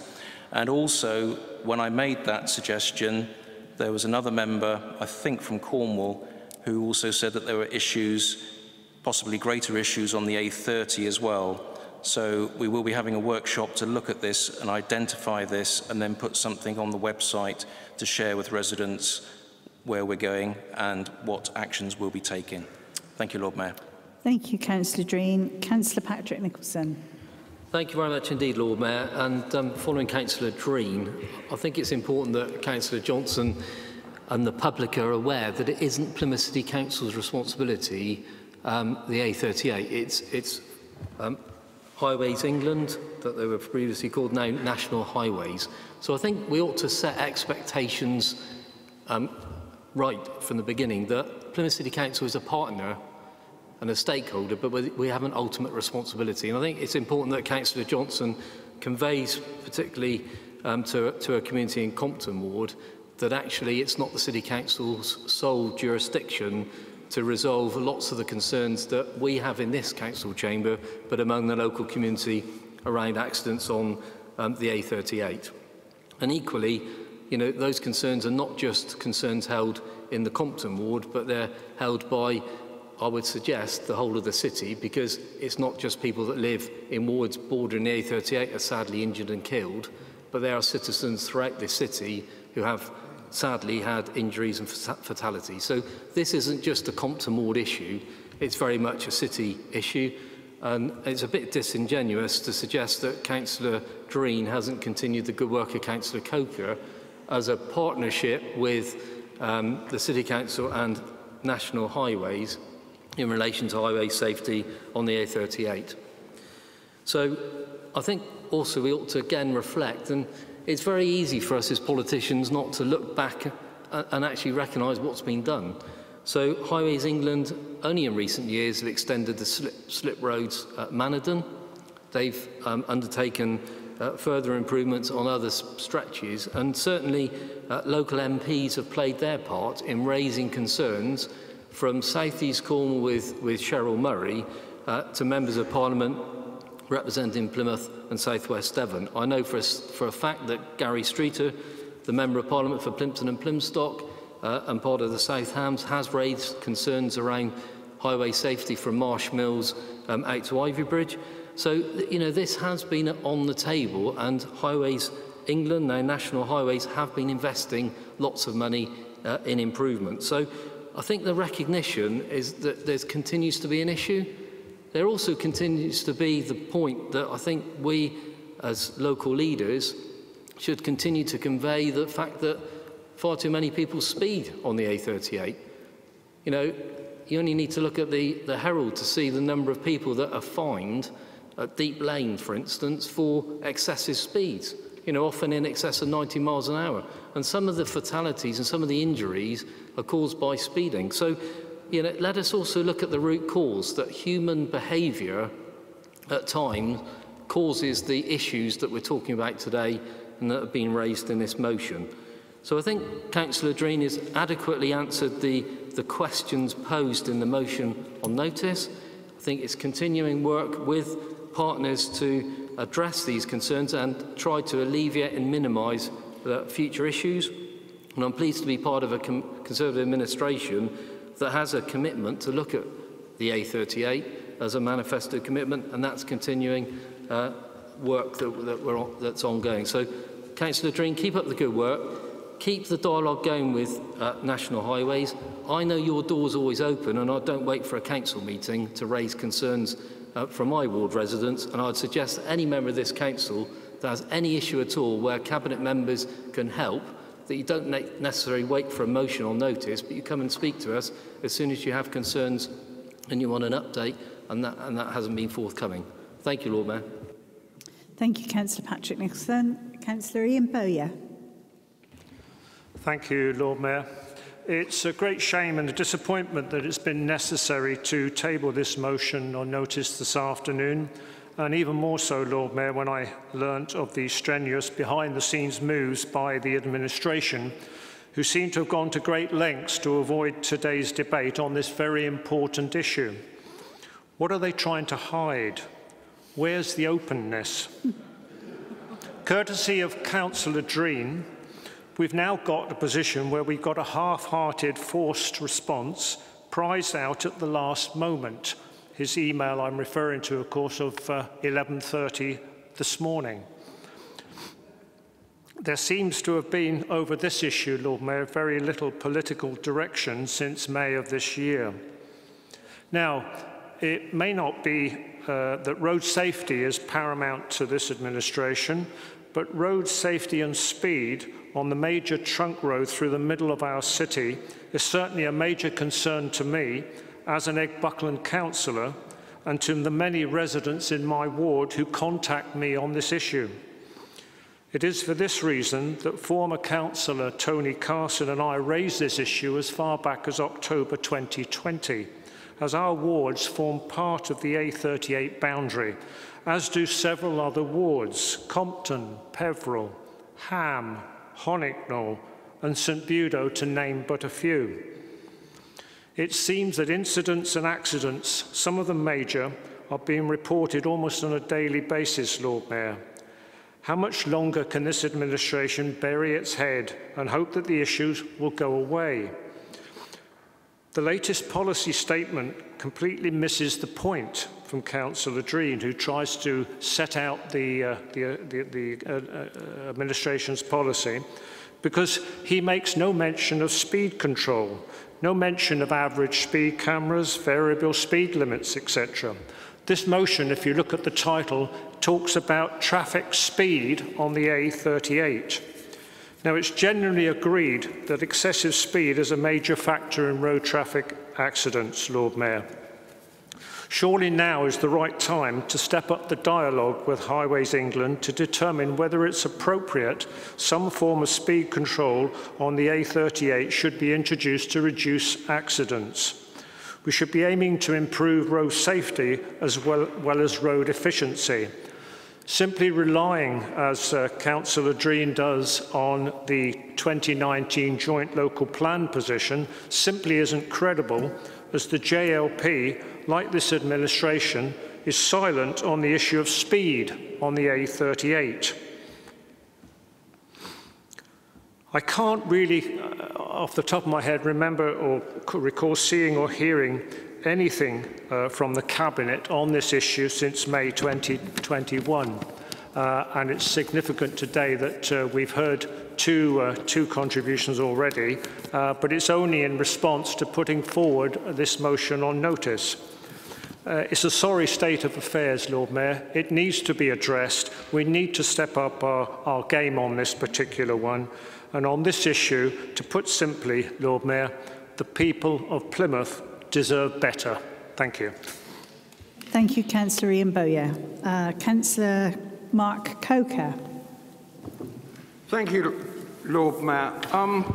This is a very interesting motion for me because I was a Cabinet member responsible when this was first raised.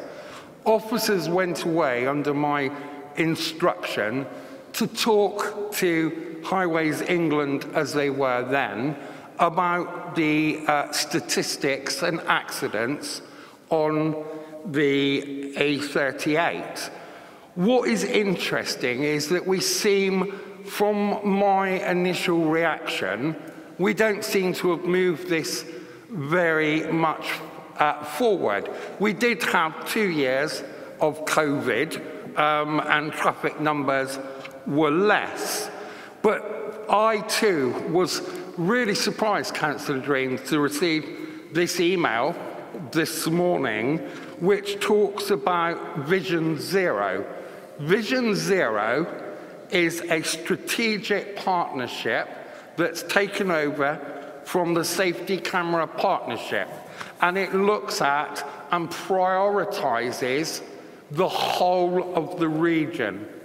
It is our responsibility as elected members, and mine in the past and yours now, to be in conversation directly with Highways England or National Highways or whatever they've called themselves now.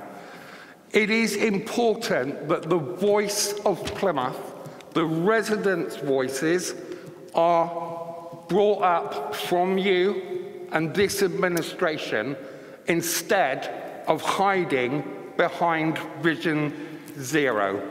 It's really interesting, and I'm sure, Councillor Dreen, you know these figures. A fatality costs public health figures, not mine, £2.2 million per fatality on a road, £250,000 for a serious accident, and 25 for a slight. We need to be arguing this case. Councillor Hayden constantly told me about the problems of diversion of traffic into St Budo when the parkway is closed. We need a strategy to get this road. I'm not saying it needs straight away, but we set out to look at what measures on that can be done. And obviously the government are looking at their risk strategy for the next 3 years. What kind of input have we had to Highways England and to the government on the amount of money that is needed to be spent on this part of the road, or what we would like to be spent?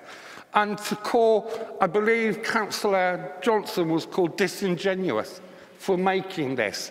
You couldn't be further from the truth.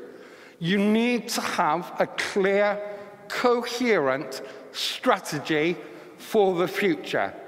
And I will be supporting this amendment because I think, Councillor Dreen, you've actually got the mood music wrong on this one.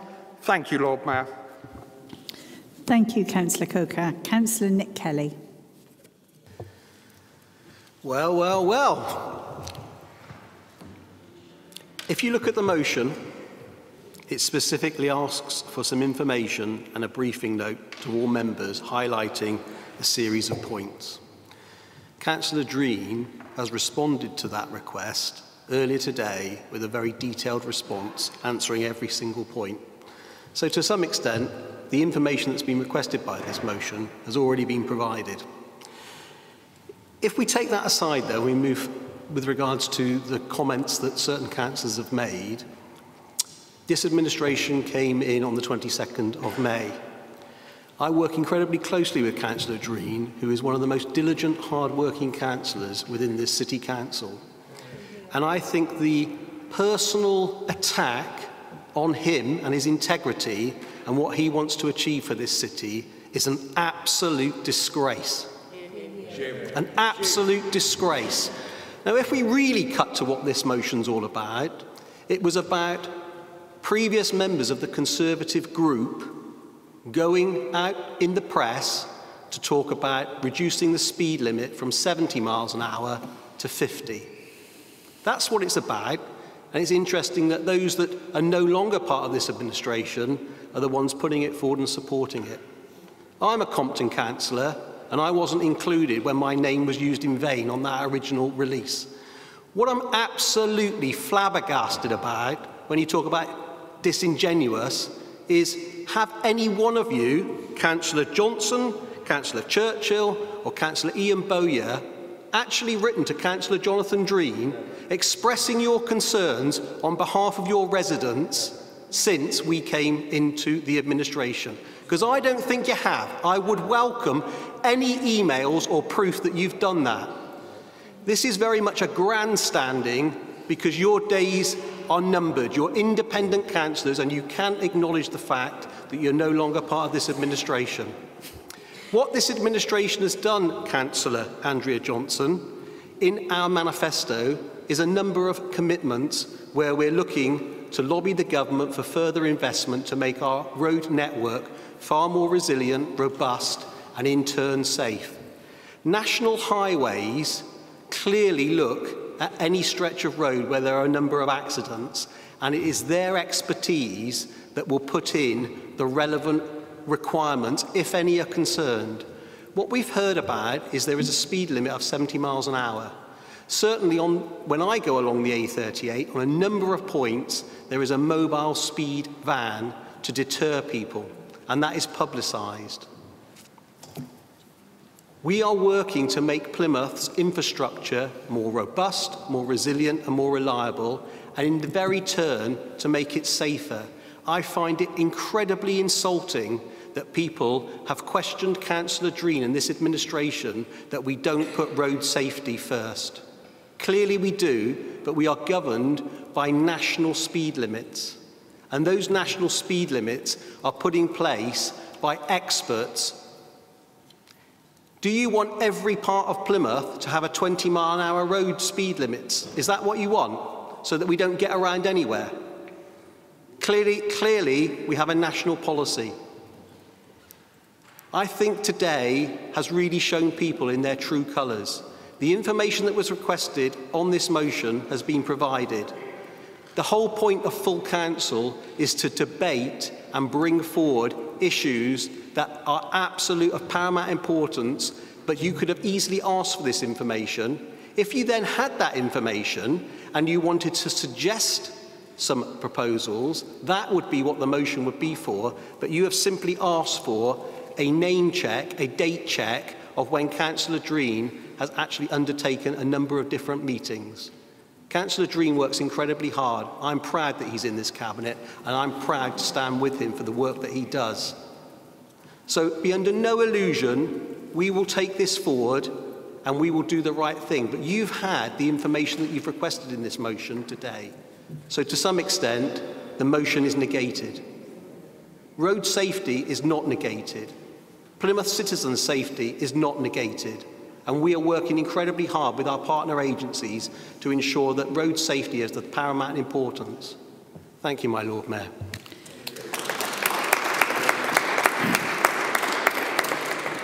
Thank you, Councillor Kelly. Councillor Sally Hayden. Thank you, Lord Mayor. I probably might not get so upset as the last speaker, but what I would like to say is a big thank you, really, to Councillor Johnson and Councillor Churchill, the independent members, for bringing this, and I'm going to thank them on behalf of the St Budo residents. Yes, safety is paramount to us all, but also is time. And if anyone has ever sat in the traffic on Victoria Road for long periods of time because of another accident on A38, they might understand how my residents feel. Secondly, when traffic is being diverted through St Budo, it is going through our primary schools, which then becomes more of a safety. And I will hop on, like I always have done. 14 years it took me to get a pedestrian crossing, a zebra crossing outside Playstove Hill because of the safety of those children right next to the A38 where they come speeding off outside a school. So from me and my residents, and I'm sure I speak for the majority of them, I would like to thank them, and I certainly will be supporting this. Thank you again. Thank you, Councillor Hayden. Councillor Richard Bingley. Thanks, Lord Mayor. I'm really disappointed, I think, at the tenor of this debate, if that's what we want to call it. You know, we've had a lot of positive dialogue this afternoon, but I have to say, if you asked pretty much anyone in this room, particularly those on our side, who's the hardest working, who's the most accessible portfolio holder, everyone's doing a great job, I think, but Jonathan Dream would be top of that list. I think this is a great disservice to him, the way this motion has been presented, if I'm honest, as much as I have respect for all the members in the room. Another thing I'm quite uncomfortable about is the way that we talk. We talk about people dying here. Can I just ask you to be quiet, please, because I'm trying to listen to him. We're talking about individuals passing away, dying in road crashes. They are not a number like £2.2 million or something like that. I think it shows a little bit of a philosophical difference between Conservatives and Labour. Is that these are human beings, that they are not data. You know, this is not a data fix. And I'm sure if we go back through the history of the A38, that actually when you look at the data, if you want to do it that way, it wasn't particularly good under various previous leaderships. But I think we're entirely missing the point, and I think Councillor Nicholson hit the nail on the head. With the best will in the world, Plymouth City Council do not run the A38. You know, we can advise, we can help fund certain things, but ultimately I'm quite intrigued how many letters have been written, how many emails have been written to Highways England by the people raising these motions or supposedly passionate about this issue. Because it's not just for the leader and Councillor Dream to talk about this since May, and I think they have. I'm quite confident they have had dialogue, and I think that will come out. But actually, all of us are in a role where we can talk to Highways England, where we can talk to MPs, where we can talk to council leaders.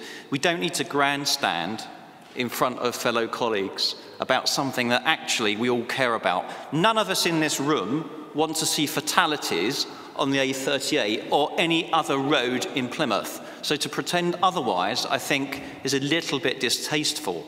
I'm really been disappointed. I think it's been the worst debate or discussion that we've had, certainly since I've been elected in this place. Thank you.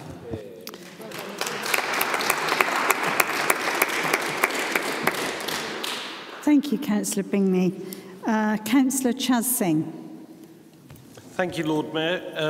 I'm just going back to what was initially raised on the motion and thank Councillor Dream for the information that was sent out this morning in a timely fashion. And I echo what Councillor Bingley has just alluded to when he said who's the most hard-working councillor, I thought he was going to refer to me, but then he said cabinet member, so I'll give him that. But the important bit is, I think that at the end of the day, this motion really, I just want to quote Jimmy Greaves. You know, whenever he spoke about football, he said, it's a funny old game. But politics is the same. It's a funny old game. And isn't it interesting just to see which way the wind is blowing, because Labour have suddenly looked at it and said, oh, this could work in our favour, this point scoring thing that we do. And even as an independent, I sit here and really think actually we've wasted this time now. And I don't want to waste time either, but in all honesty, I think there was an opportunity for any of the two councillors involved to contact Councillor Dreen and ask him and say, you know, what's going on here, what's going on with the A38? Any of the other councillors where the A38 borders onto. I'd love to know how many emails you've received from them asking that question around safety, speed, cost and everything else. And I know when Councillor Coker had the portfolio back then, I know that he was quite religious in the way he dealt with the highways. So it's a bit of a shame and a bit of a wasted opportunity, just so that we can bring it into the circus of the arena known as the Guildhall today, just as a motion. And really think, I don't know whether the council has ever withdrawn a motion because it's just been time wasted. But if there is a rule somewhere in the rule book, then I would gladly support the withdrawal of this motion. Thank you, Lord Mayor. Thank you, Councillor Singh. Are there any other speakers? Councillor Corvid. Thank you, my Lord Mayor. I just really was not intending to speak on this motion. And I just want to say I have very good relationships with Councillor Dreen, and he's been very helpful for me on Tamar Bridge and a couple of other incidences. So this is not about being personal. This is not about playing party politics. This is not about who is a conservative or an independent conservative and who is the supported leader of the council. What this is about people's lives. It's about deaths. Horrible tragedies on the A38, not just the horrible costs to our public health, which is so much taxed by other needs, particularly during a pandemic, but also even if you get into what they call a slight accident, it changes your life forever. You could get PTSD. You could lose your car and it could change your employment outcomes and the safety and security of your family. When the A38 is closed, not only are Weston Mill and St. Budo choked up for hours and hours and hours on end. When the cars are sitting there idling like that, that's not good for the air quality. That means people cannot actually use the neighborhoods as they were designed, as they were intended. And in this particular case, we do have statutory limits on what we can do as a city council, but there is so much we can do. In fact, it was just being discussed, the M4 from Newport to Cardiff has just had a significant reduction in its speed to 40 miles an hour. I've just heard that a moment ago. I am happy to be corrected if that's not right. But there are significant things that we can do. So this motion, it's not a motion that our side came up with, but it's a motion about having a dialogue and figuring out what we can do as a city to deal with these issues, to deal with this significant public health risk within our guidelines. And I just want to defend the record of Mark Coker, Councillor Mark Coker, who has worked so hard on this issue, including in a cross-party manner. And, for there to be anything said about him or about his work ethic or about his commitment to these issues is very concerning for me. So I would really hope that we can at least get the incendiary tone out of this discussion and really focus on what this is about, which is about people's lives, people's health, the safety of our roads, and the accessibility of the neighbourhoods that are affected by the A38. Thank you, Councillor Corvid. Councillor Lang. Thank you, Lord Mayor.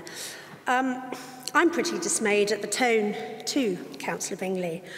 That a hard-working female councillor can have her motivations for representing her constituents questioned in such an unpleasant and aggressive way.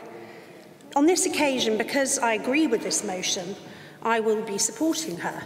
But even if I didn't, I would defend her right to represent her ward and her constituents. You urged us earlier, Councillor Kelly, to look in the mirror. Can I urge that you do the same sooner rather than later? Thank you. Thank you, Councillor Lang. I'm just a little bit concerned about respect in here, that we're not showing that for each other. And I think we ought to be a lot kinder towards one another.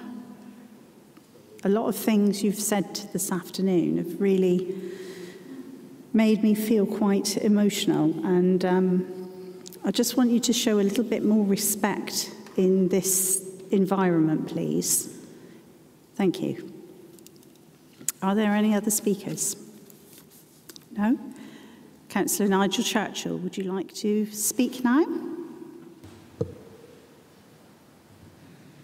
Yes, thank you, Lord Mayor, and thank you for those words as well. I totally agree with you. And just to be reiterating on that, no one's saying that this is a slur on Councillor Jonathan Dreen.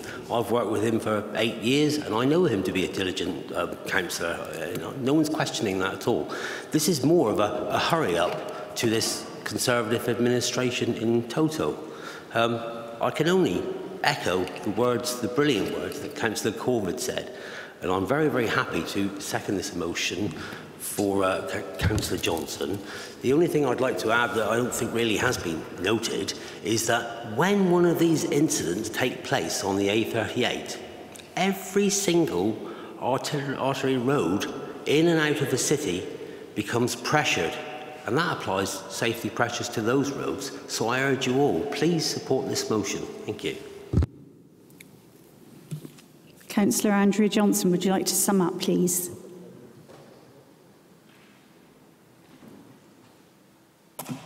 Thank you, Lord Mayor. And that was certainly a very rich debate, and I thank all the contributors for that. It's getting late and it's getting quite cold in here, so thank you very much. This motion wasn't about a popularity contest. It wasn't about who's the hard-working councillor or the most hard-working councillor. It's about real issues that affect the residents in this city. And it's a real shame that it's gone down the direction that it has, because it isn't about some of the things that have been mentioned today. You see, it's very easy to fiddle with fountains and power wash pavements and stick up new flagpoles, but sooner or later you've got to come back to the difficult, complex, sticky stuff in this city. And road safety and road speeds are difficult, sticky stuff that we do have to tackle, and we have to tackle as a council. I shouldn't have to chase to get information. You all have access to Plymouth Live. I deliberately read you 7 days worth of quotes from Plymouth Live. If you've missed what's going on those streets, well, quite frankly, where are you? The administration claims to be visionary and forward-thinking, and it should be anticipating and looking at what is happening in this city and what is affecting our residents. Councillor Nicholson, to come back on a few of your points, again, it isn't my job to clarify to residents who's responsible for what. You're in charge, I'm not. So perhaps that's something that you and the administration could take a slightly closer look at. Thank you for those who have supported what we've been talking about today. Thank you, Councillor Dreen, for the note. Councillor Kelly seems to think that a briefing note at the last minute is adequate. Job done for road safety. I don't. I think this is an ongoing, continuing dialogue that we need to be regularly having, and perhaps if the administration could take a few pointers away from today, it's that we want and need to hear from you in terms of what you're doing about road safety in this growing city. A couple of points, because ultimately lives have been lost on this road. There were 371 casualties and 3 fatalities last year, 608 casualties and sadly 4 fatalities in 2019. And we do need to remember those individuals and the impact on their families.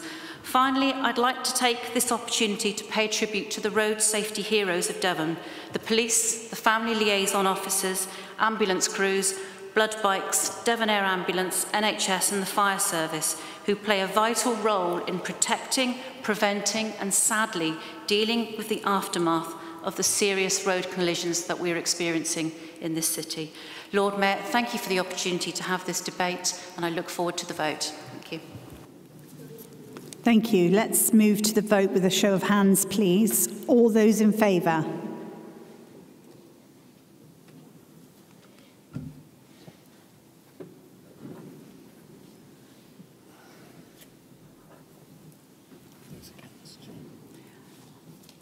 Thank you. All those against?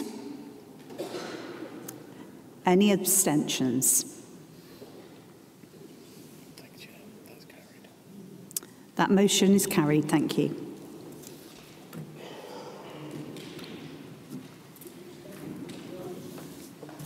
I'm sorry, I keep doing that.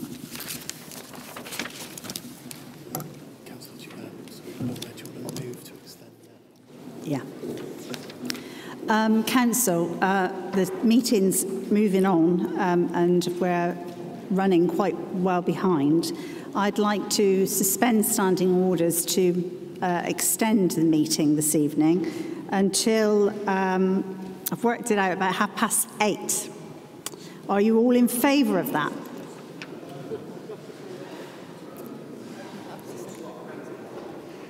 Are you going to raise your hands to let me know? Thank you.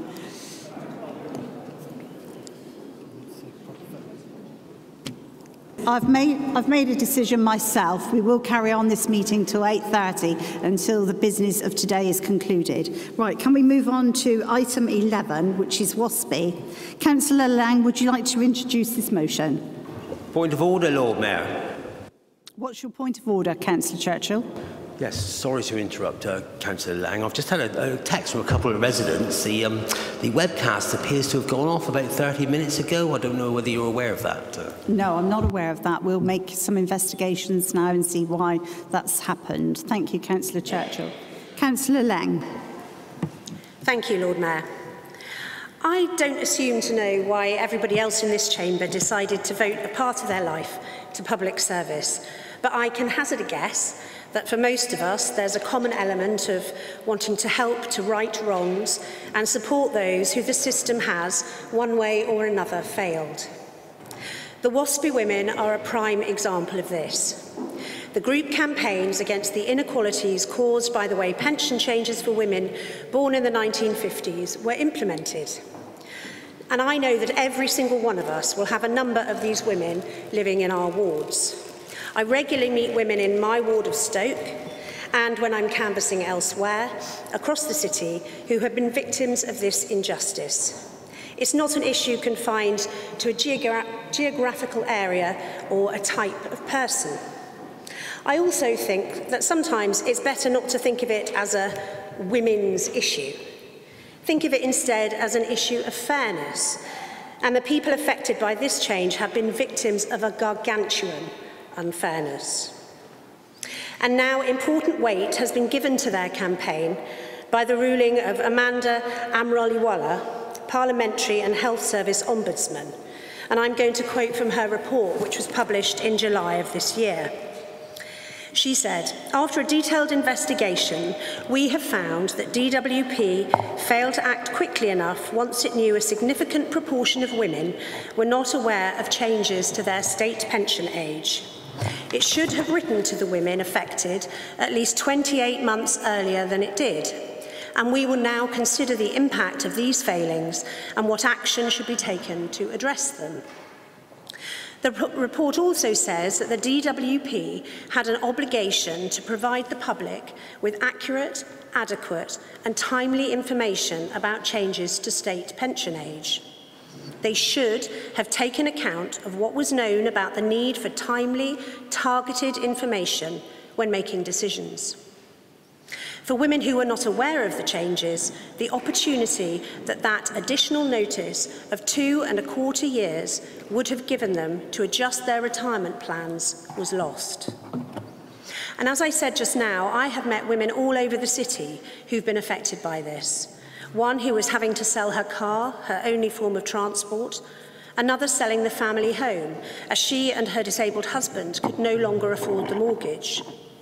Another who had carefully planned her retirement to care for her terminally ill sister, an offer, of course, she could not withdraw once she realised she would not be receiving her pension as she had expected and planned. The story of this injustice is littered with futures shattered, carefully plotted and planned retirements derailed, people who had done the right thing, finding the years ahead looking like a nightmare rather than a nirvana. Women who, instead of volunteering as planned or being in a position to help their families with childcare, were finding their anticipated and well-earned exit from the workplace delayed for years. And I won't dwell here on the mental anguish caused by the implication that these women somehow should have known, as Councillor Creswell will talk to that issue in her speech.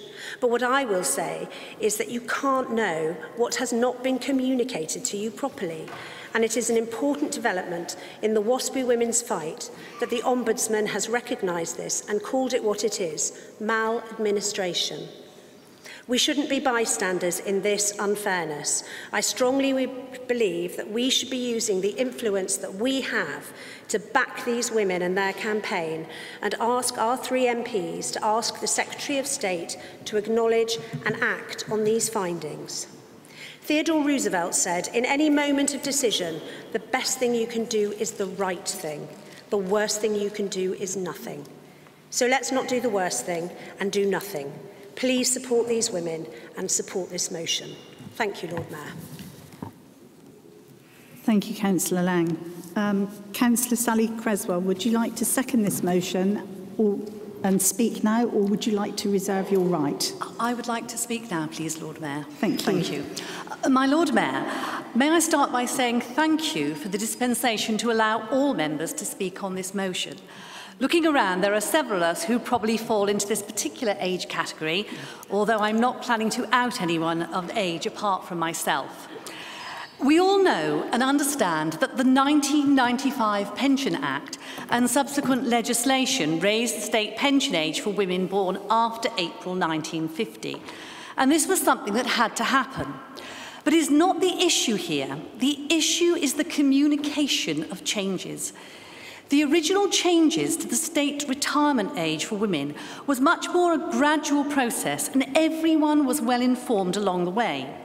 This gave women time to plan and make decisions, as in 1995, women born in the 1950s would have been in their mid-40s to mid-30s. The real problem arose following the Pensions Act of 2011 and the speeding up of the process combined with women not being adequately informed. In essence, we are talking about a failure of duty of care here of government and the Department of Work and Pensions to inform, and this was the view of the Parliamentary Ombudsman. Now, although I'm a waspy woman, and yes, modern makeup works wonders, I consider myself to be particularly fortunate. I have had a relatively long career in teaching and education, which meant that I could retire at 60 with a teacher's pension based on the contributions from my salary. In addition, my husband has always been the main child carer, so even though I went into teaching slightly later, I have not had time out for family except for 5 months of maternity leave. Many women take time out from their place of work, either to raise a family or often to care for elderly relatives. And we all know how expensive that is. This particular group of women have probably saved the state millions in care costs. But this, of course, impacts on their ability to build up a decent contributory pension. But the other reason I consider myself to be fortunate is because I was informed about all pension changes at all times. This was not because of government or the DWP, and certainly not because I was diligently scouring the pages of Hansard in my 50s. It was because my teacher's pension, and I stress this, my occupational pension, informed me not only about my teacher's pension, but all aspect of what was happening to my state pension. And this is the nub. Women who were not in occupational pensions at the times of these accelerated changes just didn't know what was going to happen because they were not told. They were expected to be scouring the pages of Hansard. This not knowing has really been hammered home to me on numerous occasions because I've talked to so many well-informed and intelligent women who just did not know until they reached just months before what they thought was their expected retirement ages. Women who did things like taking short-term work contract, moving back home, changing their jobs to look after an elderly relative, and suddenly finding, just as the contract came to an end, that their retirement age was now 2 or more years down the road. We all know the economic and financial stress that this would cause, and that's well documented. But what I really want to get across here is how these women felt. It isn't the financial hardship just, it was also the self-blame for something that was so clearly not their fault. And the sort of comments women often make are things like, I felt such a fool, I thought I'd been irresponsible, how could this have happened? How didn't I know? Well, they didn't know because they weren't told. And the finding of the Ombudsman is very clear. It was in no way their fault, it was maladministration. One of the key reasons I want the whole council to pass this motion is not so much about the financial compensation, it's about that clear acknowledgement that these women didn't find themselves in this position because of something they failed to do.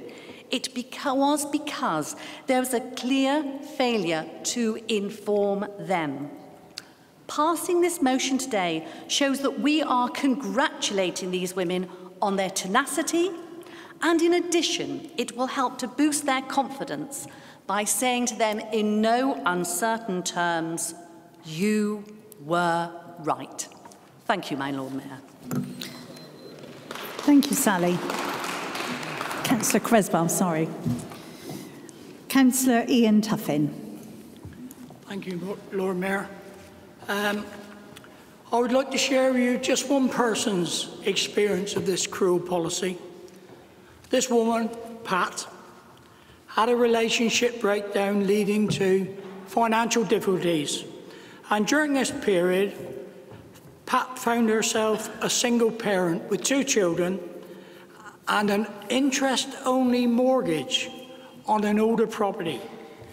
The mortgage supply company had advised Pat that an interest-only mortgage was perfectly workable because, as they discussed with her, she would be in a position to receive her old age pension at 60, then would be in a position to pay off the original loan over her final 5 years of work. Bearing in mind this was a pension she had paid into all her working life. Then came the Pension Act, 1995, when she was informed she would need to continue working to her 66th birthday. When she was informed she would need to continue working, she wasn't sure what to do. I'm aware of the argument that we're living longer, so that was the reason for why extending the pension, but that was no help to Pat. To inflict this change on people with such a devastating impact over such a short lead-in time is ill thought through and cruel. Over the years, Pat had some emergencies in the home, leaks in the roof, children going to university needing support. Anyway, Pat discovered her mortgage agreement runs out on her 60th birthday. So she is forced to take out a 15-year mortgage when she's 60. This will require Pat to go on paying a mortgage long into her retirement. And I'm aware this was never the intention, but unfortunately this is a reality for Pat. This is only one woman's story. She will go on in poverty in old age, brought about by this very policy. But this kind of thing is being experienced by thousands of women. It is particularly hard on single women, and we need to send a message. This discrimination is totally unacceptable, and people shouldn't be suffering in this manner. So I feel it's absolutely certain we need to support this amendment. Thank you, Councillor Tuffin. Councillor Dr. John Mahoney.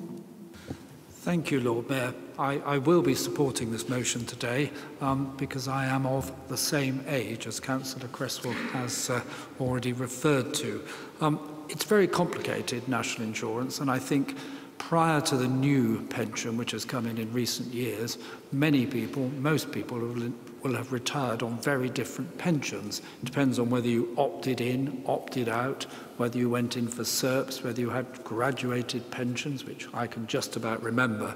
So it was a bit of a lottery, and of course the number of years you paid in prior to this new universal pension, which of course is at a higher level than those who received it previously. This needs sorting. Obviously there's an issue, but in fact it goes back really to the mid-2000s. I have read the report, or a summary of it, and it isn't really the 2011 decision to accelerate the retirement age upwards. It was actually the inactions of the DWP in 2005 and 6 that have really occurred the label of maladministration. Apparently in 2011 the DWP did write out to people in a rather timely fashion, but in 2005-6 that is the critical time when this was not done. So it has a very long history going back to the 90s, not been well managed in 2005-6, and of course has been worsened by the hastening of the upward retirement age due to the fact where some of us are living longer. As I say, I hope to get my pension next June, so you can all age me. I will be supporting it. I think at least we need to move forward with this. There needs to be some decision. I think calculating compensation will be rather difficult because of the multiplicity of contributions or otherwise that people may have made. But there must be some solution to it. We need to move forward, and at least now we know that the new universal state pension is at a set level for everyone, provided they pay their contributions. Thank you, Lord Mayor. Thank you, Councillor Dr. Mahoney. Councillor Chaz Singh. Thank you, Lord Mayor, and this is one cross-party support motion that I will still continue to support because I know the dear ladies that are represented by WASPI here in Plymouth. Can't name all of them, but Jackie Hilton and co, all of the people that are affected by this. So it's absolutely got my support, and I hope that the WASPI campaigners are happy that this council has agreed, or hopefully will agree when it's passed, the cross-party support that it gives. Thank you, Lord Mayor. Thank you, Councillor Singh. Right, with no other speakers, could I go back to Councillor Lang to sum up, please? Thank you, Lord Mayor. And may I say thank you to everybody for their very thoughtful contributions. Thank you, Councillor Creswell and Councillor Tuffin, for your personal stories. Thank you, Councillor Singh, for your speech in support. The clear fact remains that these women have been affected not by something they themselves failed to do, but something the state failed to do, and they've suffered because of that. A mistake was made, and the consequences have been enormous and far-reaching. And I do hope that we as a council will be able to show our support for the WASPI women's ongoing fight and acknowledge the significance of the Ombudsman's report by backing this motion.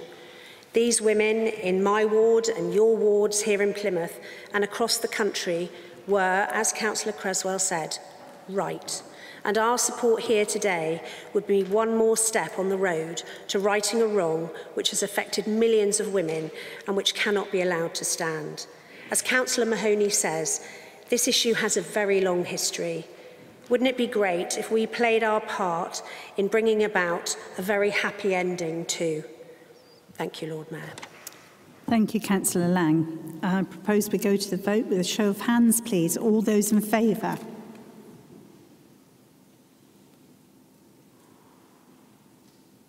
Do we have any against? Any abstentions? That motion is carried. Thank you.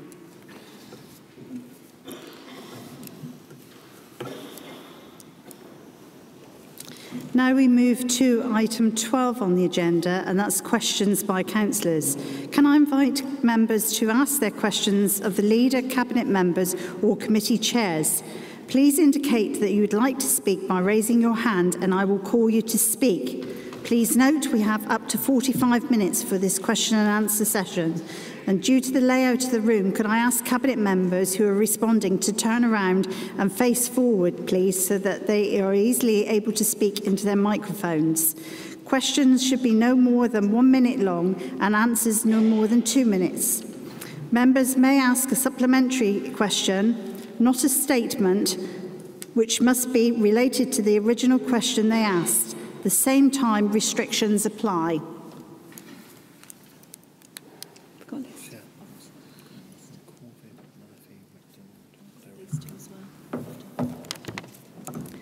Councillor Corvid. Thank you, my Lord Mayor. This is a question for the leader. I note that he invited people on Facebook to send in pictures of leaves on the pavement, which I did on Friday at Houndescombe Park, Houndescombe and Sutherland Roads. Very, very dangerous, very slippery. People have gotten injured. They still have not been picked up. I also have seen leaves all over the place, Kingsley Road, Central Park and Ford Park Avenues on the Peveril side. The trees don't move, so I just really would like to know, when are these leaves in the ward going to be removed to make it safe? Thank you. Thanks.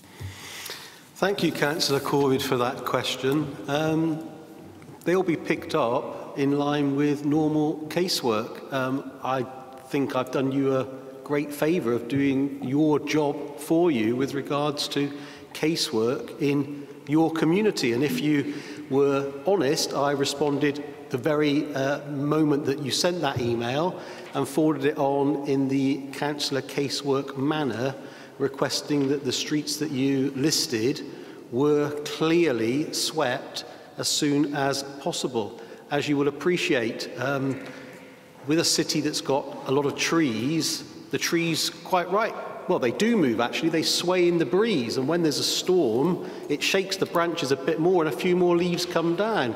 And you could clear it today at 9 o'clock, and in 2 hours' time, it would look as if you've done nothing. So clearly, we are in a season called autumn. Clearly, leaves do fall from trees repeatedly until there is no leaf left on that tree, and during that period, the street services teams will go out patrolling the worst affected areas and highlighting and working on any areas that any councillor wishes to submit via the councillor casework to ensure that absolute safety, where at all possible, is kept for those navigating the roads and the pavements. So I cannot give you a specific time, but what I can tell you is, as you have seen, I responded to you immediately and I forwarded it on your behalf, and I have every faith with regards to the street services team that they will get round and clean that as soon as physically possible. Thank you. Councillor Corvid, do you have a supplementary? Yes, thank you, my Lord Mayor. I refer back to the leader's Facebook post saying to email him directly, and that's why I did. I generally put everything through councillor casework. Given the fact that people have been injured repeatedly there in that area, you know, can the leader assure me that that is going to be addressed as a matter of high priority before somebody breaks a bone? Thank you.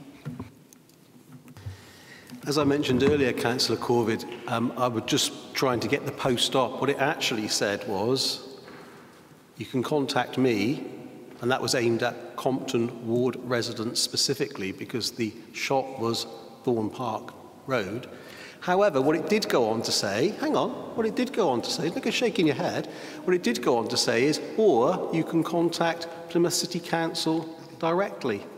So I think to contact me, I take it as an absolute compliment.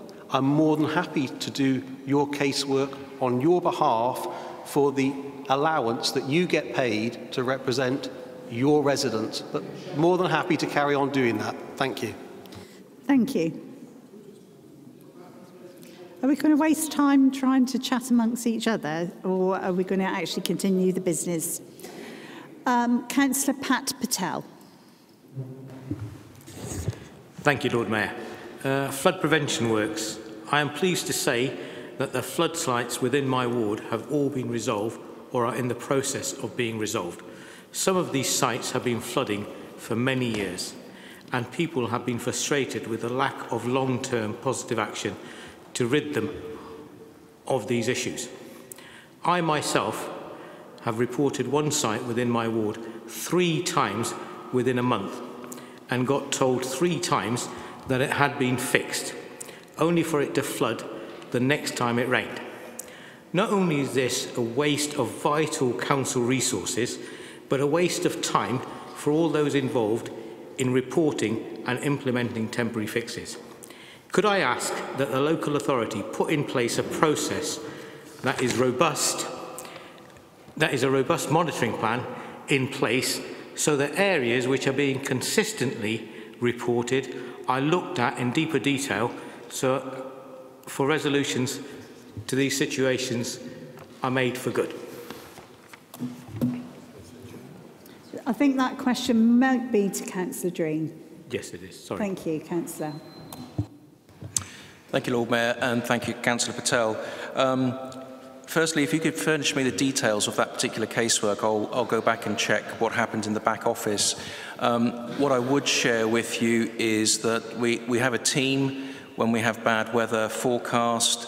Hotspots that are known to us are regularly checked to see that if it's going to be a problem, it's addressed before the bad weather falls in. So apologies about what's happened on that casework. If you could furnish me with the details, and I will also check that they are on the hotspot list or they can be removed from it. Thank you, Lord Mayor. Councillor Patel, do you have a supplementary question? No, thank you. Thank you. Councillor Pauline Murphy. Thank you, Lord Mayor. My question goes to Councillor Deacon. It saddens me that once again I have to question the lack of respect that this administration has shown to our armed forces community. As you recall, at the last full council meeting, I asked why the Belvedere Memorial Garden was used as a bar. Today, I'm asking on behalf of the Armed Forces community who have contacted me as to why no poppies were put in place across the city centre as they have been in previous years to remember our fallen for remembrance. Also, not forgetting that this year is the 100th anniversary of the Royal British Legion and the 80th anniversary of the Plymouth Blitz. Councillor Deacon. Thank you, Councillor. Thank you, Councillor, for that question. I'm not aware that no poppies were in the city centre for full remembrance, but I shall, if you send me an email, I shall make sure that your point is, looked into. Along with quite a few members here, did go to Remembrance Service, and it was a very poignant and emotional service. But yeah, we'll look into it for you. Thank you. Councillor Murphy, do you have a supplementary? No, Lord Mayor, there is no point, to be honest. Thank you. Councillor Gareth Derrick.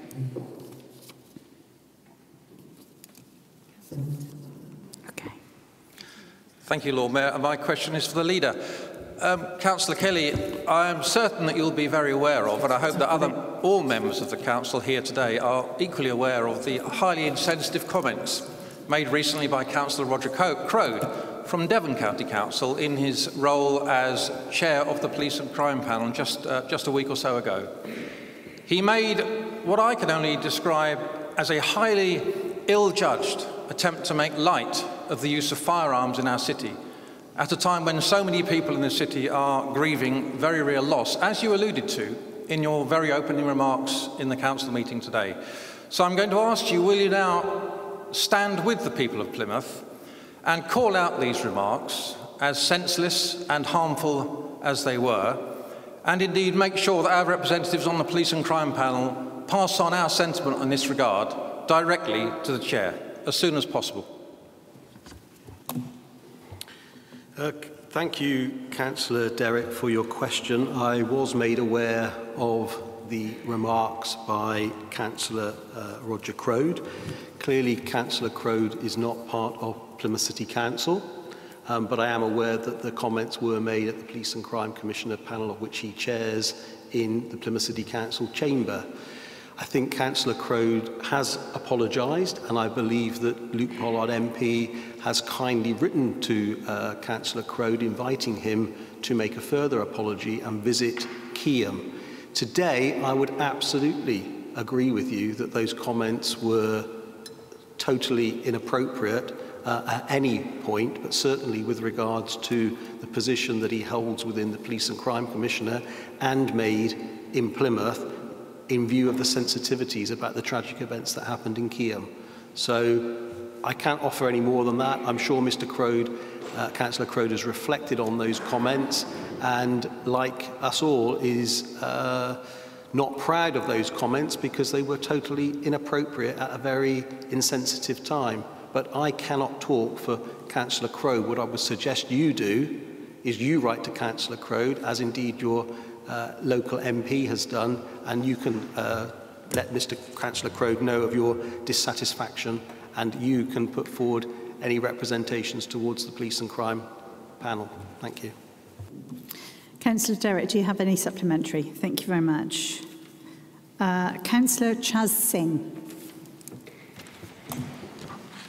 Thank you, Lord Mayor. Question is to, I don't know who it might be, but it's for audit and governance.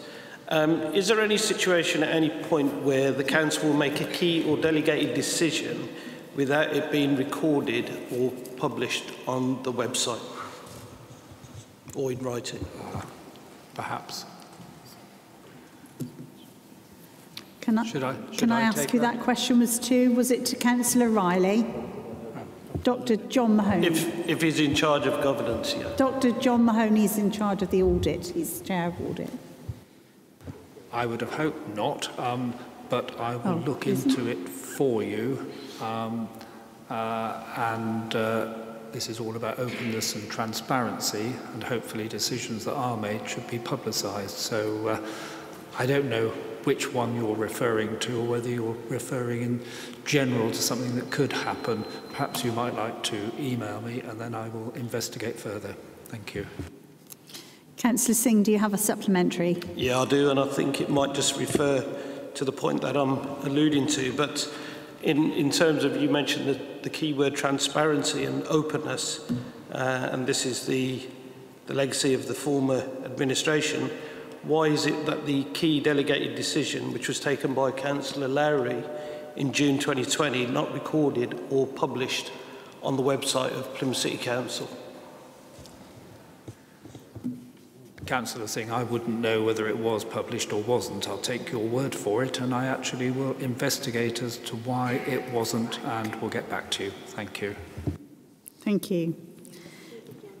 Councillor Sue MacDonald. Thank you, Lord Mayor. My question is to Councillor Jonathan Dreen. There's been a problem with lampposts in both my ward, Efford Ward and Devonport Ward, in that they're not lit at night, they're just out of action. It seems quite a lot of lampposts. I counted 15 in my ward alone, just driving or husband driving, believe me, that's safer, along through the city centre and then over the bridge into Devonport, where I counted more lights or lampposts not working. So there appears to be a problem with lampposts, and obviously this is affecting Efford Ward as well as Devonport and St Peter.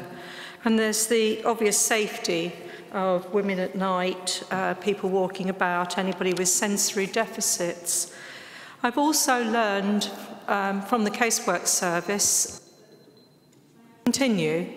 Please continue and finish your sentence. I will. Casework report that there is difficulty getting parts from places like Lisbon, and I've also heard China. So the lampposts are out, even if the fairy lights are. Thank you, Lord Mayor. Thank you, Councillor MacDonald. Yes, there are problems with the lights at the moment. We've got approximately 30,000 lamp columns across the city, and at my briefing last week, I believe there's about 190 are out of service. You're quite right, spares have been an issue, but also some of the newer ones that were purchased have had a fault and have been returned under guarantee. And that's where part of the issue with getting spares from overseas has come to light. What we have been doing is we've been looking for spares within the UK from the industry, and we have had that done. And as they're coming online, we're trying to get them back as quickly as we can.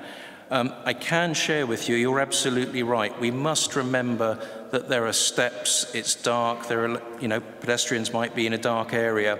So the team have prioritised a safety list, if you like, to try and get the areas lit to attend to first before they go to everywhere.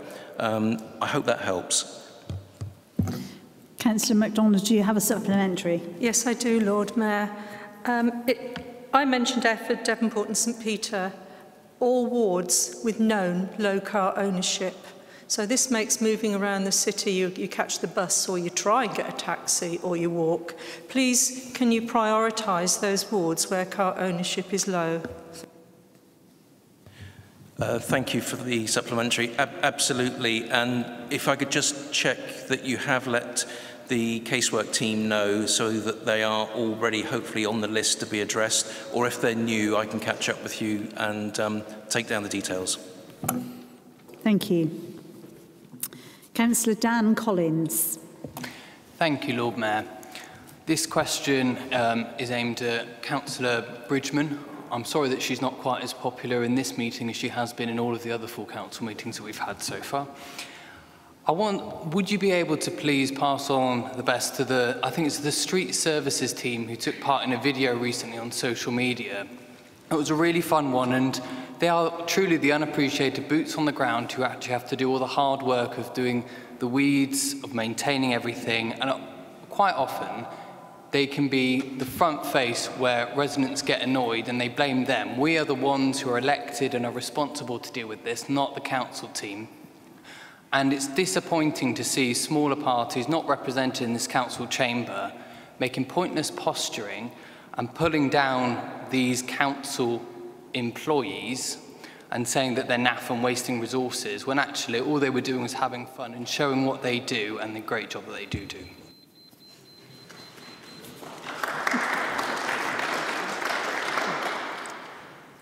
Thank you, Lord Mayor. Through you, Lord Mayor. Thank you so much, Councillor Collins. It will be my absolute pleasure to pass that on to the teams. They do work incredibly hard, and it was just a bit of fun that maybe backfired a little bit in certain areas, but I will really absolutely pass it on. Thank you so much. Thank you, Lord Mayor. Do you have a supplementary? I'm afraid I do. Thank you. A supplementary would be, can you clarify? There seems to be some type of misinformation, or maybe people being disingenuous, and implying that the chemicals used on certain weeds are being used widespread across the city on anything and everything. Would you be able to clarify the situation, please? No. Councillor Collins, that isn't a supplementary to that question, but I'll put you back on the list so that you can ask that question. Thank you, to Lord Councillor Bridgman. Thank you. Councillor Sally Hayden. Thank you, Lord Mayor. My question is to the Cabinet Member of Customer Services, which I believe is Councillor Deacon. Councillor Deacon, could you give me the average waiting times for November 2020 and November 21, which we are in at the moment, please?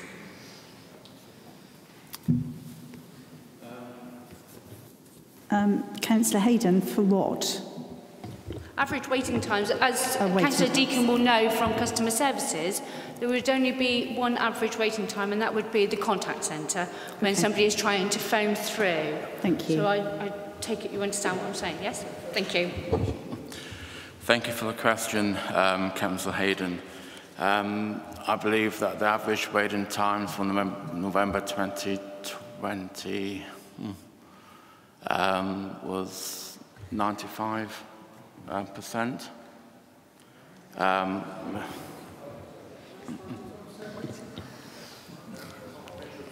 Lord Mayor, can I please try and help out Councillor Deacon, because I don't think maybe Councillor Deacon has been able to understand. Councillor Deacon, Customer Services, they record an average waiting time. So an average waiting time would be, i.e. myself, phoning up Plymouth City Council contact centre to get through to maybe adult social care or council tax. And that is timed. So what I'm asking you is, do you have the average waiting time for November 2020 and November 21 that you're in charge of at the moment? That's for supplementary. No, Lord Mayor, I'm trying to explain it so the Cabinet Member is able to understand. Thank you, Councillor Hayden. I believe that the average waiting time for November 2020 was about 10 minutes, but we haven't got to November 2021 yet, so I can't answer the other question, the other part of your question.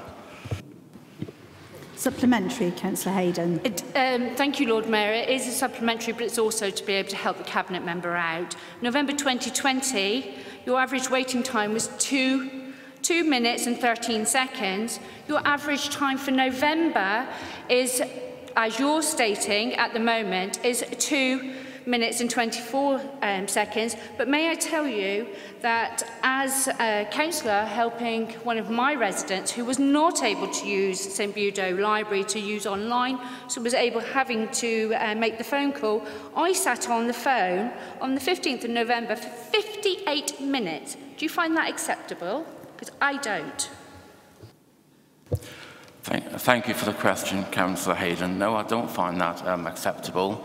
I will get to the bottom of why you had to wait for 58 minutes, but I would suggest that the part of the answer why you had to wait so long was that the Labour Party in the last administration butchered not only the customer services but the library service as well, and everything else. Thank you very much.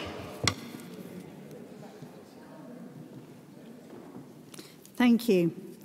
Councillor Pat Patel. Thank you very much, Lord Mayor. This question is also for Councillor Deacon. I'm sure the whole chamber will agree with me that libraries play an important part in the lives of many of Plymouth citizens. During the lockdown, the temporary loss of the service was hard felt by all.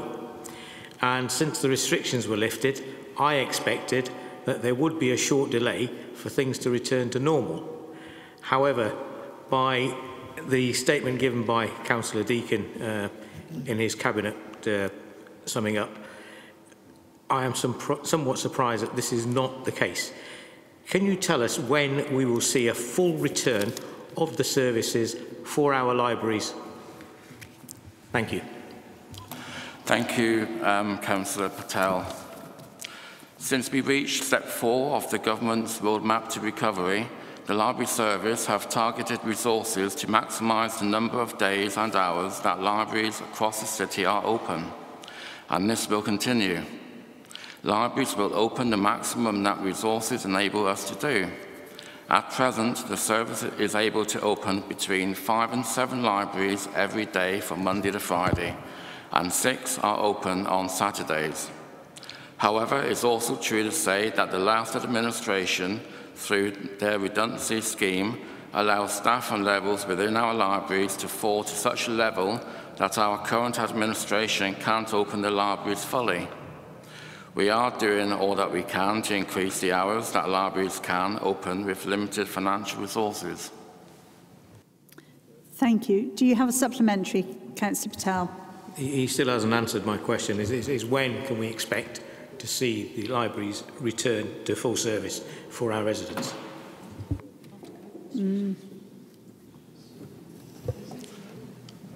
Thank you, Councillor Patel. Basically, as soon as we can possibly do so is the answer, but we are struggling with a Labour's policy of not only butchering the customer services, but also libraries. Thank you. Thank you. Councillor Murphy.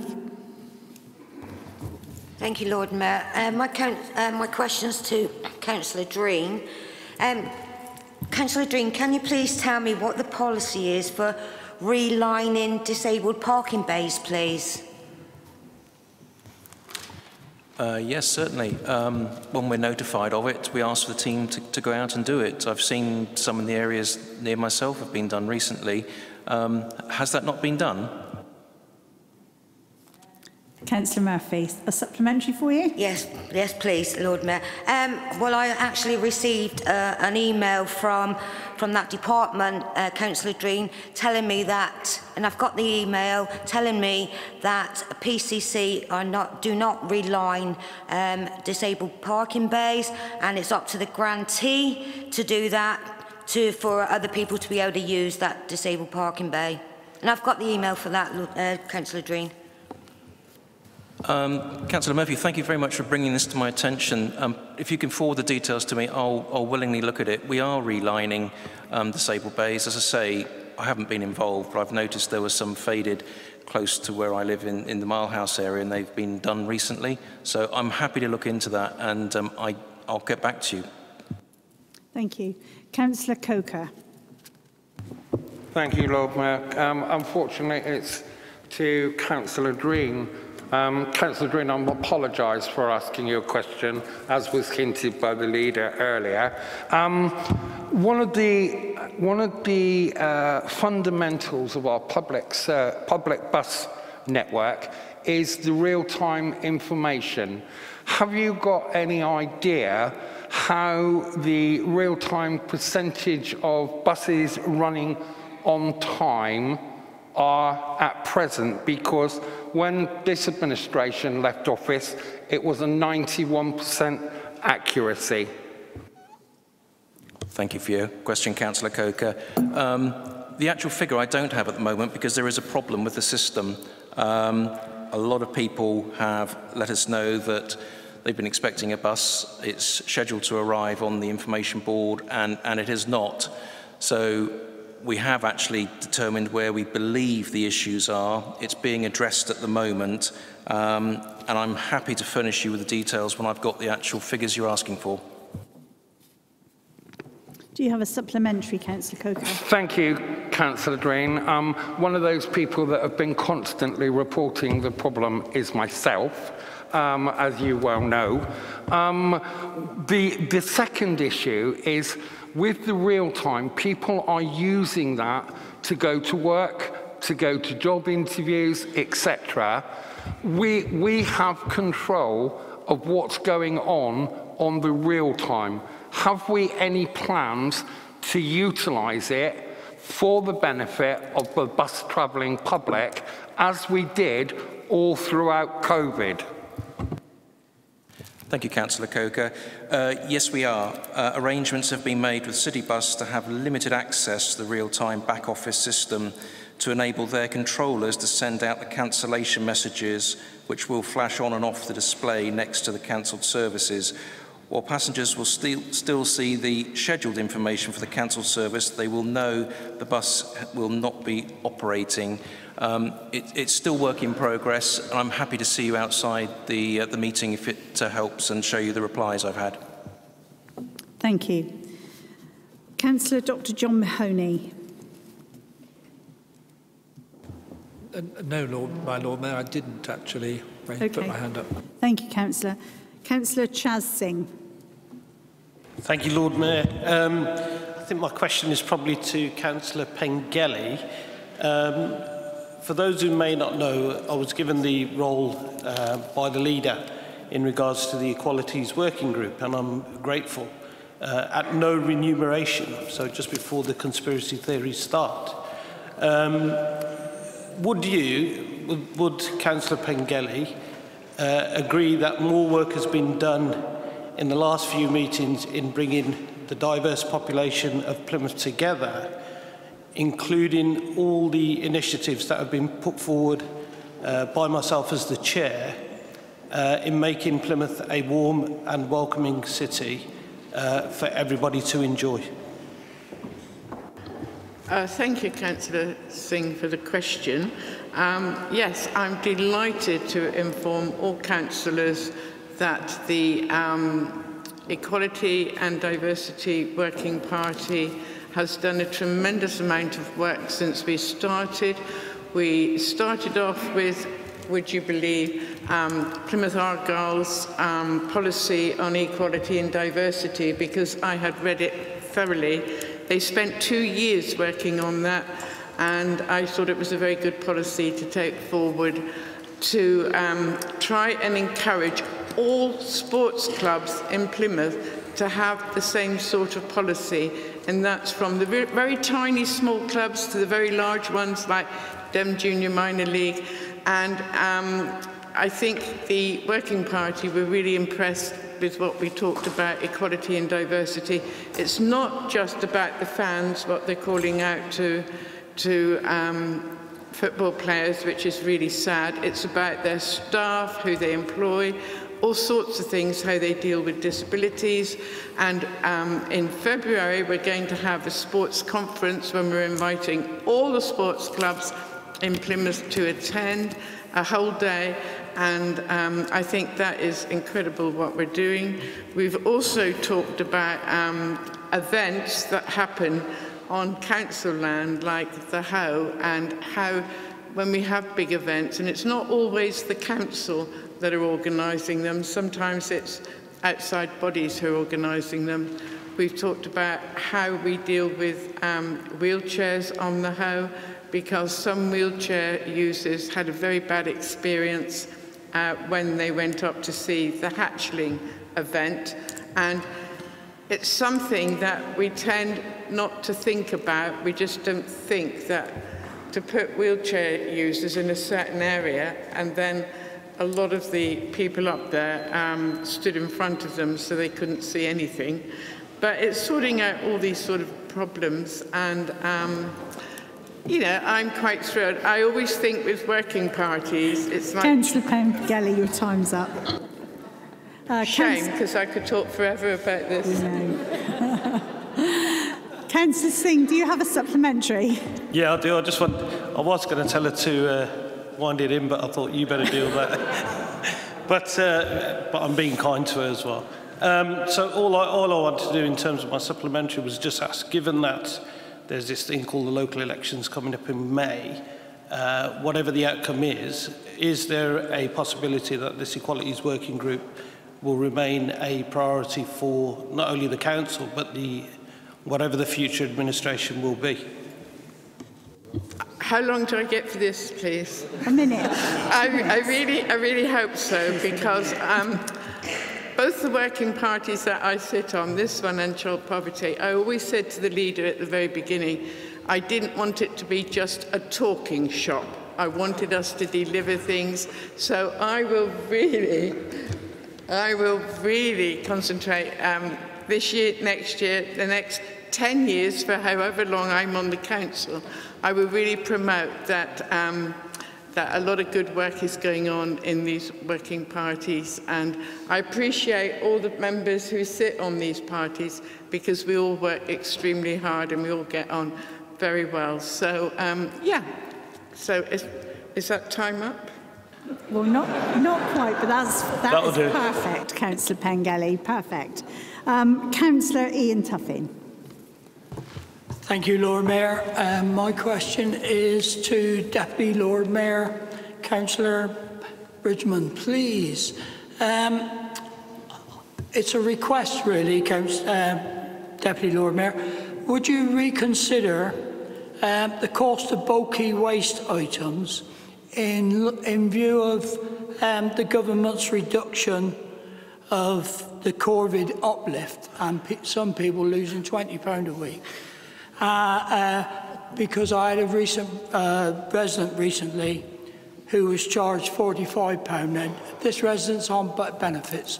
So what I'm requesting is a concession for people who are on benefits for bulky waste. I think you meant COVID uplift.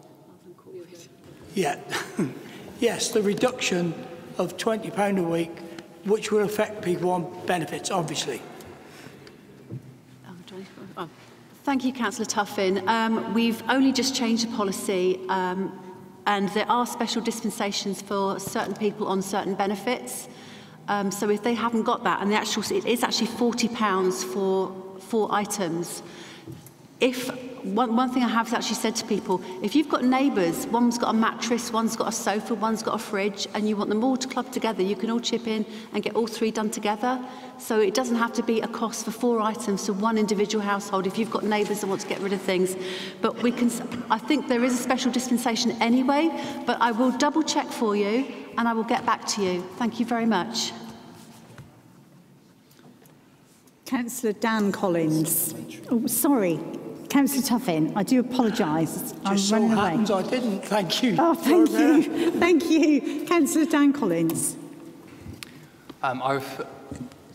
Please may Councillor Bridgman answer the question that I asked about 20 minutes ago. I won't bother repeating it all.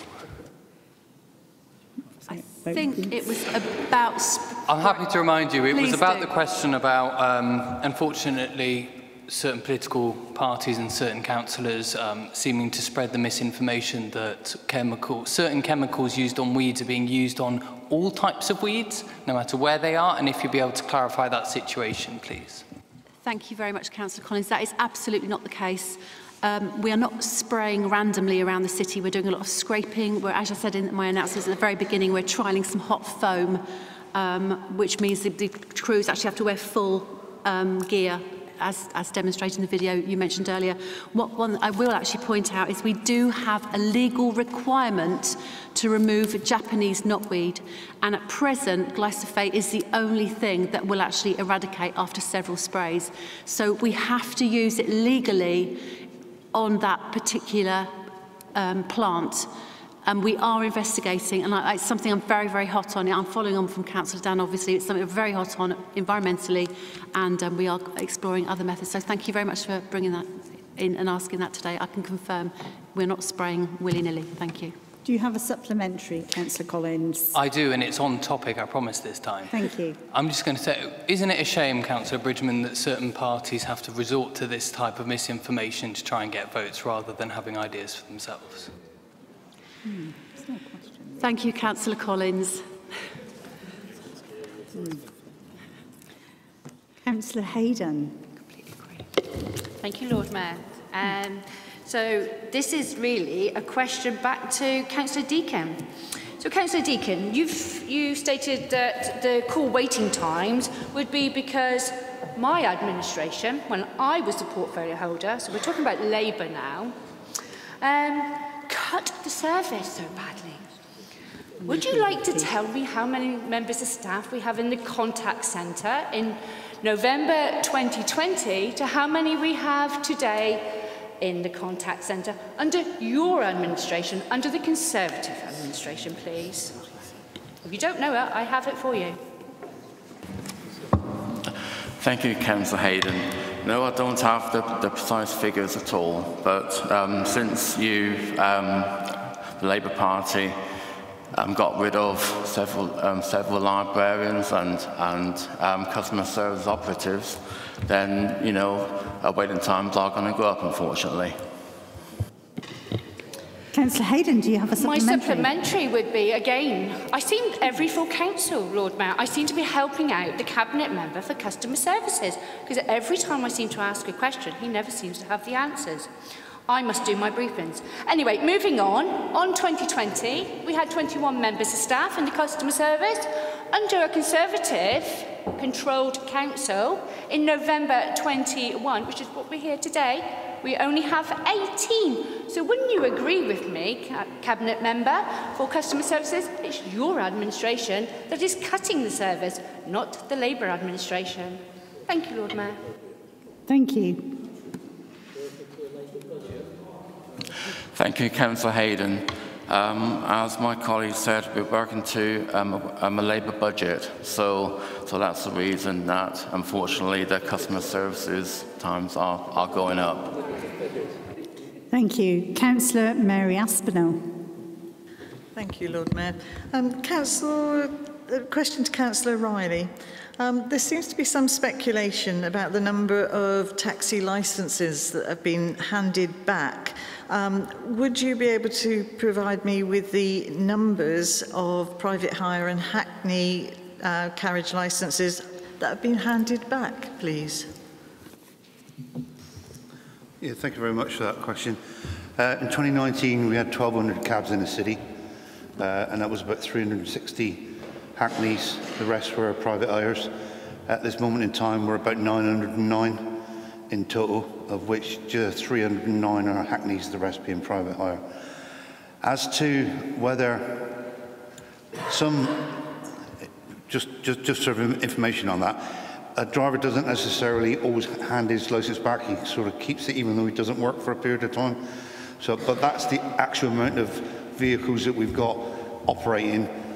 The actual licences, I'd have to dig deeper to see if there's a difference in cabs on the road as to suppose the licence is still being held. Supplementary, yes. Thank you.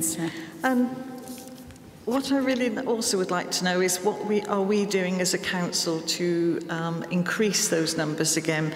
Because if you think about public safety, if you think about the nighttime economy, if you think about people that work on social hours and rely on taxis, can you advise as to how we're doing? I'm anecdotally hearing, and I don't know if this is true, that we are reducing the number of people that can go through our exams that are necessary before they become taxi drivers because of COVID regulations. Can we not get some extra courses in so that we can increase those numbers, please? Right, so thank you very much for your supplementary. You raised some great points there about the nighttime economy. I've definitely seen it in my local social club. Attendance on a Saturday night is down probably 30–40% because people can't get taxis, and we've got elderly members of the club, and I'm sure across the city, you know, those members standing around phoning up for a taxi and they're quoted 45 minutes, hour and a half, 2 o'clock in the morning, so etc. What have we done? I mentioned earlier about the licensing policy that the taxi licensing policy that we've got out for consultation.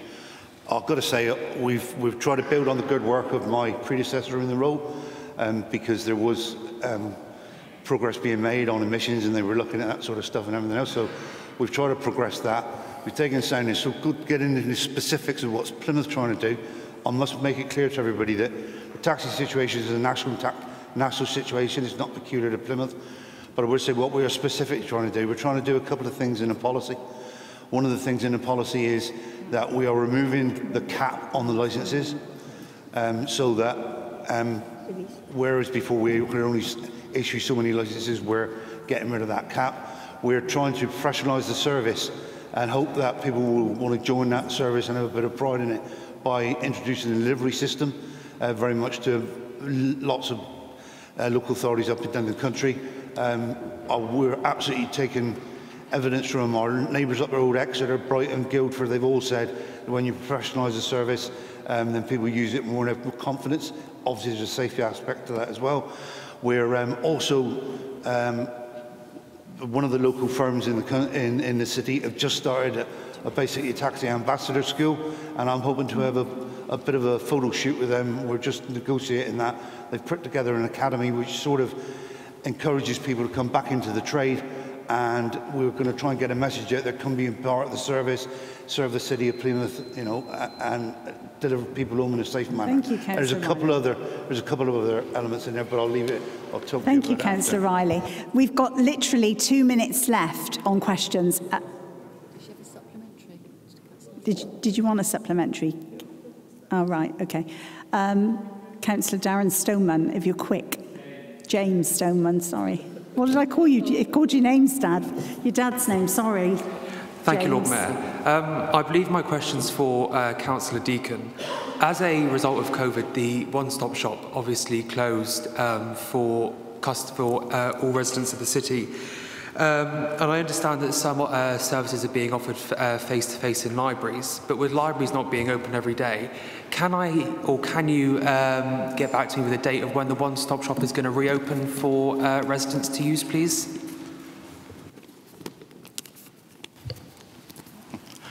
Thank you, Councillor.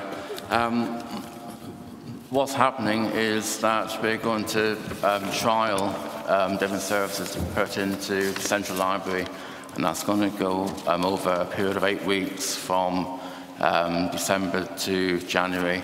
So depending on the trial, then I'll be able to answer your question later. Do you have a quick supplementary? No, not at all. No, thank you. Thank you very much. Thank you. Right, we have no time for any further questions. So on that note, can I thank you for your attendance this afternoon and just respectfully ask you in future to be kind to each other at future council meetings and show respect to the law of morality. Thank you. Thank you very much, councillors.